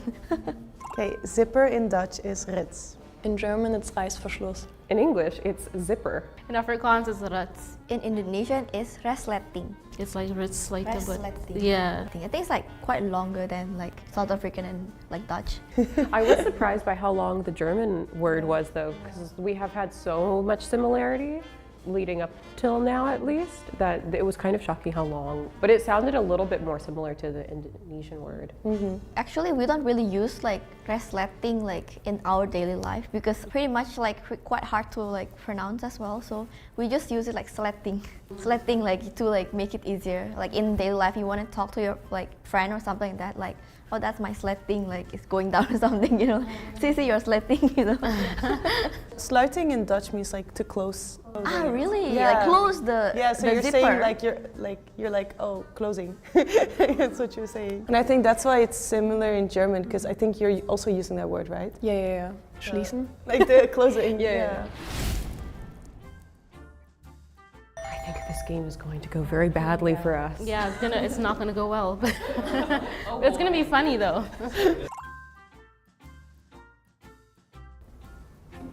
Okay, 2 words. Ja and nee. I got this. Ja, nein. Okay. Thank you for being so kind to us. Yes, no. Ja and yeah. That sounded very different. Sorry, once again. Ja and yeah. Is it yes, no? Yeah. Really? Yeah. No, because I only guess because of your first word. It's like yeah, right? So like I think I was like yeah, and then like when you say nya, it's like sounds like Korean like anya, you know. So I just like, is it? Yes. In Indonesian we say iya tidak. We say ja and yeah. We'd say yes, no. We say ja, nein. We say ja, nee. So when we say no in Afrikaans, it would be nia, which is N-E-E, nia. Yeah, that's how we spell it too, but you say it very differently. I kept thinking you were saying just ja and ja, like yes, yes. It sounds really similar. Well, we write it differently. For us, nein is like N-E-I-N. Goedemorgen, goedenavond. Okay, I got that. Guten Morgen, guten Abend. Good morning, good night. Okay. Goeiemorgen, goeienaand. I don't have any idea about it. I don't know. It's so different. Like we don't have that kind of words, I think, in Indonesian. It was good morning, good evening. Ah, As soon as I said it, I did think that I got the night part wrong, but I was like, is it afternoon? It's really, really different from Indonesian because we say selamat pagi, selamat malam. So it's really very different. different. Like Very, good very is like selamat, that's why pagi is morning, malam is night. I was like, yeah, I cannot find any words like similar to that because I think it's quite much different for this time. Dutch, German, and Afrikaans were really similar. Yeah, actually. I do find it a little bit similar to English, a little bit, no? Yeah, a little bit. The good. Yeah. Yeah, mora and morning. I think you can hear that there is definitely like a shared like base language among all those, except her. Indonesia. All right. How to count to 10? 1, 2, 3, 4, 5, 6, 7, 8, 9, 10. 1, 2, 3, 4, 5, 6, 7, 8, 9, 10. 1, 2, 3, 4, 5, 6, 7, 8, 9, 10. 1, 2, 3, 4, 5, 6, 7, 8, 9, 9, 10. In Indonesian we say 1, 2, 3, 4, 5, 6, 7, 8, 9, 10. It's really different. Really different. Really different. The three of you guys, though, it kind of sounded like the same thing in a different font. Yeah, right? Like just different accents, right? Different fonts. Yeah, it's like all the same thing, but it's in a different font. In Dutch, you would say, hoe gaat het? In German is wie geht's dir? In English, how are you? In Afrikaans, hoe gaan dit? In Indonesian we say apa kabar. Yeah. Apa kabar? Apa kabar? How you doing? Like how you doing? Yeah, something like that. Really, really different again this time. But German was also really different. Wie geht's dir? Wie geht's dir? It sounds like you're saying like, who are you? Wie geht's? Oh, because wie in Dutch is like... For us, wie is who. Who? Okay, thank you. That's the word I was looking for. Yeah, that's why I was like, are you saying who I am? So yeah, actually, in Korean, apa is like father, right? But in Indonesian, apa is like only with one P because I think in Korean it's like A-double-P-A, like that. But then in Indonesian it's just A-P-A, apa. It means like what? What does the second half of the word mean? Because kabar in Korean also means like wig. Yeah. Korean lesson for y'all. Kabar means like news. It could be like news. Hoe is het weer in jullie land? Is het warm, koud? Dus hoe is jullie weer? Hebben jullie 4 seizoenen in al jullie landen? I lived in the southeast of the US. So East Coast, because we have that East Coast humidity, and then in the south, but I'm like the state above Florida. If you know where Florida pokes out, we're right above there, but I live in like the northern half of that state, so it's very mountainous. It gets cold. We also have swamps, but like not where I am. Ik is van Joburg af en nou dit is zomer, so dit is warm. Gewoon alleen maar warm altijd? No. Warm? Of? I don't think I can carry like that far the conversation, but no, it's not always warm. Okay. They have winter when Korea has summer. It's switch. It's like Australia. In meiner Stadt ist es warm und kalt, so wie in Korea, bloß alles ein bisschen weniger extrem, würde ich sagen. Ja, dat hebben wij ook. Korea is meer extreem, toch? Genau. Yeah. If you guys think Korea's weather is extreme, you would hate where I am from. It's just compared to our weather, it's definitely like... Korea is hotter than Africa, like South Africa. Yeah, like it's, yeah. Di Indonesia udaranya selalu panas, selalu musim panas, nggak kayak di Korea karena kita cuma punya 2 musim. I tried so hard to find like one word. Even one word. Nothing. It's always summer all the year, like we only have 2 seasons. Yeah, we don't have winter, we don't have like fall, though spring. Yeah, it's just like either sunny days or rainy days all year long. Yeah, I understood the German, everything, completely fine, 100%. English, 100%. Afrikaans, I would say like maybe 75, and Indonesian 0. I didn't really expect it, but it was a lot easier than I expected, so I think for I could easy talk topics, to you. it's like really similar for us to... Afrikaans was a lot more similar as well. I think I could understand like almost everything. Yeah, I think I understood what she was saying, like especially the Dutch. Indonesia, I think like historically we adapt from different kind of like languages, not just like one like specific country. So maybe if I say a full sentence or like I tell a story, something like that it might be like there's no like that word that is like same. So like maybe you guys cannot catch the words. Yeah, it's a little bit different. Not a little bit, maybe a lot, a lot different, I guess. I was surprised by when you were speaking in like the full sentences just now, because we went over the words that were similar, and there was a lot, not that everything with Indonesian was the same, but it was a lot more similar, so I was expecting to hear maybe a little bit more similarity. Not that I would like understand it, but I thought you guys might catch something more than there actually was. Oh, okay. Di negara kalian, apa yang gratis? Ada yang gratis gak? Air gratis gak? Do we have tips? I'm like gratis, like gratuity. Yeah, I was thinking gratis. Like, ada yang gratis gak? Ada barang yang gratis gak? Yang nggak usah beli. Can we do like charades? Body language. Can she show us like with her body? Di negara kalian ada yang gratis gak? Apa ada yang gratis? Air gratis gak? Air? Like something that we drink? I was asking you guys like in your country, what is like free? yeah, that's why I was like gratis.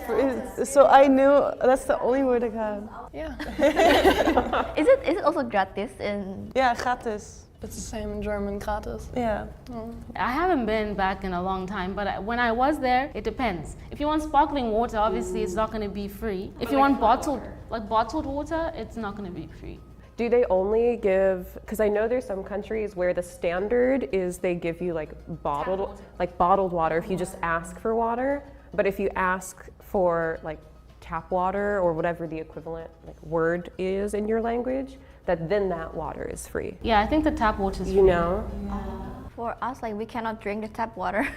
So like if you ask for like water like everywhere, they'll give you a mineral water. Like, you know, filtered water, mineral water that they sell like in the... Is water cheap then? Yeah, it's quite cheap compared to South Korea because we don't have like tap water. So technically everyone needs to drink the bottled water. But if you go to restaurant, it's not like here because here if you go to restaurant, all the drinks like water are free, but then it's usually not free. You need to order it separately. Usually some of restaurant might provide you with like hot tea, something like that. It's not like really water, but maybe some do. Okay. Wat type kleren hou jij van? Oh, wat voor kleren je leuk vindt? Je stijl? Yes. Ik draag meestal heel like, comfortabel, maar wel een beetje nog dat het fashionable is. Maar ik ben niet heel erg van die schattig, like, roze of zo, daar ben ik niet zo van. En jij? Ich ziehe am liebsten einfach bequeme Sachen an. Ich habe nicht wirklich einen guten Fashion Sense, aber ich gehe einfach immer ein bisschen shoppen, findet man gute Sachen. I feel like you are probably just as lost as I am, except for the English words. Yeah. I try to like look at the context, like fashionable, comfortable. Fashion sense came out, so I'm thinking that they're asking like our personal style. What type of clothes do we like to wear? It was what type of clothes do you like? Yeah. I see. I understood the Dutch almost perfectly, but the German was a bit hard. I didn't really understand a lot of it. The question I kind of got, but it was a little confusing, but then when she answered, it was super easy. I feel like I could see you guys, especially at the end, I could see you like light up when you realized that you understood what she was asking. Was ist euer Lieblingstier? Oké, mijn lievelingsdier. Ik hou van... Ik vind panda's heel schattig. Panda's, want ze zijn dom. Ze zijn alleen maar eten. Maar heel schattig. Panda's en katten. Ik ook. Ik hou van katten en spinnerkop. Welke? Spinnerkop. Een spin? Spinnerkoppen. That sounds like helicopter. Am I saying it wrong? I might be saying it wrong. Spiders.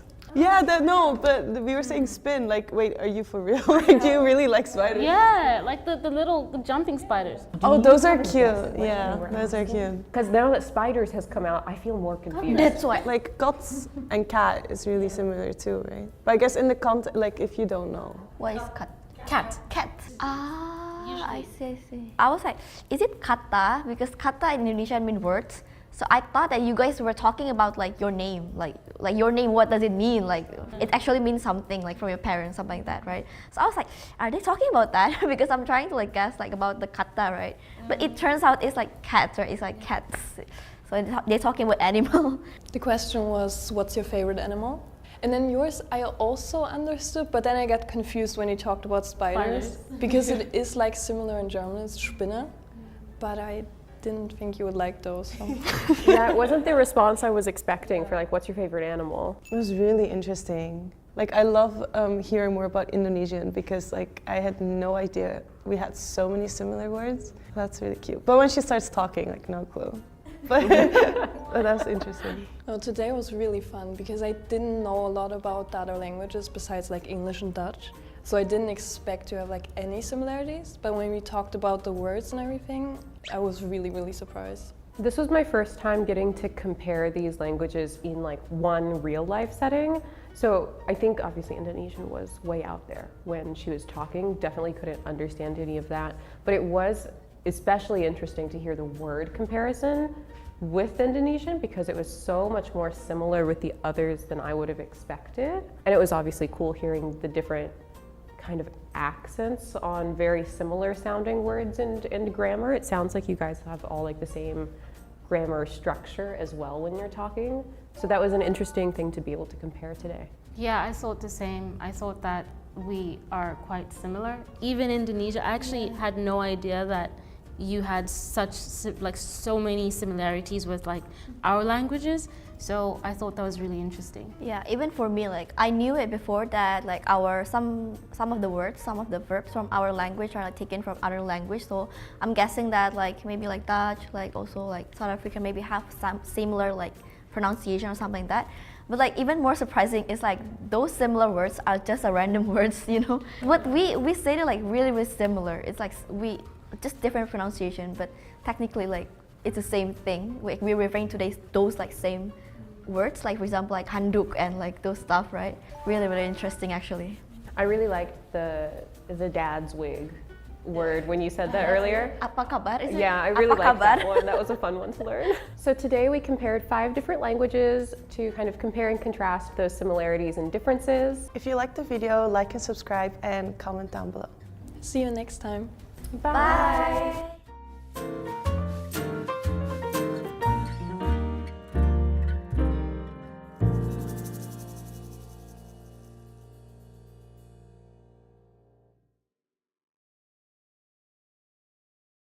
In Swedish we say smör.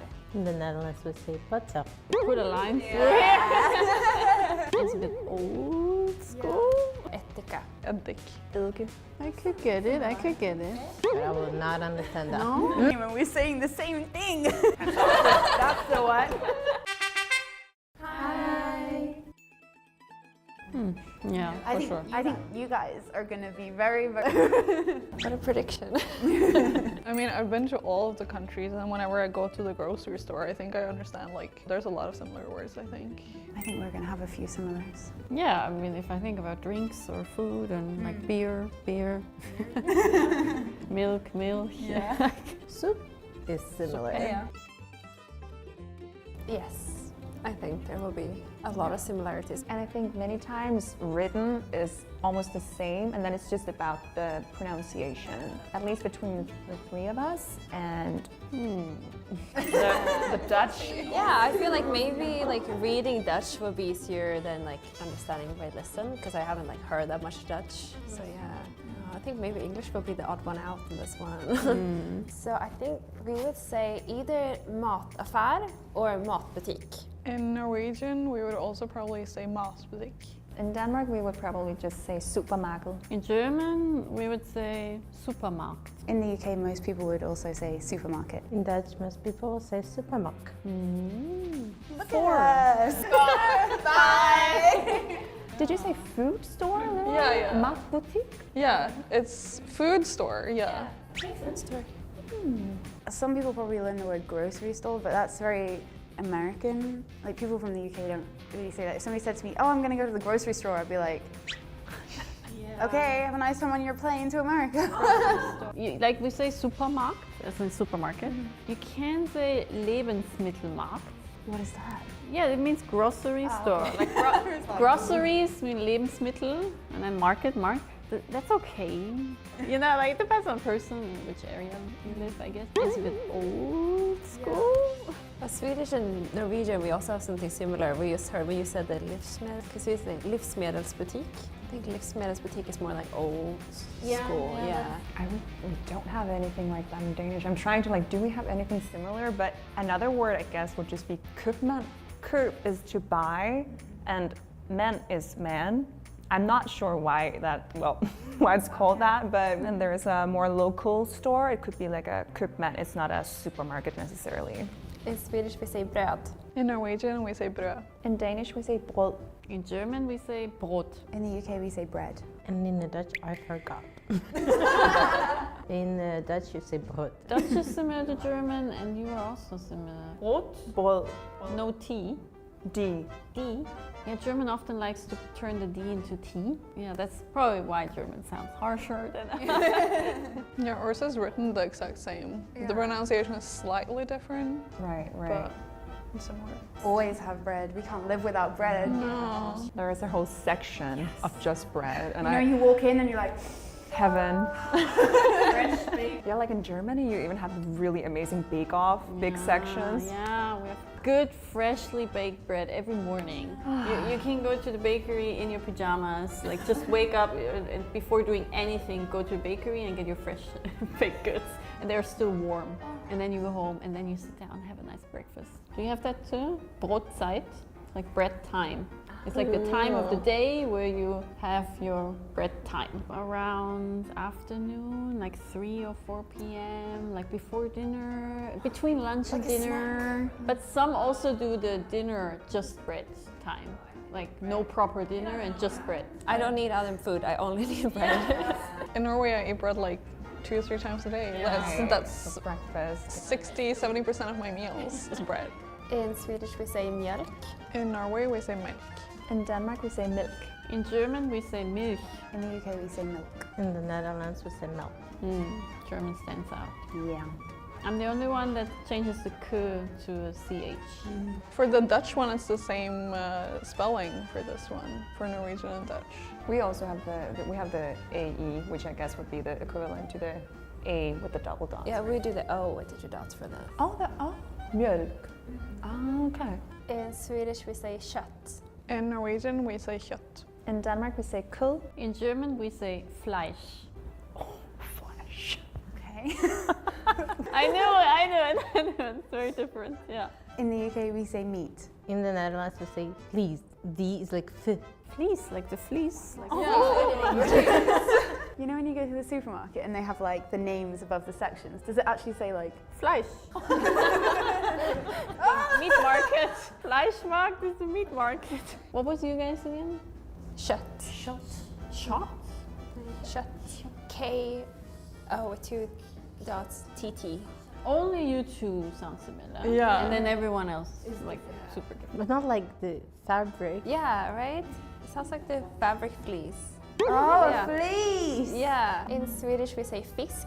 In Norwegian, we say fisk. In Denmark, we say fisk. In German, we say fish. In the UK, we say fish. In the Netherlands, we say fish. Aww, cute. That was really similar. Fish. Fish. No. Yeah. Yeah, that was enthusiastic. Yeah, because if you go to Netherlands, it's like national food to eat fish. It would be a lot of bread, honestly, not fish. Bread, not But fish. if you're just out like with friends, we do enjoy fish and chips or the raw. What's the Like name? sashimi or sushi? No. Herring, right? Herring, yeah. There you go. Yeah. Raw, fried. Oh, Yeah. just herring everywhere. Yeah, everywhere. Do you put fish on bread? We do.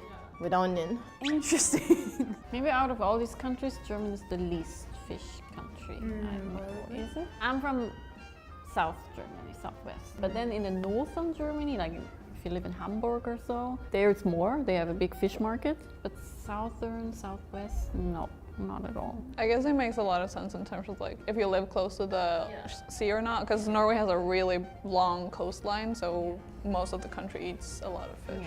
In Swedish, we say smör. In Norwegian, we say smør. In Danish, we say smør. In Germany, we say butter. In the UK, we say butter. In the Netherlands, we say butter. Okay, put a line through What was that again? Smör. Sounds like the little blue guys with the white hats. Wait, what's the verb for spread? Smöra. You smell the smör. We say bre. We also say smör. Wait, can you say I spread butter on the bread? Jag smör på brödet. Jag smörer smör på brödet. Jag bröd smör på brödet. Suddenly I don't know if that sounded actually Norwegian. Like, it sounded very awkward, but... We would maybe say jag putter smör på bröd. Like I put butter on, but you can say a lot of different things. Butter, bread, okay. In Swedish we say socker. In Norwegian we say sukker. In Denmark we say sugar. In Germany we say zucker. In the UK we say sugar. In the Netherlands, we say sukker. They all sound so cute when you say it. Yours sounds like socks in Norwegian. Oh yeah, it's socker. That is literally socks. Swedish. Yeah, but yeah, that's true, that's true. I found all of us similar, except English. Yeah. Again, German says it just more harsh. This grocery store has everything. That's a great grocery store. In Swedish we say äpple. In Norwegian we say äpple. In Denmark we say äpple. In German we say Apfel. In the UK we say apple. In the Netherlands, we say apple. You made me think we weren't going to be the same and we're saying the same thing. But differently. You say apple and I say apple. Oh, okay. Again, German stands now. Apfel. Apfel. I have an F in there. F. And it's again very strong. Apfel.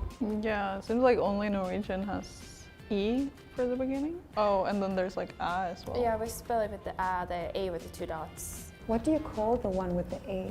With the two dots, A, and the one with the one dot is Å, and the O with the two dots is Ö. So we basically have the same, we just write them differently. Yeah, same. In Swedish we say potatis. In Norwegian we say potet. In Denmark we say kartoffel. Yeah, I was like, I thought we would do this. I was like, potatis. No, I'm not with you on this one. No way! I'm so surprised. We are the same. Yeah. We are the same, yeah.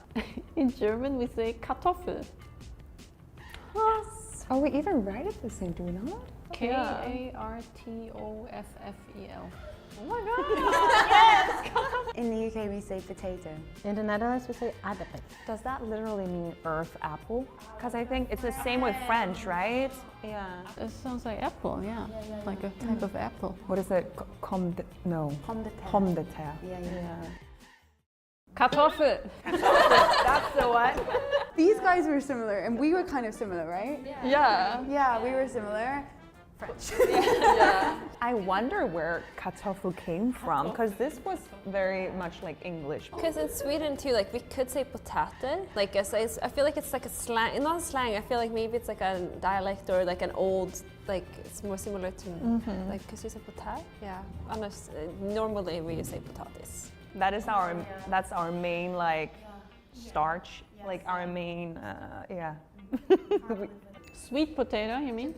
We say sötpotatis, so like basically sweet potato. Yeah, we also just add sötpotat. I'm getting confused right now, but I guess it is kartoffel. So that's sweet. That's cute. Snus in Norwegian would be kind of like a little kiss. That's really cute. Welsh is the same. Really? It's like a popo, like a... Yeah. Yeah. That's so cute. In Sweden we say glass. In Norwegian we say is.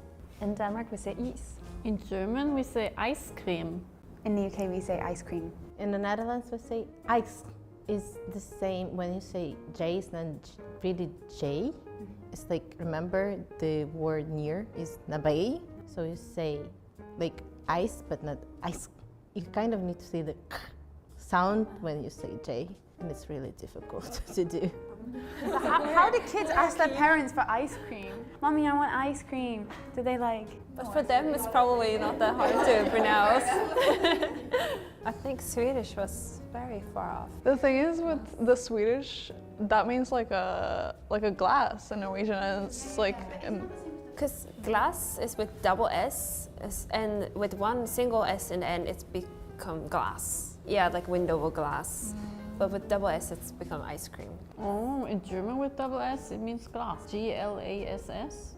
is a glass. Yeah, same for Norwegian. I don't know why Sweden did this. Confusing. Because if we say like we have isglass, so it's the like there's non-cream ice cream. It's the like ice cream. It's ice cream. Ice cream? Yeah. Like water ice cream. Yeah, that one. How do you say the cream-based one though? Just glass. Oh, that's just glass? Glass. Yeah, that is confusing. In Swedish we say pasta. In Norwegian we say pasta. In Denmark we say pasta. In German we say pasta. In the UK we say pasta. In the Netherlands, we say pasta.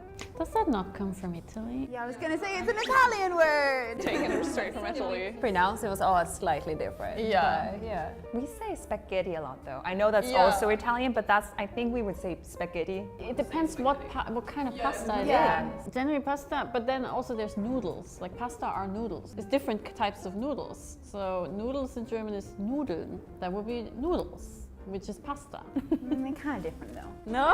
Like Yeah. noodles, I mean, could be anything. Could be glass noodles, could be ramen noodles. Like, yeah, no, hey, my country's different, but. So in Swedish we say chips or potato chips. In Norwegian we say potetgull. In Denmark we say chips eller kartoffelchips. In German we say chips. Kartoffelchips is potato chips. Oh, chips made from other things. Like I like to eat banana chips, dried banana. Like that's also chips. In the UK we say crisps. In the Netherlands, we say chips. Yeah, I get confused myself. Why?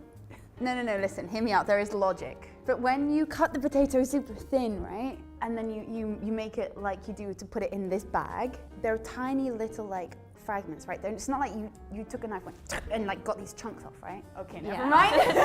Is it because they're so crisp? Yeah, Crispy? because they're crispy. Fries? You mean fries? Fries are like bigger and therefore and we soft call on them the like inside. chips because it looks like a chip of potato. Yeah. I know it's confusing. The chip of a potato, I get that. Yeah. But It's like a slice. A chip. Because a a chip is potato a chip. A slice! In Swedish we say olja. In Norwegian we say olje. in Denmark we say olje. In Germany we say öl. In the UK we say oil. In the Netherlands, we say olé. They all sound so cute. I think we were similar. No, but it sounded like my beer. Yeah, that's what surprised me. It What is sounded beer? like Yeah, it's good beer. Yeah.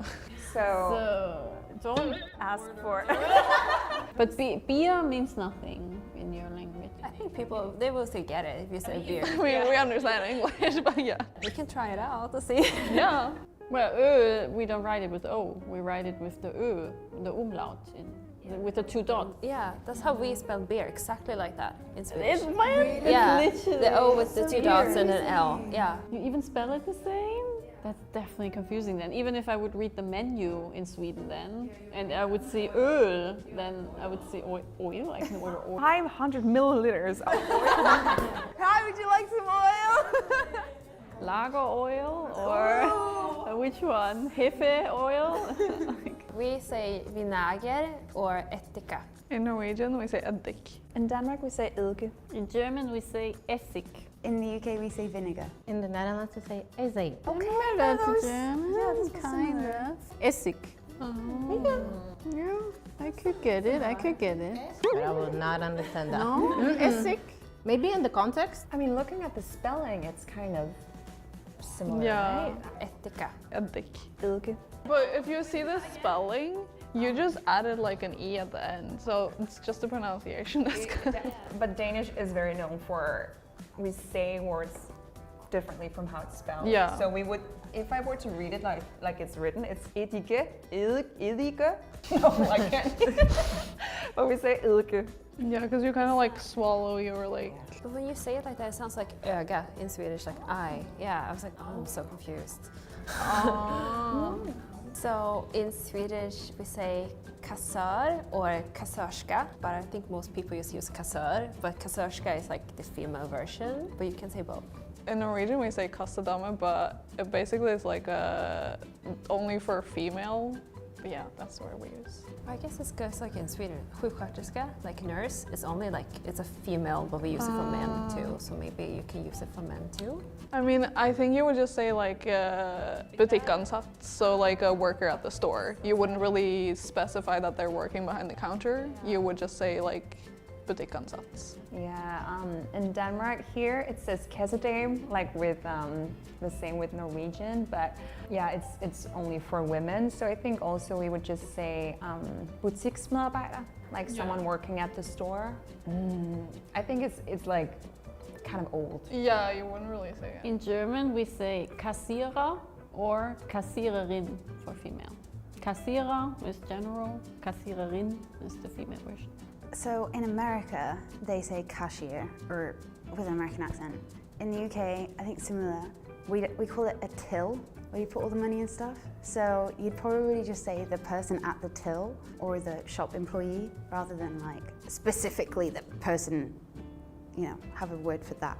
But yeah, cashier is very American. I learnt that word watching American shows. I was like, what's a cashier, Mom? In the Netherlands, we say kassa de mewerker. All of it together. Yeah, it's like cashier, madam, worker. I like it though, it's respectful. Is German the only one that has male and female? I think Swedish too, because we have kassörskan. It's like the female, and kassör or kassören, yeah, it's like neutral or men, yeah. Because I think like we don't use it often. We use it like, oh, I'm going to the kassan, to like the cashier. Like I'm just going to the cashier, like I'm gonna ask the, we say like I'm gonna ask the cashier, but like not as the person, but like the station. Yeah, that makes sense. So in Swedish we say tårta. In Norwegian we say kake. In Danish we say cake. In German we say Kuchen. In the UK we say cake. In the Netherlands, we say tarte. For us, a tart is something that like is in pastry and usually you bake it. Is that French influence? Tart? So yeah, I'm pretty sure it is. Okay, well in Swedish we say banan. In Norwegian we say banan. In Danish we say banan. In German we say banane. In the UK we say banana. In the Netherlands, we say banan. Just the endings are different, yeah, but the start sounds the same. Is this how you learn it? Yeah. There's a joke that Swedes use against Norwegians, and a lot of Swedes believe that in Norwegian it's like gulebøy. Is that what you learn? Yeah, I thought so, but maybe the joke got lost somewhere. The joke has gone too far, because they generally believe that in Norwegian it's like yellow bend. I thought so. I was like, haha. So she fully thought it was. I've never talked about bananas with you. That's kind of bananas. And the way like most Swedes that I met have actually believed it. It's I'm not. sorry, Norway. I'm sorry. Well, where does the joke come from? Right? Why did that even start? Because we have a lot of jokes, like we joke about each other, like we have that kind of banter, like our countries. So I guess it must have been somewhere there that like, yeah, Norwegian says gulebøy or something. I don't know. I can go to Norway now and buy a banana. Yeah. Oh my God. You almost. That would. Oh my gosh. Yeah. You should be glad you didn't go to the grocery store in Norway yet. Yeah. So in Swedish we say ost. In Norwegian we say ost. In Denmark we say ost. In German we say käse. In the UK we say cheese. And in the Netherlands, we say kass. Or like a beer. We were all like, No, this kind of reminds me of Spanish though. Yeah. Like queso. Isn't that like in Spanish? I think it's queso. Queso. So it kind of sounds similar. We also say stinky feet are Käsefüße. cheesy Yeah, feet. yeah, We say cheesy feet in the UK. Käsefüße. Käsefüße, Käsefüße, Käsefüße. It's a funny word. In Swedish we say morot. In Norwegian we say gulrot. In Danish we say gulerod. Very different. In German we say karotte. In the UK we say carrot. In the Netherlands, we say wortel. What, can you repeat? Morot. Morot? In Welsh it's moron. Kind of similar. Moron? That's an Moron. insult. No, that's moron. Not moron. But moron sounds like morning in Swedish. You could cuss someone out, and then, but without them knowing, they would say, "What did you call me?" Yeah, but that's just English. carrot. What do you mean? Did you call me a moron or a Or carrot. I haven't tried, but maybe I should. In Swedish we say godis. In Norwegian we say godteri. In Denmark we say slik. In Germany, we say Süßigkeiten. In America, they say candy. In the UK, we say sweets. In the Netherlands, we say snurf. Ooh, snurf. That's cute. Cute. Yeah, snurf. I want a snurf. I want a snurf too. Anyone wants Süßigkeiten? No, that sounds like it's like medicine or something. I mean, you can say sweets just with Süßes. I think all of us was pretty different, but at least ours starts with the same letter. You could say snoep too, so it would be similar to the spelling of the Dutch one, I think, but the pronunciation was completely different. And in Denmark, we also have godter, but people don't really say it. Maybe we would say at Christmas like julegodter, like Christmas candy, or like, but for candy specifically, we would just say slik.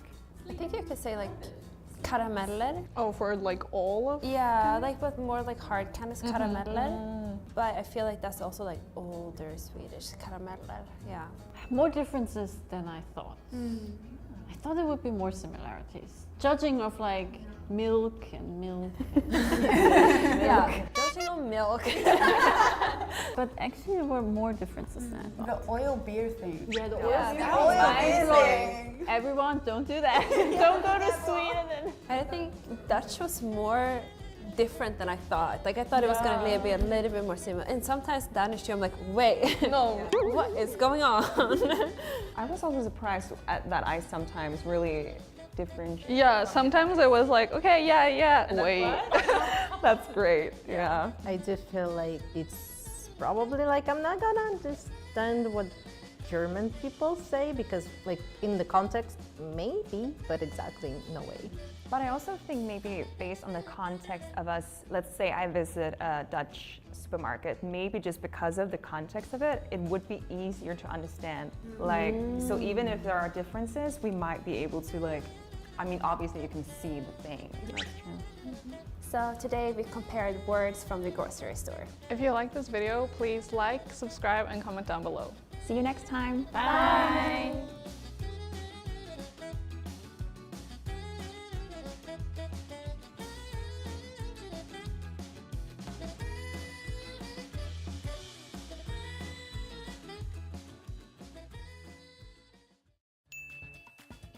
Are you asking us? At least you're famous for something.